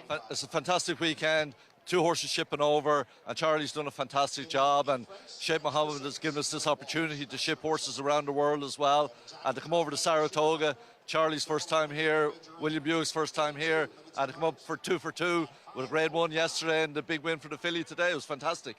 With the Moonlight, she really was very game today, overcoming a lot. I mean, talk to me about the performance and what you thought of it. Yeah, well, look, she had a good trip, really. She broke well, had a nice position all the way around there, and had a target to run at. Probably could have gone a little bit quicker on the front end, but she quickened up nicely, and she stayed on very well. So we're very pleased with her, and she did exactly what we wanted her to do. And she's been trained exceptionally well here, and she's been working with Nation's Pride all along, and she looked like she's, according to Charlie, that she's developed and done really well here and enjoyed training in America. So I think she's improved as she's got for the last 6 weeks. Much like Nation's Pride, staying here since that Belmont second last time out, how rewarding to see her turn the tables today. Oh, it was fantastic. And for both of those ones to jump up and get the win here at Saratoga, it means an awful lot for the program. And obviously, you know, Charlie has looked at coming to America with the great turf program here in North America as well, to come over here and target some of these races. So it's great to have the reward to get those wins, and hopefully be many more in the future. It's been a lot of fun for us to watch. Michael, congratulations to the whole team. Thanks, Alicia. Take care. Michael Banahan with the Godolphin team. A tremendous weekend for last year's outstanding owners and breeders, Lafitte, as they continue that worldwide domination. You're not kidding, Acacia. The colors there, Godolphin. They're on the canoe. Essential quality last summer. Jim Dandy winner. Run Happy Travers winner, and today with the Moonlight. Any excuses, McCulloch? How was With the Moonlight able to turn the tables? What would you say was the biggest difference this time than in the Belmont Oaks? I think it's pace. I think it's how the race set up and how slow they went. I mean, when you're up front or close to up front, as she was, you get the opportunity to have great position on the pace setter, and you're not using any energy at all, and you're holding on to that horse, waiting to give her head to use that energy. It's tough from the ones that are behind you, particularly if you're talented. She's very talented. And she got first run on McCulloch. McCulloch, look, Irad he had a deep hold of McCulloch as well, back behind With the Moonlight, and so he was at a disadvantage. I don't believe that he was watching the body language of Buick as well, and I'm sure he saw that head coming up, and he's like, well, she's going to stop. She can't accelerate off of doing what she's done early on in the race, and she did do what he didn't expect. So I think it caught everybody off guard a little bit. Look, if there is a rematch, I wouldn't be surprised to see Chad throw another one in there that will make the pace a little more ordinary, because it wasn't ordinary today. He has the depth and the volume in that stable. And for those of you at home playing this late pick 5, chalky thus far. Pink Hue was favored at post time. With the Moonlight, 4:33 left at the Spa. Race 8, breaking the stakes activity, but a solid allowance race. 7/8 of a mile, fillies and mares. Scratch number 6, Minute Waltz. Portilla number 8, the current favorite, at 2-1. And time now to reveal the Duncan Dash of the week. Brought to you by Duncan. This guy keeps winning stakes races. He'll never pay for another flippin' donut the rest of his life. Joel Rosario, 3 more graded stakes wins this week. That's 10 total. As the summer heats up, stay cool with Duncan's full lineup of refreshing and delicious iced beverages. Saratoga Racecourse runs on Duncan. And Gary, it's the way he's doing it. Like, look, on the lead, on grass, Hall of Fame. This is yesterday, off the pace, dirt sprint in the test with Chi-Town Lady. Front running on the grass in the Hall of Fame. He's doing it every which way. Yeah, he is doing it every which way. It should be the Duncan Dash of the meet, not the week. And it doesn't matter. I've said before, he's the best instinctual rider that I've ever seen. He doesn't necessarily go out there with a plan. He adapts to however the horse feels underneath him. Reading the quotes this morning, everything that was what Wesley had planned yesterday for Chi-Town Lady, was to let her ease back off of the lead. She's been close in every one of the races, and come running late with that huge kick and grind to get the job done. The Week 4 stakes winners as we look back at some of the highlights of Whitney Week here at Saratoga.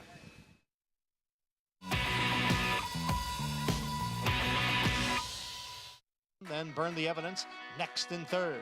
And alongside is How Ya Bud in fourth.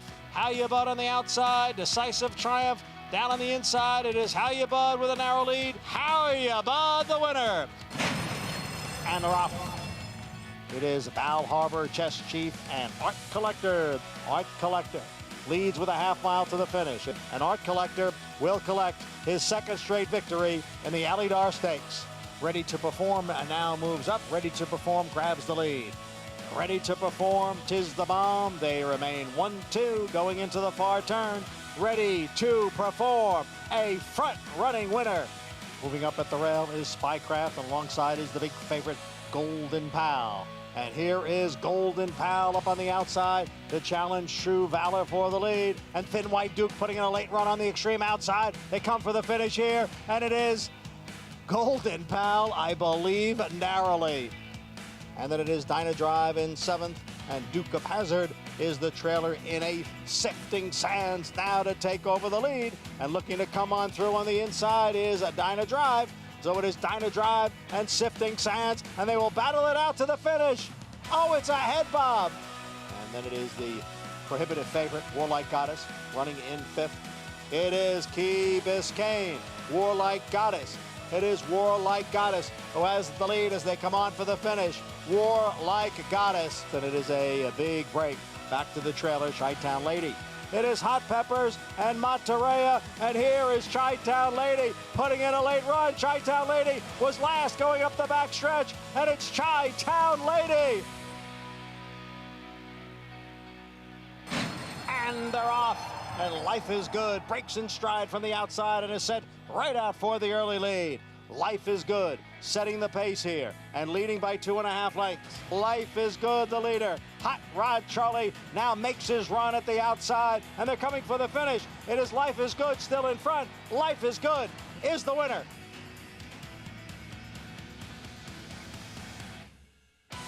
And then it is Nation's Pride next in third.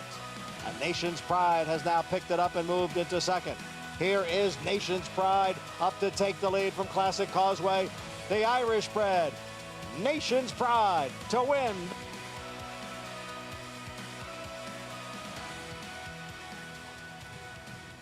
And with the moonlight for Godolphin moments ago, always such an exciting week. Whitney Week at Saratoga, and we're not done yet. One stakes race remains, the De La Rose on grass. Later on, what will Jouster do in the De La Rose? Jouster takes her lance. I like it. Winner of the Perfect Sting is back. Final stakes race of the week in the 9th, first the 8th in 14 minutes. You're watching Saratoga Live. Eclipse champion Run Happy, the #1 second crop dirt sire of last year, is back and showing a new dimension with winners on turf, dirt, and all weather. A record-breaking sprint champion, Run Happy is also signing winners at all distances, from 7 furlongs to 1.25 miles. A sire whose runners can carry his speed over all distances and all surfaces. Run Happy, price for value, and standing strong at Claiborne Farm. Launch your thoroughbred ownership experience with Flying Partners Racing, a New York and Florida-based racing partnership with winning percentages over 20% at Belmont, Lone Rock to win, and 25% at Saratoga in 2021. Ice Princess. Limited opportunities available now, with yearling partnerships coming this fall. It is Tell Your Daddy. Meet the Flying Partners team at our open house. Visit flyingpartnersracing.com to learn more.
Bring the family to the spa. Sunday's Family Fun Day at Saratoga. Look at that. They're off. Lots to do. Games, the activities, Papa Shot. There's a petting zoo. They didn't like my idea of having Firenze Fire at the petting zoo, waiting for your child. I don't understand why. Something for everybody at Saratoga. Family Fun Day at the spa. As for the racing, that's my favorite shot. Horses in the paddock race 8. Current odds, solid allowance. Sprint fillies and mares Sportia, 2-1 favorite. With about 15 minutes to post, we check in with Maggie Wolfendale standing by with this paddock report. Why not have the Maryland bred start with the Maryland bred and Wicked Hot drawn inside? What are you Yeah. seeing, Maggie? Oh, let me really quick. I'm still chuckling about Firenze Fire in the petting zoo because I'll be honest, I took my daughter Grace over to see him after the savaging incident last year in the Forgo, and he was a teddy bear, so maybe that is an option. But anyway, if you want a hunch bet, Wicked Hot, because I am wicked hot here. And I'm a Maryland bred too, so why not? But Wicked Hot, she is a very, very big filly. So watching her in her last replay of the 7/8s at Maryland, she was one that had to be niggled at the entire time, down on the inside, which time and time again has proven not to be the place to be on the Laurel course. Now she's on the inside here at Saratoga, but I don't think that's a bad thing. And she comes third off the layoff for Grand Motion. And honestly, a decent race that she comes out of. Swaying to and fro, came back to win with an 81. And the 5th place finisher, albeit in and off the turf event, came back to win with an 83 buyer. So she comes out of a decent race, at least, you know, relatively speaking, from Maryland. So is she the 80 horse or is she like a mid-70 horse? Because those numbers aren't going to win here. But she's impressed me with her physicality today. As number 5, she's turning back. That's Colorful Mischief for Todd Pletcher. And I like the turn back. She's fairly petite. And watching the mile and a 16th two-turn race, she was fairly eager too. So less ground, much preferable for this filly. But let's take a look at number 8, Portia, as I remember seeing her last year as a 3-year-old. She's just very pretty, and she's got a lot of scope to her. So the 7/8 is actually probably her most ideal distance as she comes off of the return effort from Churchill going the 6. She tried so hard, and she was facing a horse that got the lead, Arioki, who is fast and was determined. But she even switched back to her inside lead, and usually you take that as a negative, but she actually excelled, or accelerated, I should say, after she switched, kind of like turf horses do. So the gameness is there. I just wonder if she needed the fitness, and boy, she looks incredibly fit. Forward trainer Al Stahl looking for another win on the card today as we head over. I see Andy and JK checking out these horses. Really, you got your specs on, guys. We're actually we're playing word games here. This is an interesting race. I don't think we're surprised about the 8. I mean, the 8. I like the 8, Portilla. I think I like her a little more than you, though I think you agree with me. She's probably the horse to beat. What do you do with one-number horses, Jonathan? Because her last race will beat this field in all likelihood. But are you confident she'll run it again? Well, I can handle a one-number horse if there's a reason that I can come up with as to why there's a change. Her previous numbers were last summer as a 3-year-old. She was allowed to grow up, mature, and now she's a 4-year-old, and I think that could be the reason there's a jump. She took a lot of money in her races up here at Saratoga, considering the fact that it's Al Stahl up here, so I think she's had some talent all along. I bet her last race at Saratoga, she ran great in there, but she did run very well last time. Race post-parade, you're looking at Wicked Hot, Maryland-bred favored in her last 4. Grand Motioneer with a win here the other day. I think John and I both feel that she's the best price of the contenders. Trevor McCarthy aboard. Wicked Hot, number 2, Boss Cara, an 8-to-1 winner at Belmont last month. This horse is taking money. 12-to-1. This horse could be 30-to-1, and no one would blink an eye. Eric Cancel with the stakes win yesterday in the Lure at a big price for Tom Morley. 2 a T, 8th start this year. She's been busy. Yeah, I mean, she's a nice horse, but she's an awfully tough here. I think it shows she's a very short price, 9-to-1, considering the competition. Jose Ortiz rides Empire Hope. Is so professional in her debut win. Very professional, but the speed figure was slow. I think she got a great trip in there. It's hard to beat Chad Brown. You've seen that today, and you've seen it for the last 4 weeks. When you can, you got to try to do it. I'm going to try to do it here. Colorful Mischief, racing and training in Kentucky for Todd Pletcher. I love turnbacks as she cuts back from a route to a sprint, but Todd Pletcher, surprisingly, does not have great numbers cutting back from routes to sprints on dirt. Number 7, Rookery, most experienced in the field, 20th career start. Yeah, when the most experienced is the best thing you can say. At 1 for 19 with 7 seconds thirds, I'll go elsewhere. Portilla, the favorite. Maggie mentioned how fit she looked. Just missed it, 14-to-1 in her latest at Churchill late June. I just really like how Lafitte says Portilla. I'm sure he's proud of me of that. This is who I like in here. I think this horse should get a great trip to the outside, has tactical speed as well. You're in my good graces, having passed along the ice pack, JK. Big City Mama, 4-year-old debut, unraced since last October. Yeah, she's going to have to get a lot faster for Shug McGay to get it done here. Hall of Famer Shug McGahee, that impressive first-time starter yesterday to start the program for the Whitney. The selections from our handicappers. Field for the 8th, competitive, allowing sprint in 6 minutes. 3 left for Whitney week. Still have the De La Rose coming up in this 8th race, who is favored, Portilla, at 2-to-1. Ricardo Santana in the saddle, won 5 Grade 1 races last summer. See if he can get a win in the 8th at the Spa.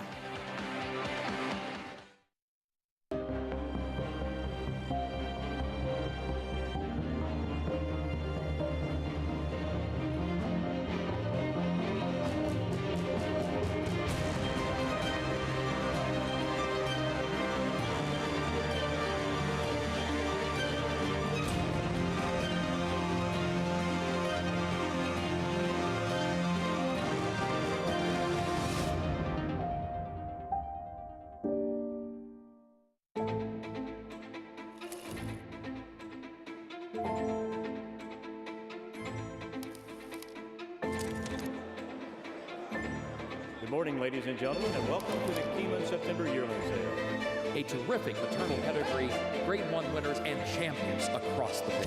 Echo Zulu parties. Life is good. back. Good luck. Speightstown. Munning. Echo Town. It's Echo Town for Joe Talamo, and Echo Town raced away. And Echo Town is drawing away in the stretch. Echo Town wins the Allen Jerkin Stakes. A sire line so prolific, it repeats itself. Echo Town. Irish Hill and Duchess View Stallions, proudly standing the ultra-fast, multiple stakes-winning son of Uncle Mo, King for a Day, the only horse to defeat 2019 three-year-old champion Maximum Security. Well, King for a Day was basically a clone of Uncle Mo. I mean, good speed, the ability to carry it over distance of ground, real professional horse and a really cool horse to train. Sire Maker Extraordinaire, Uncle Mo, represented in New York by King for a Day. Visit ihdvstallions.com to book your mare today. Welcome back to Saratoga Live, brought to you as always by Naira Bets. We can bet any track, anywhere, anytime, even from the spa verandas at the top of the stretch, which is where I'm positioned now, as they're pretty cool where they've been redone here. Right at the top of the stretch, a great vantage point where you have a great look at those horses rounding the corner, the final turn, coming into the stretch. You can see which horse is in front, which horse is making that big move at an important time. There's some covered areas as well, can accommodate up to 45 people. A beautiful location, a great place to spend some time with friends, and on this hot and humid day, I can honestly say there is nothing I would rather be doing than hanging out in one of the verandas here with a cold beverage, and very jealous of the people that are getting to do just that as we get ready for this 8th race, and everyone will start congregating on this rail to get a good look at those horses turning for home. Lafitte, this is a great spot to watch the races if you haven't checked it out already. You had me at jealous. Tom, we work too much, man. You know, I was just wondering, but that walk down there, I want a cold beverage for the walk down there, but that thing is outstanding. I mean, you want to talk about a fun place to watch a race from and an enthusiastic crowd? Oh, yeah. Stella Artois Spa Verandas. It has everything. Reservations, naira.com/Saratoga. You won't find Maggie at the verandas either. She's currently horseback. Maggie. Lafitte, when there is a race that's like 1.1 miles in front of those grandstands, I'm always tempted to have my people in the verandas to hook me up with a cold beverage. Just water, of course. But anyway, taking a look at number 4, Empire Hope in here. I had to go back and remind myself, looking at the conditions of this race, that these were fillies. Because when I looked at her, I was like, colt? I mean, she is just so big, so powerful looking, and she's improved from that first effort where she was a dominant winner, but a slow figure. So she's going to have to improve on the speed figure standpoint of things. But based upon what I'm seeing, I think she could. And it's funny, looking back at my notes, I wrote, may want a bit longer. So she gets a bit longer here with the stretch out of a half a furlong, Lafitte.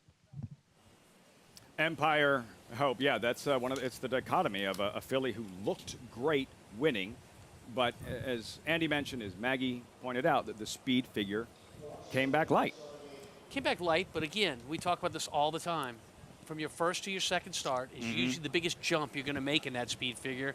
Trainer has a chance to work with the horse, correct the things he didn't think the horse did well, and it usually is a big move forward off that initial debut. So both Andy J.K. with Orthia, this is like set versus set, head to head. You both, colorful Mischief at 3-1 for Todd Pletcher. Yeah, look, I'm fearful of the 8-horse not only being the speed, but being the lone speed. And if that happens, then it's advantage to the set downstairs. But I really think that experience helps. And with the Pletcher horse turning back to one turn, I think that's what this horse wants. Guys, just so you know, over there on the other set, I had to flip a coin between the 5 and the 8. Landed on the 5. I did not. Deep dive analytics to come up with that horse. Moving into line, number 4, Empire Hope. What will she do today? Off that impressive maiden win, the way it looked. Figure came back light. See what she does in her second career start. Orthia, the favorite. De La Rose will be the 9th. this 8th race, quality female sprinters, $115,000 purse. They're in the gate. John Imbriel standing by. We are set for race 8.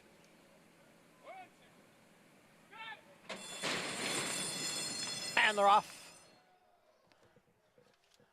From the inside, there is Wicked Hot going out for the lead. Colorful Mischief runs in second. The favorite Portilla is up on the outside and a close third. And then comes Empire Hope, who's racing in fourth. Boss Cara down on the inside in fifth. And she's followed by Big City Mama, then To a T, and Rookery is the trailer in eighth up the back stretch. Wicked Hot on the inside, and on the outside it is Portilla. And the two of them are right together through a quarter in 23 and 1/5 seconds. Wicked Hot leads here by a neck. Portilla on the outside in second by 2. Then it's Colorful Mischief racing in third. Empire Hope down at the rail in fourth. And then farther back it is Big City Mama and To a T as they race midway on the turn. It is still Wicked Hot with a narrow lead over Portilla. Empire Hope asked now to pick it up and is running in third as Colorful Mischief drops further back, and they're at the top of the stretch. Empire Hope is looking to rally down towards the rail. Wicked Hot is right there. Portilla has dropped back in the field, and they're moving now for the 8th pole. Here comes Empire Hope up the inside to challenge Wicked Hot for the lead. Empire Hope and Wicked Hot, and Colorful Mischief is now kicking in late here, and Big City Mama putting in a late run. Wicked Hot, Colorful Mischief got there. Colorful Mischief by a head over Wicked Hot. Like a relay race from the 8th pole to the wire, Colorful Mischief, Tyler Gaffleone, Todd Pletcher, 3-1. Gary and Tom, well done. Hey, listen, Gaffleone rode a heck of a race there. He set just off of the two dueling leaders, but Wicked Hot, she had something left, and then when the 4-horse Empire Hope came down inside of Tyler, I thought she was done at the head of the stretch, Tom, and she wasn't. Re-rallied inside the last 50 yards. I'm not so sure being outside of those two horses and further out in the track didn't make a big difference for Colorful Mischief. But, you know, look, I'm going to speak for both of us. We got it done. Winners, they did. High five. Winners win. Winners win. You could have a tattoo of that. Todd Pletcher, as much success as he's had at Saratoga over the years. Win yesterday in the Whitney, a 4th, and another one here. Colorful Mischief. Maggie with the winning pilot. We are with Tyler Gaffleone as adjusting some goggles as Tyler, you and Colorful Mischief are quite covered in dirt. Now, I want to ask you, because last time we saw her was Mount 16th at Churchill. She's quite eager that day. So how excited were you to see her name in the entries going 7 furlongs? I was really excited. I spoke to Mr. Pletcher after her last race, and he said that he had a spot picked out for her going 7/8, and definitely made my day. Tyler, we've seen you so successful down at Churchill, but time and time again, you come up here and you make a very good showing of yourself. And having Barnes like Todd Pletcher in your corner, how much does that mean to you? It means the world. I grew up watching these guys, and just to even be able to sit on one here at Saratoga, it's a dream come true. Tyler, you're kind of like me in the sense that we grew up around the racetrack, and winning races at this majestic race course, there's no better feeling, is there? There really isn't. Even after, today's a Sunday, and after the wire, I was pretty pumped up. You should be. Enjoy it. Congratulations, Tyler, and congrats on married life as well. Thank you so much. All right, Tyler Gaffleone and Colorful Mischief, and the turn back was key, Lafitte. It all came together. Big smile, Tyler Gaffleone, married here in Saratoga a few days before opening day, and this victory, Andy J.K. and Gaffleone, who's had some big moments at Saratoga. First one that comes to mind, last year's 4-star Dave with the big mare, Got Stormy. Yeah, this felt, Jonathan, like a race where the turnback really worked. This horse kicked it in late. No, he did, and you know, this is one of those races that reminds me of why I enjoy betting the Pick 5 so much, because you can be wrong and you can be right all in the same thing, right? I was wrong. I liked the 8 more than I preferred the 5. I used the 5 as well. I didn't like the 4. I was right about that. So you can be right and wrong with these multi-race bets, and Tyler Gaffleone and Todd Pletcher were right with this cutback. The 8 was a complete no-show. Complete no-show. Wicked Hot ran probably too well to lose. It's been a tough meet for Trevor McCarthy. He did everything right with his horse, and she really ran well. Just a tough beat in here. And Empire Hope, I think the figs don't lie. The first race came back slow. She got an amazing trip here. She just wasn't good enough. But Todd had called for mischief. And yeah, Chad Brown's still favored to win the title. He's won 3 races today. Todd Pletcher's not going away. Tom, Gary, congratulations on that one. Double or nothing in the next. You're down. Double or nothing.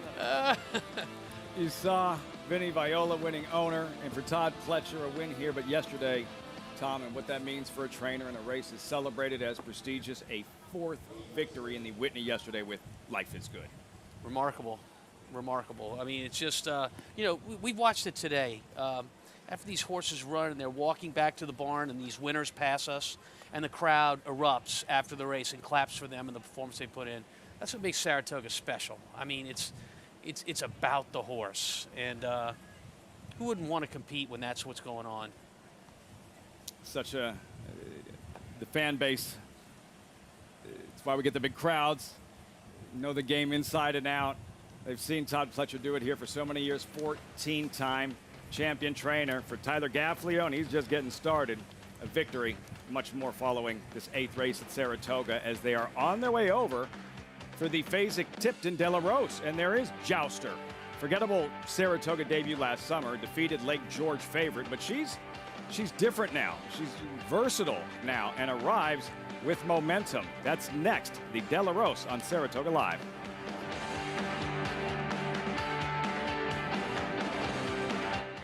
Grade 1 winner and track record setter Lee. Like their sire, his runners have excelled on both dirt and turf, including these standout performers.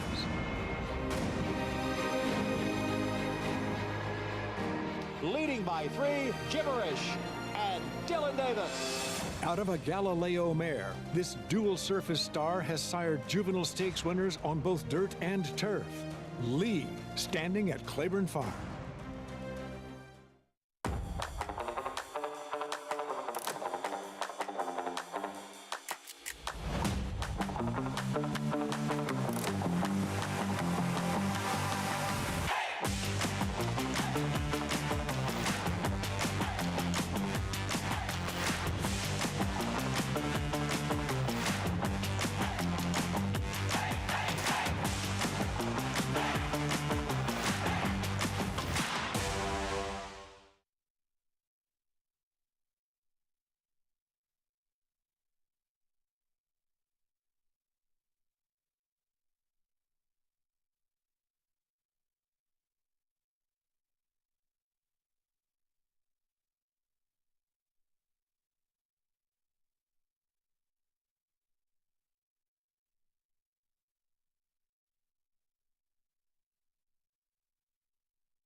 Great to have you with us on Saratoga Live, as always, brought to you in part by Run Happy, like it says on the roof.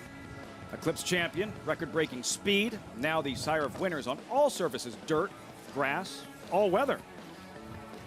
Colorful Mischief just got it done on the dirt. You'll hear from owner Vinny Viola in a moment. Tyler Gaffleo and Gary, you could hear it. He He had to work for that one. Yeah, he had to work from the 5/16 pole home. He was rocking chair ride until then when he got to the outside. But under these conditions, listen, I was blowing when I got up here on the set when I just walked in here today. So, and these horses are blowing as well. You picked that horse, right? I did. You picked it Somebody too, else didn't picked you? that horse. I did too. We both picked that horse. I heard to win. double or nothing. Like, I heard double or nothing. Let's hear from the winning owner, Vinny Viola, standing by with Acacia right there in the winner's circle.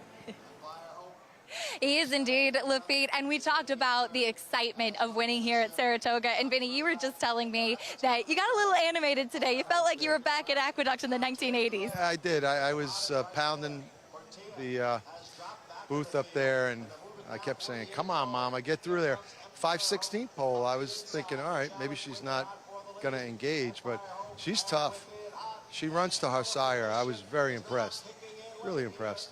Really nice effort from Colorful Mischief today as she cut back to sprinting once again. It just seems like this is the spot that fits her best. I think so. I mean, for her pedigree, you would think she'd want to kind of, but I just think she's running to a sire. She's really tough at that distance.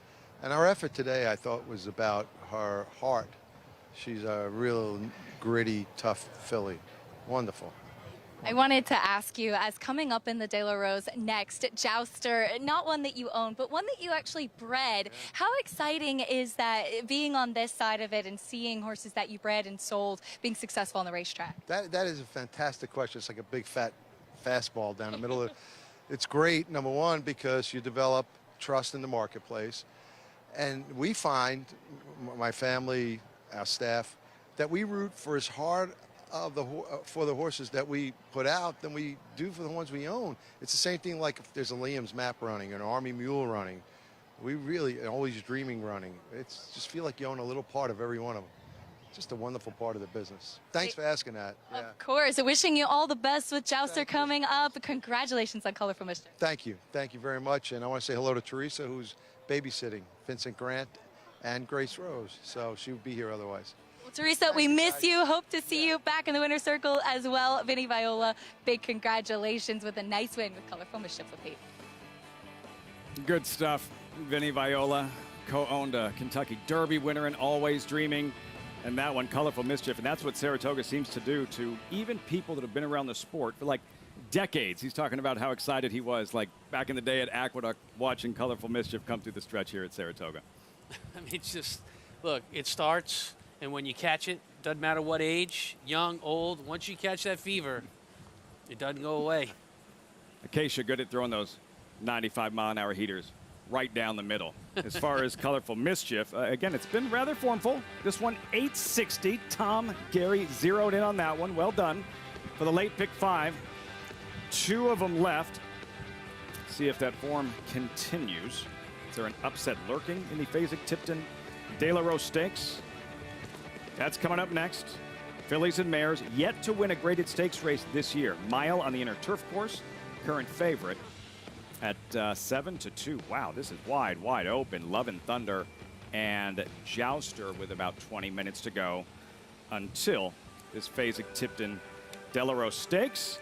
Trainer Mark Cassey, you just saw a Hall of Famer taking another swing at the De La Rose. Won it a few years back with Got Stormy. She came back in a week and won the 4-star Dave. Can he do it again? Maybe with that filly. Our Flash Drive, 2-time graded stakes winner in Canada. The Fasig-Tipton De La Rose Stakes is next on Saratoga Live.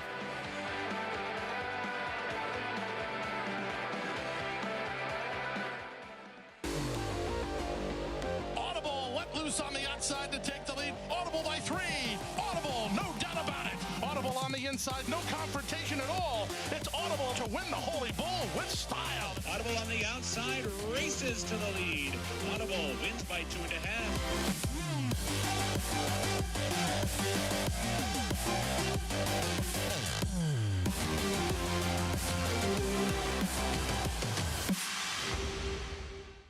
There are lots of ways to support our brave first responders. Drinking a rich and smooth proper Irish whiskey is one of them. For every bottle of proper number 12 we sell, a donation is made to first responders. Here's to the proper heroes. Shlonda. Experience the new Paddock Suite at Saratoga Racecourse. Enjoy Saratoga's newest hospitality area featuring a climate-controlled bar, lounge, and balcony overlooking the paddock. Reserve your table today at naira.com/Saratoga.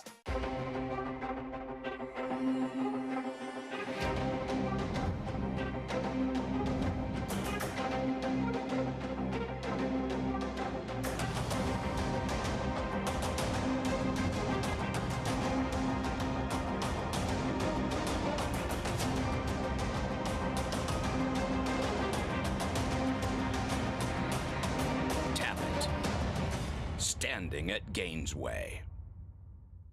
Racetrack Television Network brings you every race, from every track, on every screen, every day.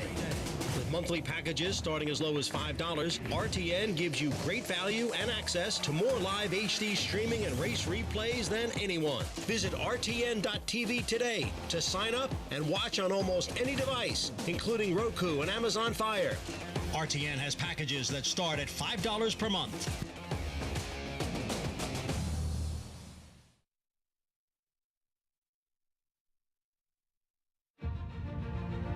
Danzig was a Woody Stevens special that he called Seth one day after he was 3 for 3 and was fast and had a problem and looked like he was going to have to retire him, and said, "You need to stand this horse." And he talked him into doing it, and he turned out to be one of the premier stallions of his time. Danzig's one of the legends of Claiborne, and his influence is far and wide throughout the thoroughbred gene pool today. And you'll look through and see a great influence of Danzig, and we're just trying to keep it going here at Claiborne with Silver State, War of Will, and Warfront. So we feel like we're in a great position, especially with War of Will and Silver State, to keep it going. We love War of Will's foals. Like I said, Silver State has a great book of mares, and he's going to have a really big chance of continuing that legacy. The Danzig line 10 years ago, 15 years ago, people weren't sure what it was going to do. And it's still continuing on with Hard Spun and Warfront, who now the sons of Warfront are looking like they could be really okay on a number of fronts. So that was one of the reasons for War of Will, plus the fact he won a classic on the dirt with the Preakness, and then come back and win a Grade 1 on the dirt or on the turf at a mile. So he's a big, pretty horse. He's gotten well supported, and Mr. Barber's bred a lot of very, very nice mares to him, and the offspring are good so far. The history and tradition, as always, our coverage brought to you in part by Claiborne Farm, 100 years doing the usual, unusually well. Once again, want to thank Walker Hancock, president, joining us yesterday on the show. Those are the selected yearlings by Claiborne Stallions at the upcoming Saratoga sale. You see the hip numbers. 3 by Warfront, 1 by Blame, 2 Colts, 2 Fillies. This is where it all starts. 101st Fasig-Tipton Saratoga sale starts tomorrow. Over to Acacia. So happy to be joined by Leif Aaron, Director of Digital Sales for Fasig-Tipton. And Leif, can you tell us a little bit about what the digital sales aspect is of Fasig and the sale coming up? Yeah, absolutely. Fasig Digital is an online platform for selling horses. The horses stay where they are. We get great pictures and videos from the sellers, and then the buyers can, shop from wherever they want to and wherever they are. A market that has grown so much. And what kind of entries are you typically looking for this digital platform? Yeah, this time of year, it's a lot of race horses that people are interested in buying, because you have beautiful meets like this going on that people want to participate in. And then in the fall, it's a lot more of the breeding stock kind of horses. And but we've sold all kinds of horses. We've sold stallion shares and mares in foal and racing prospects and brood mares and a little bit of everything. When did this digital platform start, and what are some of the things we can look forward to with it? We kicked it off in February, and it's taken off like crazy. I mean, we've had all sorts of interest. We've sold horses in Ireland. We've sold a stallion share in France, and the momentum is great. And I think in the future you can expect to see a lot more race horses. You can expect to see the same quality that we've had so far. And it's just been great for our sellers and also our buyers. I mean, it's a win-win for everyone. Well, we look forward to seeing some of the entries on there. Wishing you all the best with the sales coming up and all of the exciting things throughout the rest of the year. All right, thanks so much. Fasig-Tipton on top of the current marketplace, Lafitte, and really tapping into all that potential with that online platform. The evolution, the technology, Acacia, lots of excitement for the racing this week. Lots of excitement now for the sale starting tomorrow. But first things first, horses in the paddock for the Delarose, current odds, fillies and mares, mile on grass, Maggie, and while Jouster is the favorite, let's start with Stunning Princess. Very interesting, dangerous off the bench and currently 7-1. As well, yeah, take a look at Stunning Princess, Lafitte, and you mentioned off the bench. I'm not that familiar with her, to be quite honest, but I just wish she looked a bit more defined overall, a bit more toned. And while she has, yes, been always a very beautiful and elegantly built filly, which is typical of the Kyra Prince line, especially with the fillies, they do tend to be bigger, robust types. I just wish in a race full of horses that have recency that she looked as fit as them. So we'll see. I wonder if they're going to try to be aggressive with her coming in fresh here, as she definitely is bright-eyed and bushy-tailed with regards to her disposition. As we'll move on to number 6, Our Flash Drive. I don't know. Last time at Woodbine, she was in a tough race, obviously in the Nassau, Grade 2 Nassau, and beaten by a very respectable filly and Lady Spitespear. I almost feel like she was kind of overconfidently ridden in a way, or maybe she was just beaten by better horses in that graded stakes, because cruised to the lead and the horses that were in front of her came back on to beat her. But I like what I'm seeing here. She's very, very fit coming in for this race here for trainer Mark Cassie. And I think a flat mile is her most ideal distance.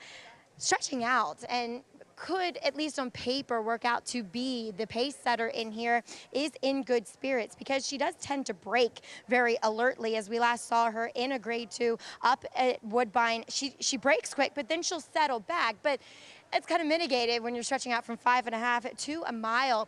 She is a big, solid filly. Each year I see her, she just takes another step forward physically, and I don't see any reason why, like she did in the beginning of her career, why she can't get back out to a route distance of a mile. And she's won at a generous price of 9-1. That perks my interest a bit. But guys, across the paddock, who's perking your interest here in this De La Rose? Well, I'm jealous that Tom Morley won a race yesterday at a big price in a stake, and I didn't bet him. So I've decided to completely bury him by picking his horse Assertive Style in here, because I like missing the wedding. We'll see what happens. Jonathan, I think this race is wide open. Do you think Jouster's going to clear in this race, or do you think the 7 In Good Spirit stretching out is the speed, or somebody else? I would think you'll see Jouster. It's Todd, it's Luis Saez. Jouster has run well on the front end. I think they'll be a little bit more aggressive, but you see Love and Thunder on the outside here, closing in the Maroon Silks. I don't trust either one of these horses necessarily. I'm not going to say that they can't win. I just don't trust them at what is likely going to be short prices. No, I feel exactly the same way. I feel like pretty much anyone can win here. I don't trust. I think that Love and Thunder, in some ways, might be the most talented horse. She's a horse that makes riders look bad, and I think she's better on those 1-turn 7 furlong to a mile races on the Widener at Belmont than a 2-turn race here. I know you like Nizuna in here, the 2. Yeah, I like Nizuna a little bit. Just like I said before, I don't like to play the jockey musical chairs game, because there's so many behind-the-scenes things that go on between trainers, owners, and jockeys' agents. But it just felt like, for me, this was a situation where Flavian chose this one over Love and Thunder. She's 9-1. She's a very, very, very, very good price in here if you like her. Assertive Style, I feel like she could be an improving, sort of underexposed horse for Tom Morley, and she did have traffic trouble last time in a race that was dominated by forwardly placed horses. So I'm hoping she's improving in here. I wanted to ask you about the race at Woodbine, where Our Flash Drive I thought ran very well, the 6, and a horse that Tom and Gary like. The 4, Plum Ali, was bad with a perfect trip. Is she going to be a better horse around 2 turns? Is it interesting that was the only race she ever ran with Lasix? Do you have any feelings on these 2? You know, I used her. I used Our Flash Drive. What about Plum Ali? I used Plum Ali as well, just because she's shown brilliance at times. I agree. I didn't love her race here, but she's run well at Saratoga. She won here, so maybe she just likes the configuration. Like I said, I thought this was one of those races, like many turf races are, that it's all going to come down to trip anyways. A lot of these horses kind of feel the same. They've all kind of run similar races throughout their career. And I'll tell you something else about Plum Ali. Christophe Clement kind of feels like she doesn't use her speed as much as she should. maybe they should take a shot the way she's been running and tell Manny, be aggressive in here and try to set. I'm not sure she's a fast horse depending on the others are ridden, but why not try to do that again? I mean, to me, this is a race where there's so many question marks, and to settle on either the 1 or 5 at 5-2 and 3-1 just feels like a bit of a cop-out because I think there's just better opportunities at better prices. Completely agree. See what happens, guys. And agree on Plum Ali. That Nassau, hard to excuse. The right trip just did not fire. Will she bounce back today? Now in the last race, Tom and Gary, like the same horse, winner. Same situation here. Our flash drive for both of you, yes? Yes. 5-1. Yes. Getting a good price as well. Tom and the girls. Maggie, your girls are on TV. As you can hear, Maggie lost her voice yesterday. Cheering for Tom and the family. Big win in a stakes race, the Lure. That horse has been with Tom for 2 starts, won at 40-something to 1, and won a stakes race yesterday at 20-some-odd to 1. Small price to pay, Maggie, your voice. Small price. The girls. See if Morley can pull off another upset here in this upcoming Fasig-Tipton Delarose. Assertive Style at 9-1. The call to post wide open, guys. You can make a case for just about any of them. They're all single digits in the wagering.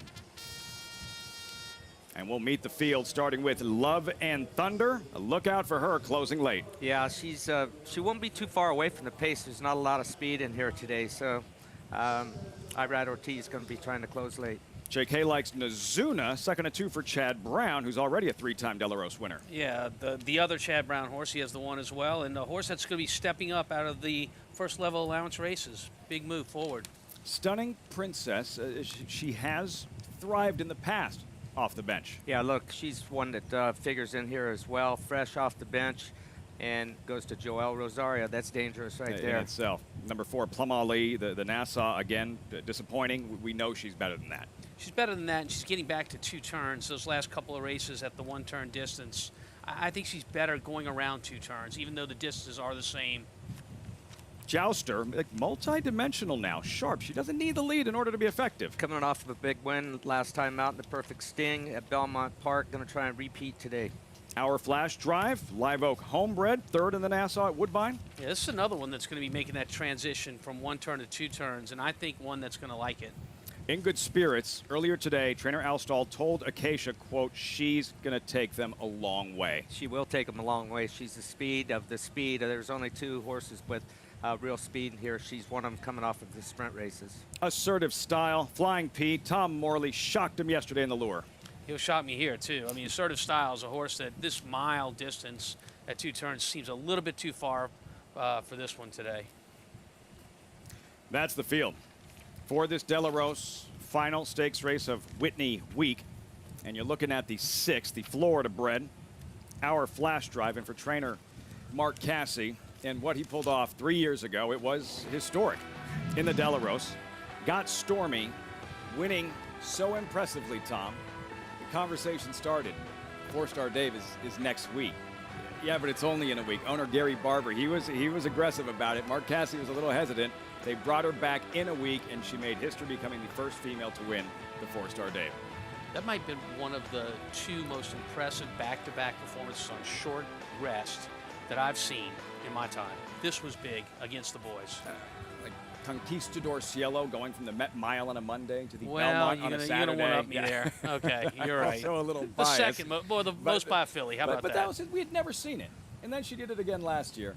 Got stormy. Just one of those horses that absolutely thrives here at Saratoga. Plum Ali, there she is, owned by Mike Dubb, co-owned, and standing by with Acacia. Indeed, as we are actually lounging by his box with the beautiful emblem of his silks on his chairs as well. Mike, a great spot. Plum Ali looking to get back on track in here today. She has natural early speed. Would you expect her to be forward today? You know, she's tractable. She can be on the pace, so she can come from well out of it. What I can't answer for you is which way is really more effective, because she's won both ways. Now, she will look to rebound after the effort up at Woodbine last time out. But before that, she'd been a markedly consistent filly. Talk a little bit about just finding the right spots for her. Yeah, I mean, one of the reasons we decided to run here is she broke her maiden here as a 2-year-old. We know she has an affinity for the track. Opportunities is somewhat limited. The competition is pretty fierce here at Saratoga, but you got to be in it to win it. And talk a little bit about that, as we've seen your Silks in particular finding the right spots here at Saratoga. It's all about being a good manager as well. Well, look, you've got to be in it. You've got to have good trainers, which I'm blessed to have. You need a little bit of luck. You know, sometimes there's a bias on the track, and sometimes it works for you, sometimes it works against you. But it always helps to just have the best horse. Well, we wish you the best of luck. Thanks for your time. Thanks so much. Owner Michael Dubb in one of the nicest boxes around, getting ready to cheer on his filly, Lafitte. With his colors there, very cool. Mike Dubb hoping Plum Ali bounces back in this Della Rose. Race shape. Tom, what are we looking for early? Well, it's unusual in that every horse in this race, other than the 3, is going to be transitioning from one-turn races into this 2-turn race. There are plenty of races that are run at Belmont at the 1-mile distance, but that's a 1-turn race there. Here at Saratoga, it's a 2-turn race. And for a trainer to get that horse prepared to do a different dimension, a different style of race, even though it's the same distance, it can be compromising on the horse. And some of these horses are going to like it, some aren't. But other than the 3, Stunning Princess, everyone is transitioning in this race. And you know, when you look at that, the handicapping does become more difficult because you can't always take those mile distance races at Belmont and say, hey, they're going to be the same at Saratoga. Not true. Look, just like people, if you're running in a turn, you're slowing down in the turn. A 2-turn 1-mile race means you're slowing down twice in that race before you speed up down the lane, whereas a 1-turn mile race, you only slow down the 1 time. Very different. It's an adjustment. We check in with Maggie. Yeah, it is interesting, and a lot of times, historically speaking, we've seen like mile races on the inner turf course up here dominated by speed horses. That hasn't necessarily rung prohibitively true this year, so it's been very fair. But I do agree, because with what Tom said, because that's how they're won, because the horse on the front end does get a little bit of a breather. As we'll take a look at number 1, Love and Thunder. You know, sometimes I wonder if she does get herself a little bit too far back. At least I think that's what happened in her last race, where she finished 3rd. And the thing is, though, as a horse that's your favorite right now, she looks fantastic. Just a horse who caught my eye as soon as she walked in the paddock. So I have no problems with Love and Thunder, and she might work out to be the classiest one of this bunch. Is Jouster. She is not, Lucas, you're making me mess up here with my equine mobile office. But Jouster, this is the best I've seen her look. She always one that kind of struggled with carrying her conditioning, especially behind the saddle. And she's a lot more tractable than the aforementioned Love and Thunder. So she's gotten a little bit hot out here, but a good hot. You know, it's warm, and you want them to sweat, and she's energetic, but not doing too much. So look for her to be in that second flight of horses, Lafitte. She's developed, multi-dimensional. She can stalk in pounce as opposed to trying to air them out every time as she used to. And Gary, you had a final thought on Plum Ali, and Tom was talking about the 2-turn versus the 1-turn, and the last race for her at Woodbine, and that mile race and how different it is. Yeah, both Plum Ali and our Flash Driver coming out of the Nassau, and that's a stiffer mile for him because of the length of the straightaway. It's a 1-turn mile, but the length of the straightaway there is about 3/8 of a mile. That's a long haul, especially if you're engaged. And both these fillies, our Flash Drive and Plum Ali, were close to the pace. Our Flash Drive, she battled, and then weakened in the final little bit of that race. But this inner turf course here takes more of an athletic type of horse. Plum Ali, she's proven she can handle this because she's won on this turf course before. She's a pro. That big debut win here a couple of years ago, Plum Ali. Tom, what do you want to see in terms of our Flash Drive and Dylan Davis positioned early on? This is the filly you both like. Where can she be most effective from? Well, I think the speed comes from the outside, in the 7, in good spirits, and maybe even the 8, assertive style that needs to position from that outside spot. So a tracking spot, hopefully. We're ready to rock and roll. Final of 11 stakes races. Whitney Week all set for the Fasig Tipton Della Rose. Johnny I standing by. They're in the gate, and they're up. Plum Ali and Nazuna. Jouster now moves up And from the outside, In Good Spirits. Our Flash Drive not far behind as they race into the clubhouse turn. In Good Spirits on the outside, looking for that lead. In Good Spirits, Plum Alley. They are 1-2. Jouster is next in third. And then it is Nazuna in the black cap being passed there by Our Flash Drive. And then it is Assertive Style, who is running in sixth. Love and Thunder is in seventh. And Stunning Princess trails the field in eighth. The quarter went in 24 and 2/5 seconds. In Good Spirits by a length. Jouster racing in second. Plum Alley is down towards the rail, and alongside is Our Flash Drive in fourth. Nazuna runs in fifth, about 4 lengths from the lead. And then farther back, it is Assertive Style, Love and Thunder, and Stunning Princess. Half mile, 49 and 1/5 seconds, and they are all chasing In Good Spirits into the far turn. In Good Spirits is the leader here, with Jouster still in second. In Good Spirits, 3 parts of a length. Jouster on the outside runs in second. Our Flash Drive is next in third on the extreme outside. Plum Alley is down towards the rail. Then Assertive Style and Nazuna. Love and Thunder looking for a way through as the field comes through the stretch now. And here comes Our Flash Drive on the outside now to take over the lead. It's Our Flash Drive in front. And then it is In Good Spirits and a Plum Alley. Our Flash Drive is the winner. Plum Alley was second. A photo for third in the Fasig-Tipton Della Rose Stakes. Doing her best, got Stormy impersonation for trainer Mark Cassie. Our Flash Drive comes storming home in the Della Rose.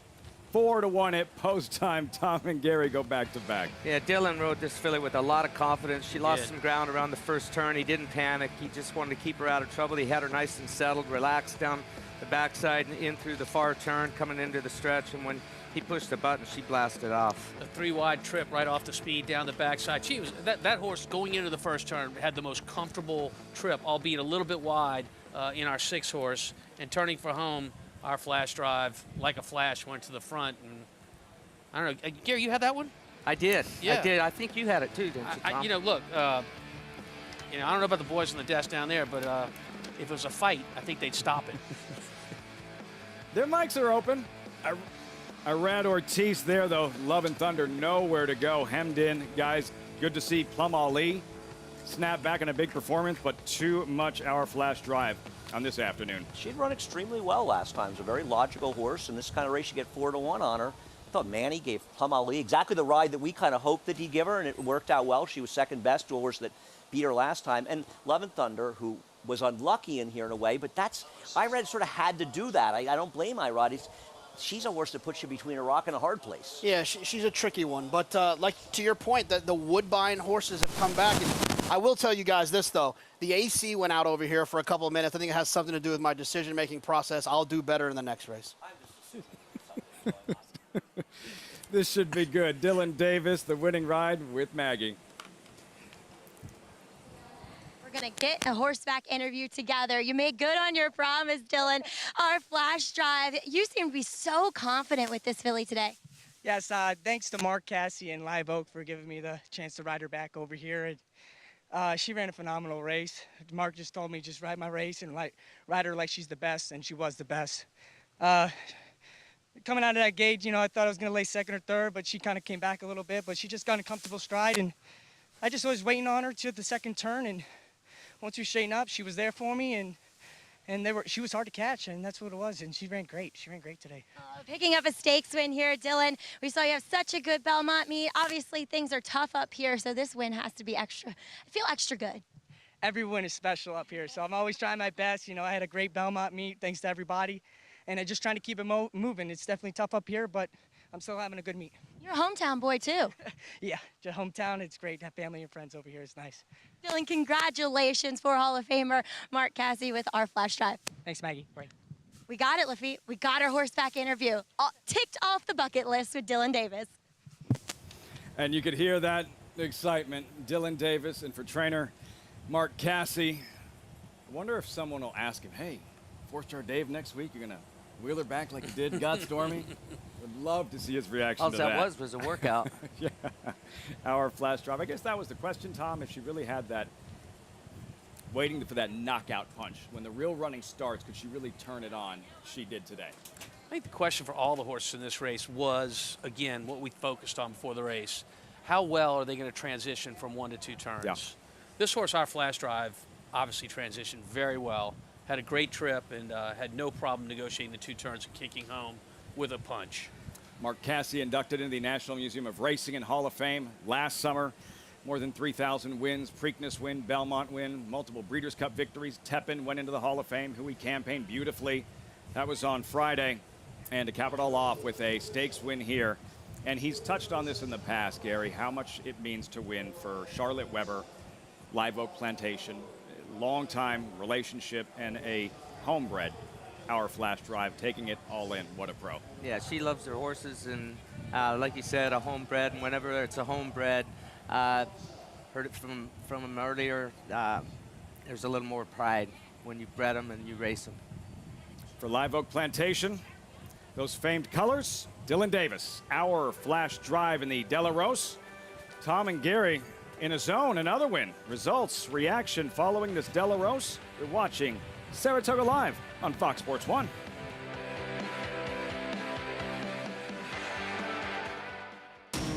Every hair, every muscle, every contour, every pulse.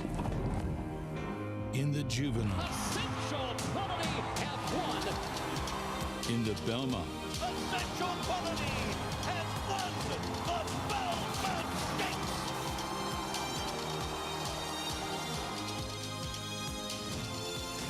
well named. Who you betting on? How about an app created specifically for horse racing? Naira Bets. We specialize in thundering hooves, fist pumping, and boosting your bankroll with robust weekly promotions. And offer betting tips from actual horse racing experts. Bet all day and night, nationwide. Get the action and thrill of horse racing with Naira Bets.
The salute from Dylan Davis. Winner's Circle lead-in brought to you by the 101st Phasic Tipton Saratoga sale, offering the best of the North American yearling crop Monday and Tuesday. Where will you be?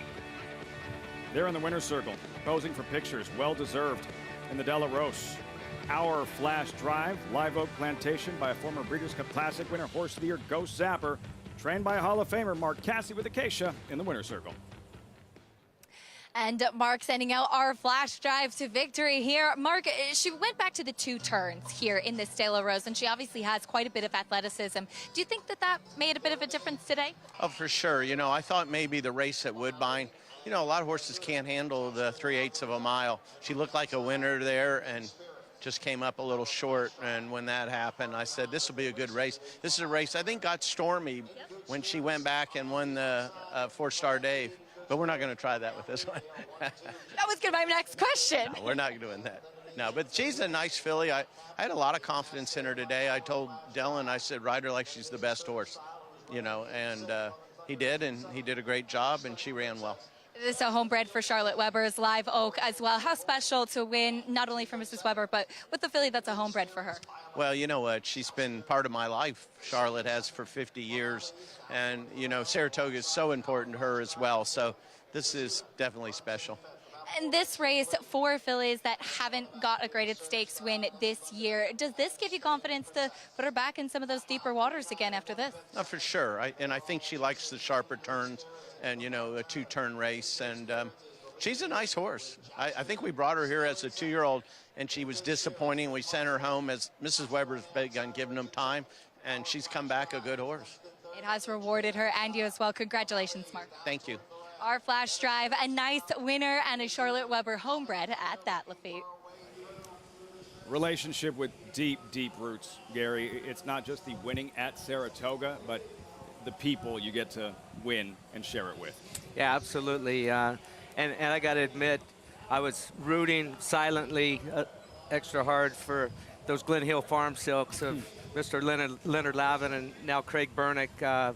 Been with them for a long time. Rode for him when I was 17 and rode again for him when I was 55 years old. So I know what it's like with those special long relationships. One dreamer, 40-some-odd to 1 Breeders' Cup distaff for Glen Hill? Yeah, yeah. $1 million theft back in 1994. Not sure this pick 5 is going to pay out $1 million. The pool, $1.2 million. But for Gary and Tom, Colorful Mischief, $860. Our flash drive, $10. So a natural follow-up. What do you guys like in the 10th? We're not on the same one in the 10th. I've got the 10 in the 10th and Joel Rosario. I like a long shot in here. I like the 8, Fieldstone. Dropping in class, showed improvement with blinkers last time. Maybe not in the finished 9th, but definitely in the speed figure. Second time blinkers today. 14 to 1. JK alive in the pick 5.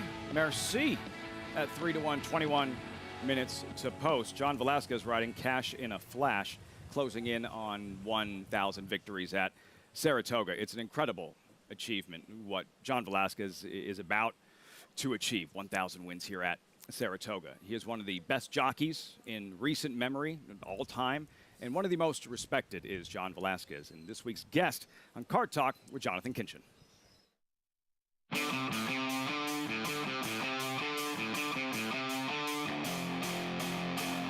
John, you've won your first Derby in 2011.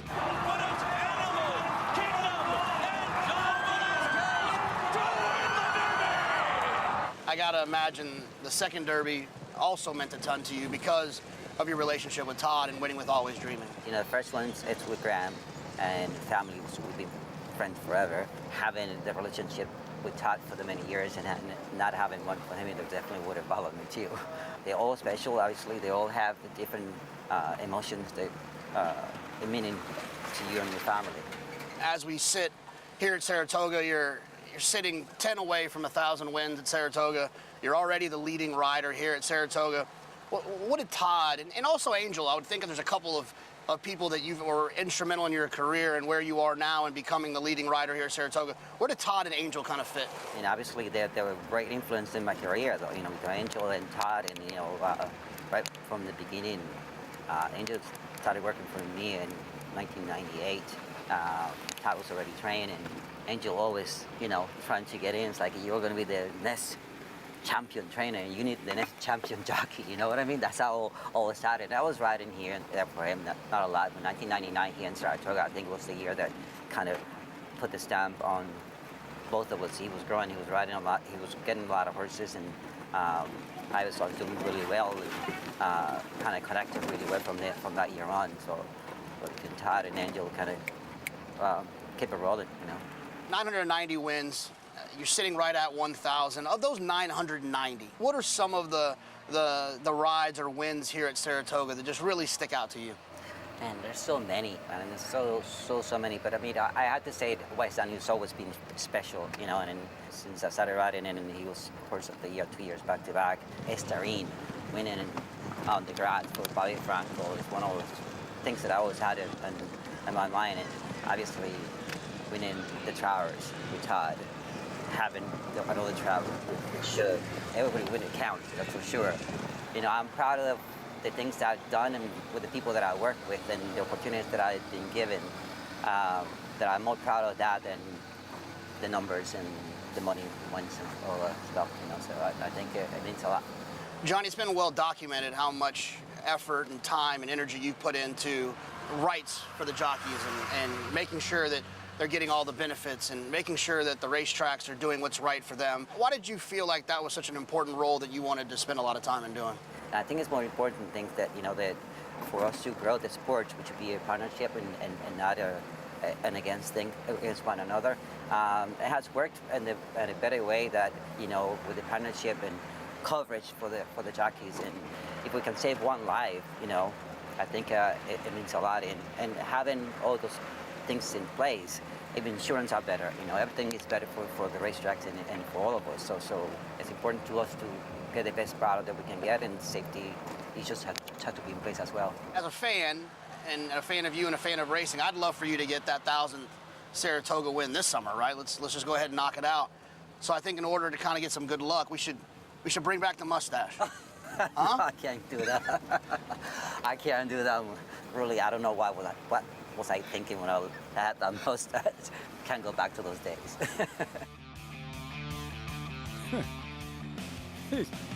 He ain't never growing that thing back. What? That looked like Top Gun 2. Car Talk brought to you by Gainesway Farm, home of Jeez. Taft and Sire of 4 Belmont Stakes winners. What are you laughing at, man? I remember that mullet you used to ride with. That was like a Joe Dirt mullet. Listen, the writing was on the wall. You've seen pictures of my dad, haven't you? I knew I was going to lose my hair one day, and I was taking advantage of it, full advantage. I was superstitious. I believed that hair, that mullet gave me strength. I wasn't going to cut it with my superstitious ways, and I believed that was what was making me ride good was that mullet at the back of my hat. There's a great picture, great photo of one of my jockey cards. It's on Golden Pheasant going down the backside at Arlington Park, and you can see the hair out the back of my helmet. So Wayne Gretzky don't have owned to worry about it. Arlington Million. Yeah, so it's a John Velasquez, and what he has accomplished. Gary, can you lend perspective to what this number is? Like 1,000 wins in Saratoga once he does get there. It's unbelievable. You know, I'll tell you one of the things that amazes me the most about it. Tom just said that how well he represents the whole as members of the Jockeys Guild, and not just members of the Jockeys Guild, but all the jockeys. He doesn't just speak for the Jockeys Guild, Jockey Guild members. He speaks for everybody that is a jockey, and he's very focused about it, but he's also able to stay focused on his horses that he's concentrating on at the highest level, and it's just amazing to me. He's well-spoken. What he says is not just lip service, it's the real deal. Walks the walk. So much for the permanently disabled. Jockeys fun. The jockeys look up to. John Velasquez in this quest for 1,000 victories continues, and maybe he can get that much closer in the 10th and final, riding a 6-1 shot. There he is, cash in a flash. Guess what? Live Oak Plantation, homebred. Mark Casse looking to go back-to-back after that win in the Della Rose. One left at Saratoga. Whitney Week, you're watching Saratoga Live.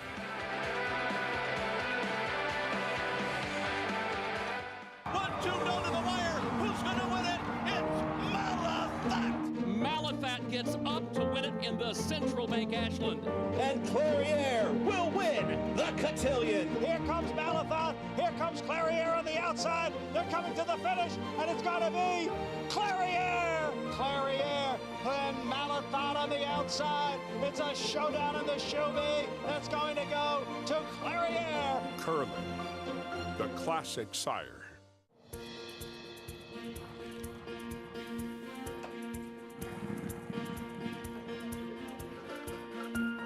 We take pride in what we do. For me, it's more of a passion than actual work. I'm an assistant trainer. Carpenter. I'm a peace officer. I'm a jockey. I'm a gardener. I'm a groom. Clocker. Assistant starter. Trainer. ESL teacher. I love what I do. There's so many jobs that come together every day. It's a collective effort that really makes this ball go round. We are New York Racing! I couldn't imagine working anywhere else. For me, riding horses in the morning is the best thing I can do. New York Racing helps support my small business. It's extremely important to the New York economy. Like my dream come true. This is like a big family. We are New York Horse Racing.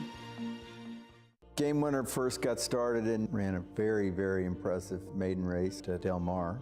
Came back in the Del Mar Futurity and again won very impressively at 7 furlongs, and then just continued that unbelievable 2-year-old year. Went on to win the American Pharoah Stakes at Santa Anita and then the Breeders' Cup Juvenile, and then was obviously crowned 2-year-old champion.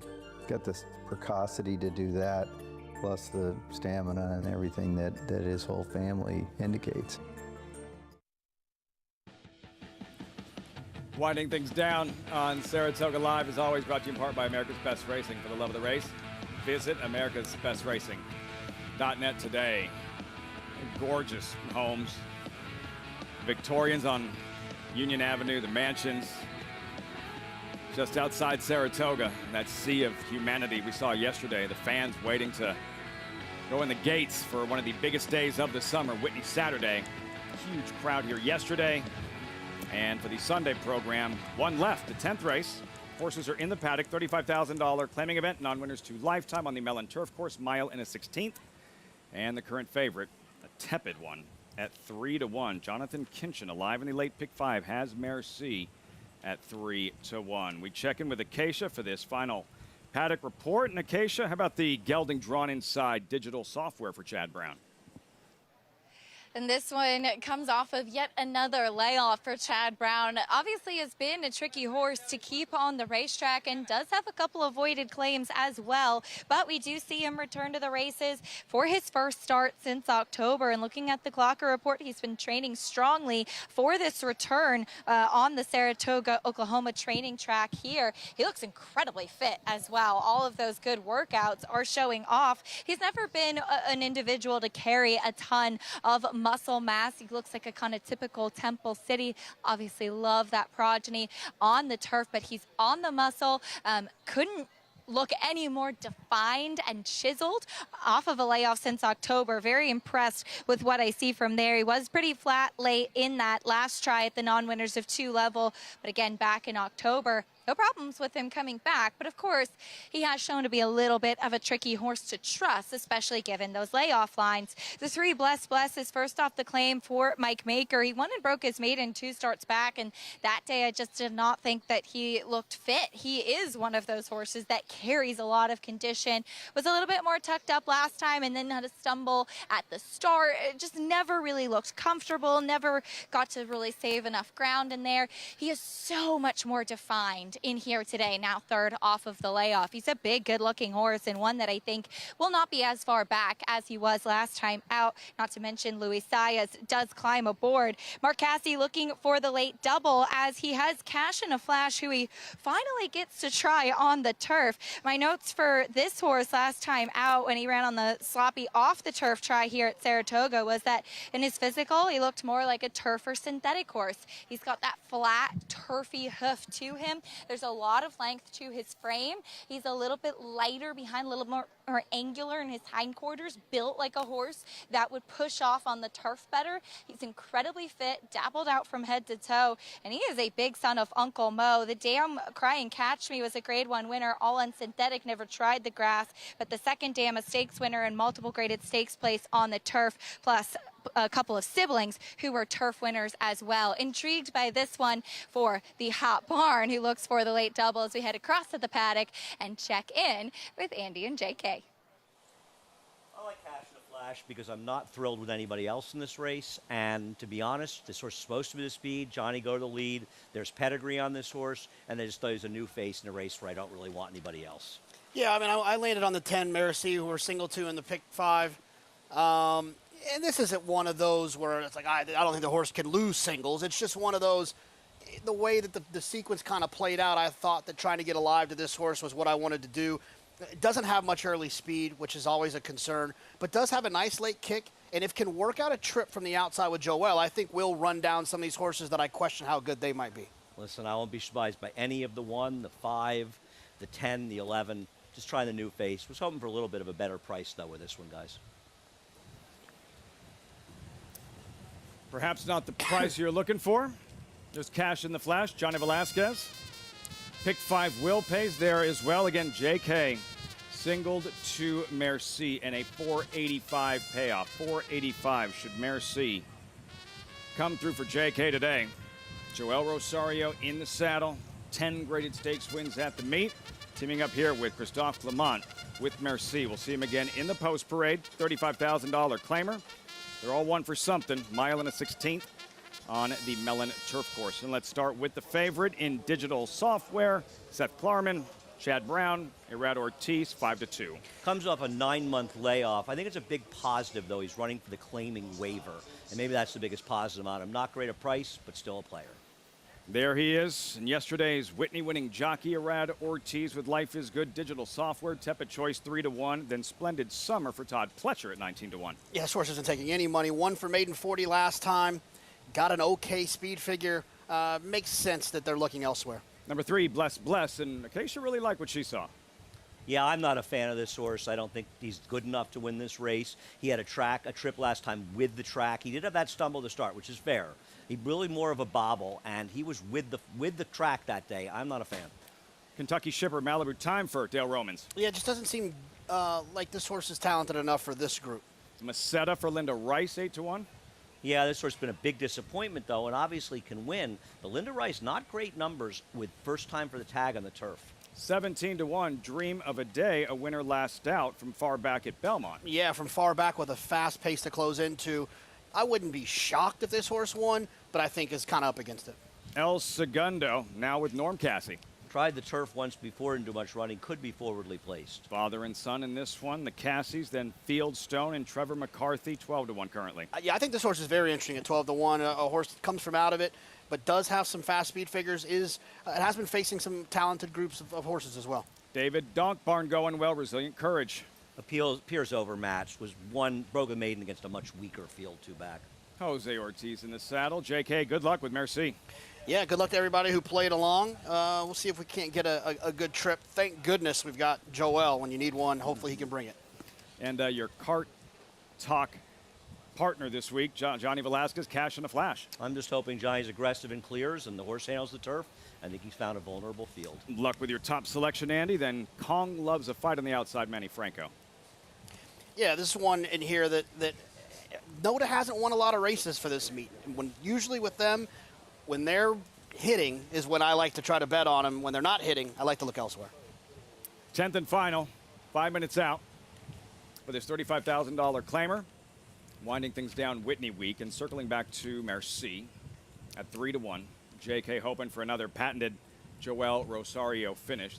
The damage he's done this meet, I don't know. We'd have to do the research and all the history of Saratoga, and there's more racing now. There's more graded stakes racing now, Gary, but 10 graded stakes races in the first 19 days. We're just reaching halftime. This is, it's incredible. It really is. What the clinic he's putting on. Yes, he's riding the right horses, but he's making very, very few mistakes. And I think that's the most important thing to talk about with his riding right now. I've said he's the most instinctual rider that I've ever seen and one of the strongest finishers, if not the strongest finisher in the game since your father.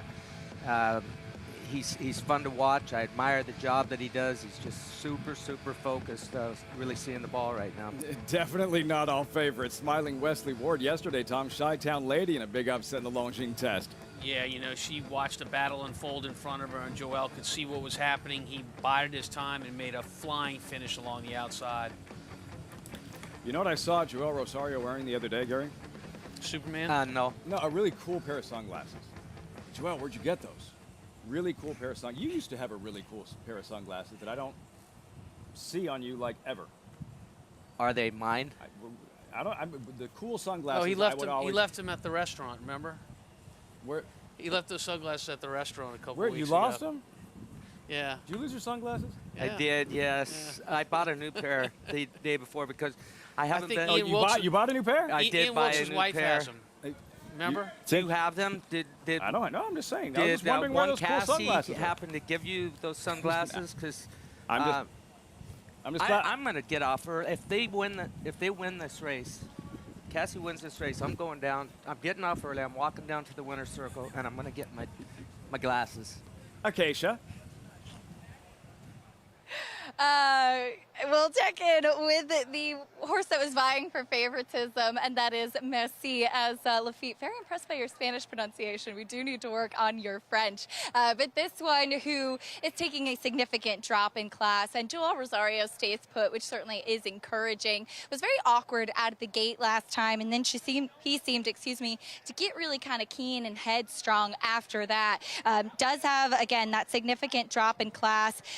Didn't really run on too much after that, but certainly a horse that could potentially jump forward today. Was pretty sharp last time out, but actually I did run into trainer Ian Wilkes earlier along with his wife Tracy, who had said that she wanted Gary Stevens to find her, and I'm just wondering, Gary, if you notice anything familiar.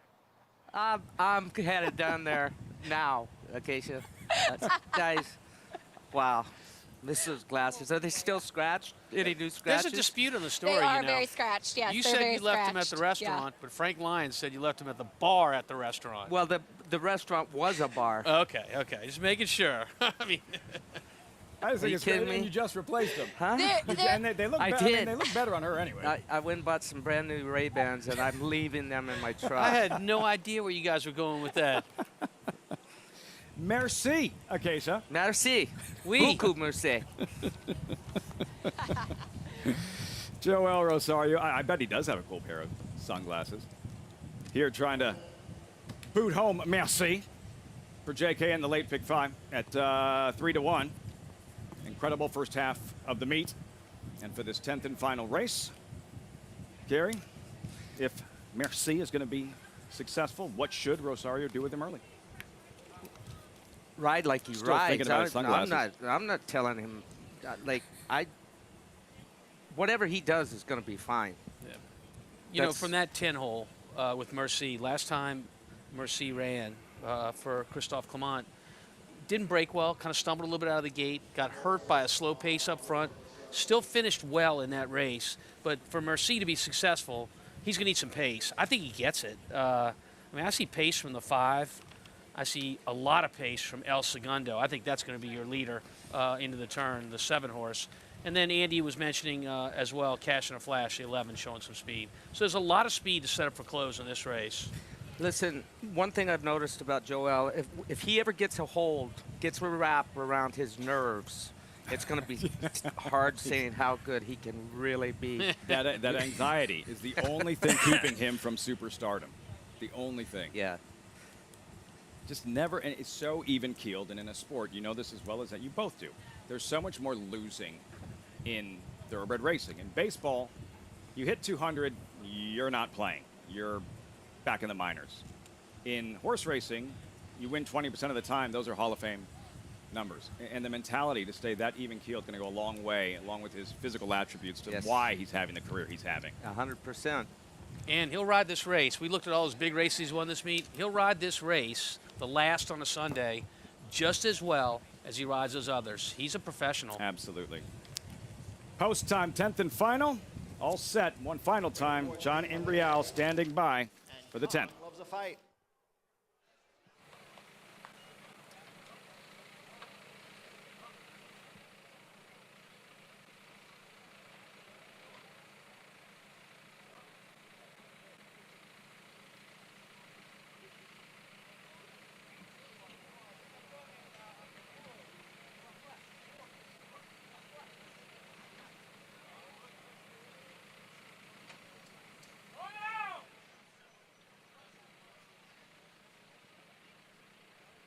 The 12-horse Kong Loves a Fight moves in. We are set for race 10. And they're off. Maceta. And on the outside moving up is El Segundo along with Cash in a Flash. El Segundo, Cash in a Flash. Maceta is racing in third. And then on the outside it is Resilient Courage, who is next in fourth. Down on the inside is a Digital Software, who sits in fifth alongside his Merci in sixth. And then we come back to Kong Loves a Fight, who is in seventh position as the field heads for the backstretch now through a quarter in 23 and 1. Cash in a Flash steps away here to lead by 2.5 lengths. El Segundo runs in second. And then it is Resilient Courage and Maceta. They are third and fourth. Merci is next in fifth, followed on the inside by Digital Software in sixth. And then we come back. In the white blinkers there is a Fieldstone, followed next on the outside by Kong Loves a Fight. Splendid Summer is in ninth. Then Dream of a Day in 10th. On the inside is a Malibu Time. And at the back of the pack is Bless Bless. The half-mile one in 47 and 3. Cash in a Flash is the leader midway around the far turn. Cash in a Flash is in front. And now moving up on the outside is Merci, who makes the move now. Merci up the challenge. Cash in a Flash for the lead. And in behind is El Segundo, who's in between horses. Down at the rail is Splendid Summer. And now Digital Software is kicking in on the outside. Here comes Digital Software on the outside as Splendid Summer looks to come through down at the rail. Digital Software is the leader. Now Splendid Summer moves into second, but it will be Digital Software to take it. Splendid Summer was second, and it's a photo for third. Third win in the afternoon for Saratoga's leading trainer, Chad Brown. Seth Klarman, Digital Software, Irad Ortiz to close out the week. Yeah, another winner for Irad Ortiz, and set the perfect trip, had the biggest kick coming off of that turn. Actually came away and won pretty easy. Not easy to do with the one horse. The one horse has run a total of 6 times as a 5-year-old, so it takes a lot of patience, a lot of stopping and starting and training this horse. A lot of patience. They were rewarded today. Andy mentioned this horse was in for the waiver claim, a new rule we've had in the last few years. If the horse hasn't run in a long time, he can run for the same claim that he ran on before the layoff or higher and be protected. He's not. So this was the one horse in this race that was not eligible to be claimed for the $35,000. That might have been a signal that they were ready to go. Get to keep him. Another win at Saratoga. Chad Brown, 3 victories. Didn't get the stakes win in that De La Rose, or the Saratoga Oaks, but gets the 10th and final here. And just too much Digital Software. JK, your horse right there at the top of the stretch, and just too much Digital Software in the end. Yeah, I mean, look, you can't really be mad at the trip that Joel provided if you were alive to the 10 there. It looked like he was going to be a winner when they turned for home. But Irad just kind of, you know, I felt like probably worked out a better trip, didn't move as early. And that's what it all kind of came down to. He also had post 1, and your horse had post 10. So it gives a certain sense of urgency that might have not had a situation. And Chad Brown obviously does a lot of things well. Getting horses to run well in routes off of layoffs in the turf is what he does as well, if not better than anything. And the claiming waiver, the fact that they didn't want to lose this horse, even after the layoff, it was a good sign. And he got it done, and he got a good trip and a good ride. Chad Brown atop the standings. Looking to go back-to-back and seeking a 5th overall Saratoga training title. Your long shot, Tom. Fieldstone completing the exacta and closing with a rush at 12-1. The trifecta. Yeah, he completed the trifecta. Just a little disappointed. It's been a good day. You know, I think the handicap has gone well. You guys have been in the zone picking winners. Gary got his sunglasses back. It's all good. Not yet. Not yet. They've been located, not in his possession just yet. Results, we'll wrap it all up when we come back. And this filly, Regal Glory, she was a De La Rose winner. Brown also won it with Uni a few years back. And now one of the few Grade 1 grass races in New York Brown has not won. The 4-Star Dave next Saturday. All eyes on the filly, Regal Glory. You're watching Saratoga Live.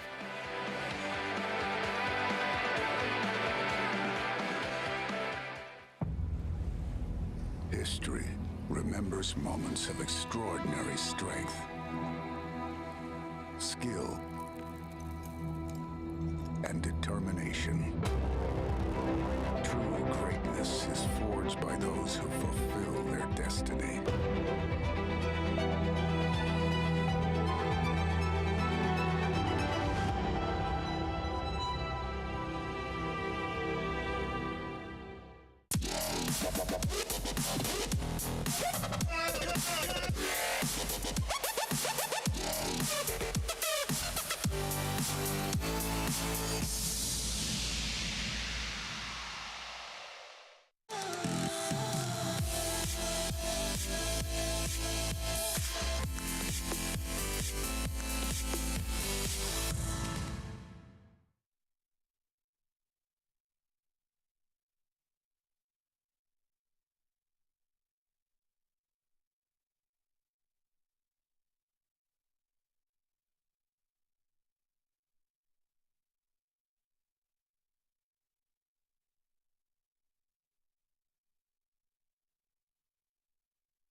Winding things down on Saratoga Live, as always, brought to you in part by Naira Bets. Bet any track, anywhere, anytime. From the post-barn paddock suite, fire up that Naira Bets account. And maybe you had digital software. And just too much Irad Ortiz in the stretch. You'll hear from him shortly. 3 wins on the afternoon. Trainer Chad Brown, Seth Klarman, this team so potent, so dangerous. And another victory, 750 for the win over Splendid Summer. Tom like Fieldstone at 12-1, completing the trifecta, and the pick six, $4,600. Let's hear from the winning rider. Big weekend, the win in yesterday's Grade 1 event. Irad Ortiz, some pretty sweet shades occasion. Yeah, I can't imagine where you got those sunglasses, Irad. I get it from Gary, honestly.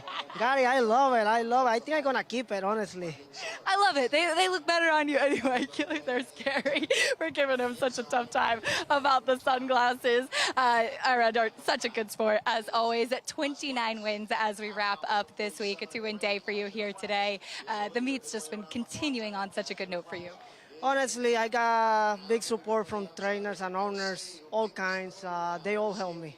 Even from Kentucky, trainers, everywhere. So I have to say thanks to all of them for stay with me and give me the opportunity. Let me ride their horses. I'm really happy.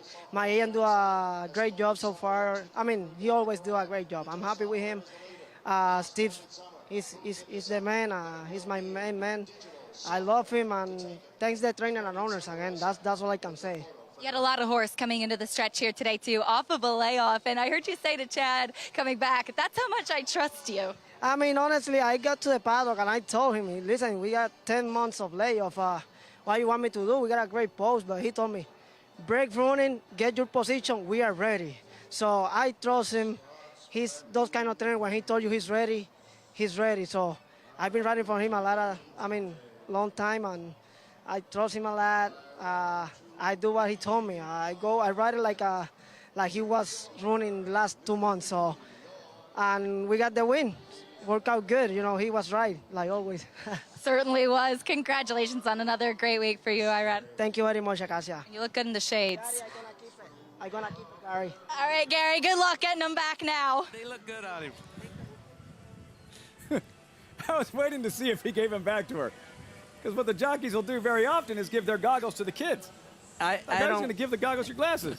I don't trust anybody in the jocks room. He's liable to have handed them to somebody else, and I'll never find him. I'll never see him again. I don't think he's getting them back, Tom. No chance. Irad Ortiz, the big week here at Saratoga, the big Whitney win yesterday. Life is good. And for the pick 5, handicappers doing a terrific job zeroing in on the right horses. Tom and Gary had the winners in the 8th and 9th race.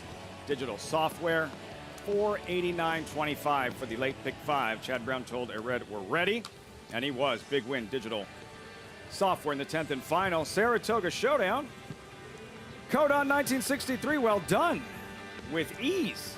Codon 1963, the Saratoga Showdown each and every day here at the spa, where we have just about reached halftime for the meet. Day 19 has come to a close, and next week it's another significant Grade 1 event, the most important middle distance Grade 1 grass race of the meet on Saturday, the 4-Star Dave. There is the rundown in terms of the stakes races. The New York Breds taking center stage on Friday, but for the 4-Star Dave and Regal Glory, again, it's not many graded stakes races on grass, Tom, that Chad Brown has not won. This is one of them, and Regal Glory, a powerhouse in that incredible effort in the Grade 1 Justa game.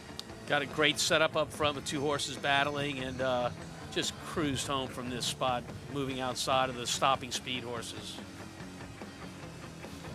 Looks like she's in a league of her own these days, Gary. She is in a league of her own, at least in this spot here. But her acceleration coming off the turn, her turn of foot, is devastating. Trying to become a second female, joining Godstormy to win a 4-Star Dave. Also the Saratoga Special. One more look there at Regal Glory. And again, Chad Brown with that trying for a first win in the 4-Star Dave. Big week for you as well, Tom. Owens, Leap, Bashford Manor, most recent effort. See him in the Saratoga Special, but the competition, and it sounds like Gulfport has got his sights set on the Saratoga Special as well. No question. That's me trying to chase that white bridle on the lead and the white silks. That's Steve Asmussen's golf court. He was the most impressive maiden winner we had at the Churchill meet in debut. I thought my horse also was very impressive in debut, but this isn't even close. And unfortunately for Owens Leap, that's him getting ready to run second. If you look way, way back there. So unfortunately for Owens Leap, he's got to face him again. Do you think that's just the tip of the iceberg? With like, how good is he supposed to be as a prospect, Gulfport?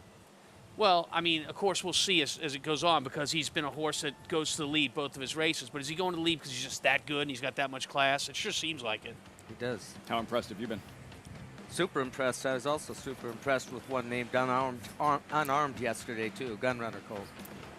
Gunrunner Colt, one to watch moving forward. Still wondering if you're going to get those sunglasses back. I don't like my chances. I don't think so, man. I don't think so. It's good to see him again, though.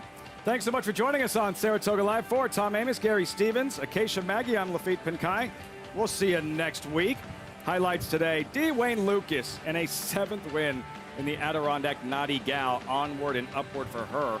Thumbs up Luis Saez with the Moonlight. Huge weekend. Godolphin, Charlie Appleby, William Buick sweeping the major grass races this weekend. And moments ago, our flash drive in the Della Rose for Mark Casse, Live Oak Plantation Filly. Sensational. We'll see you next week. Have a great night, everyone. The momentum continues for War Dancer as his precocious 2-year-old Power Attack wins his turf debut at Belmont. It is Power Attack who has a 4-length lead as they come down for the finish. As well as a 1-2 finish on opening weekend at Saratoga. As they come for the finish, Dancing with the Stars won it. Now with 28 wins in 2022 and over $3.5 million in prodigy earnings, War Dancer is a sire on fire. Join the momentum today at wardancerstud.com.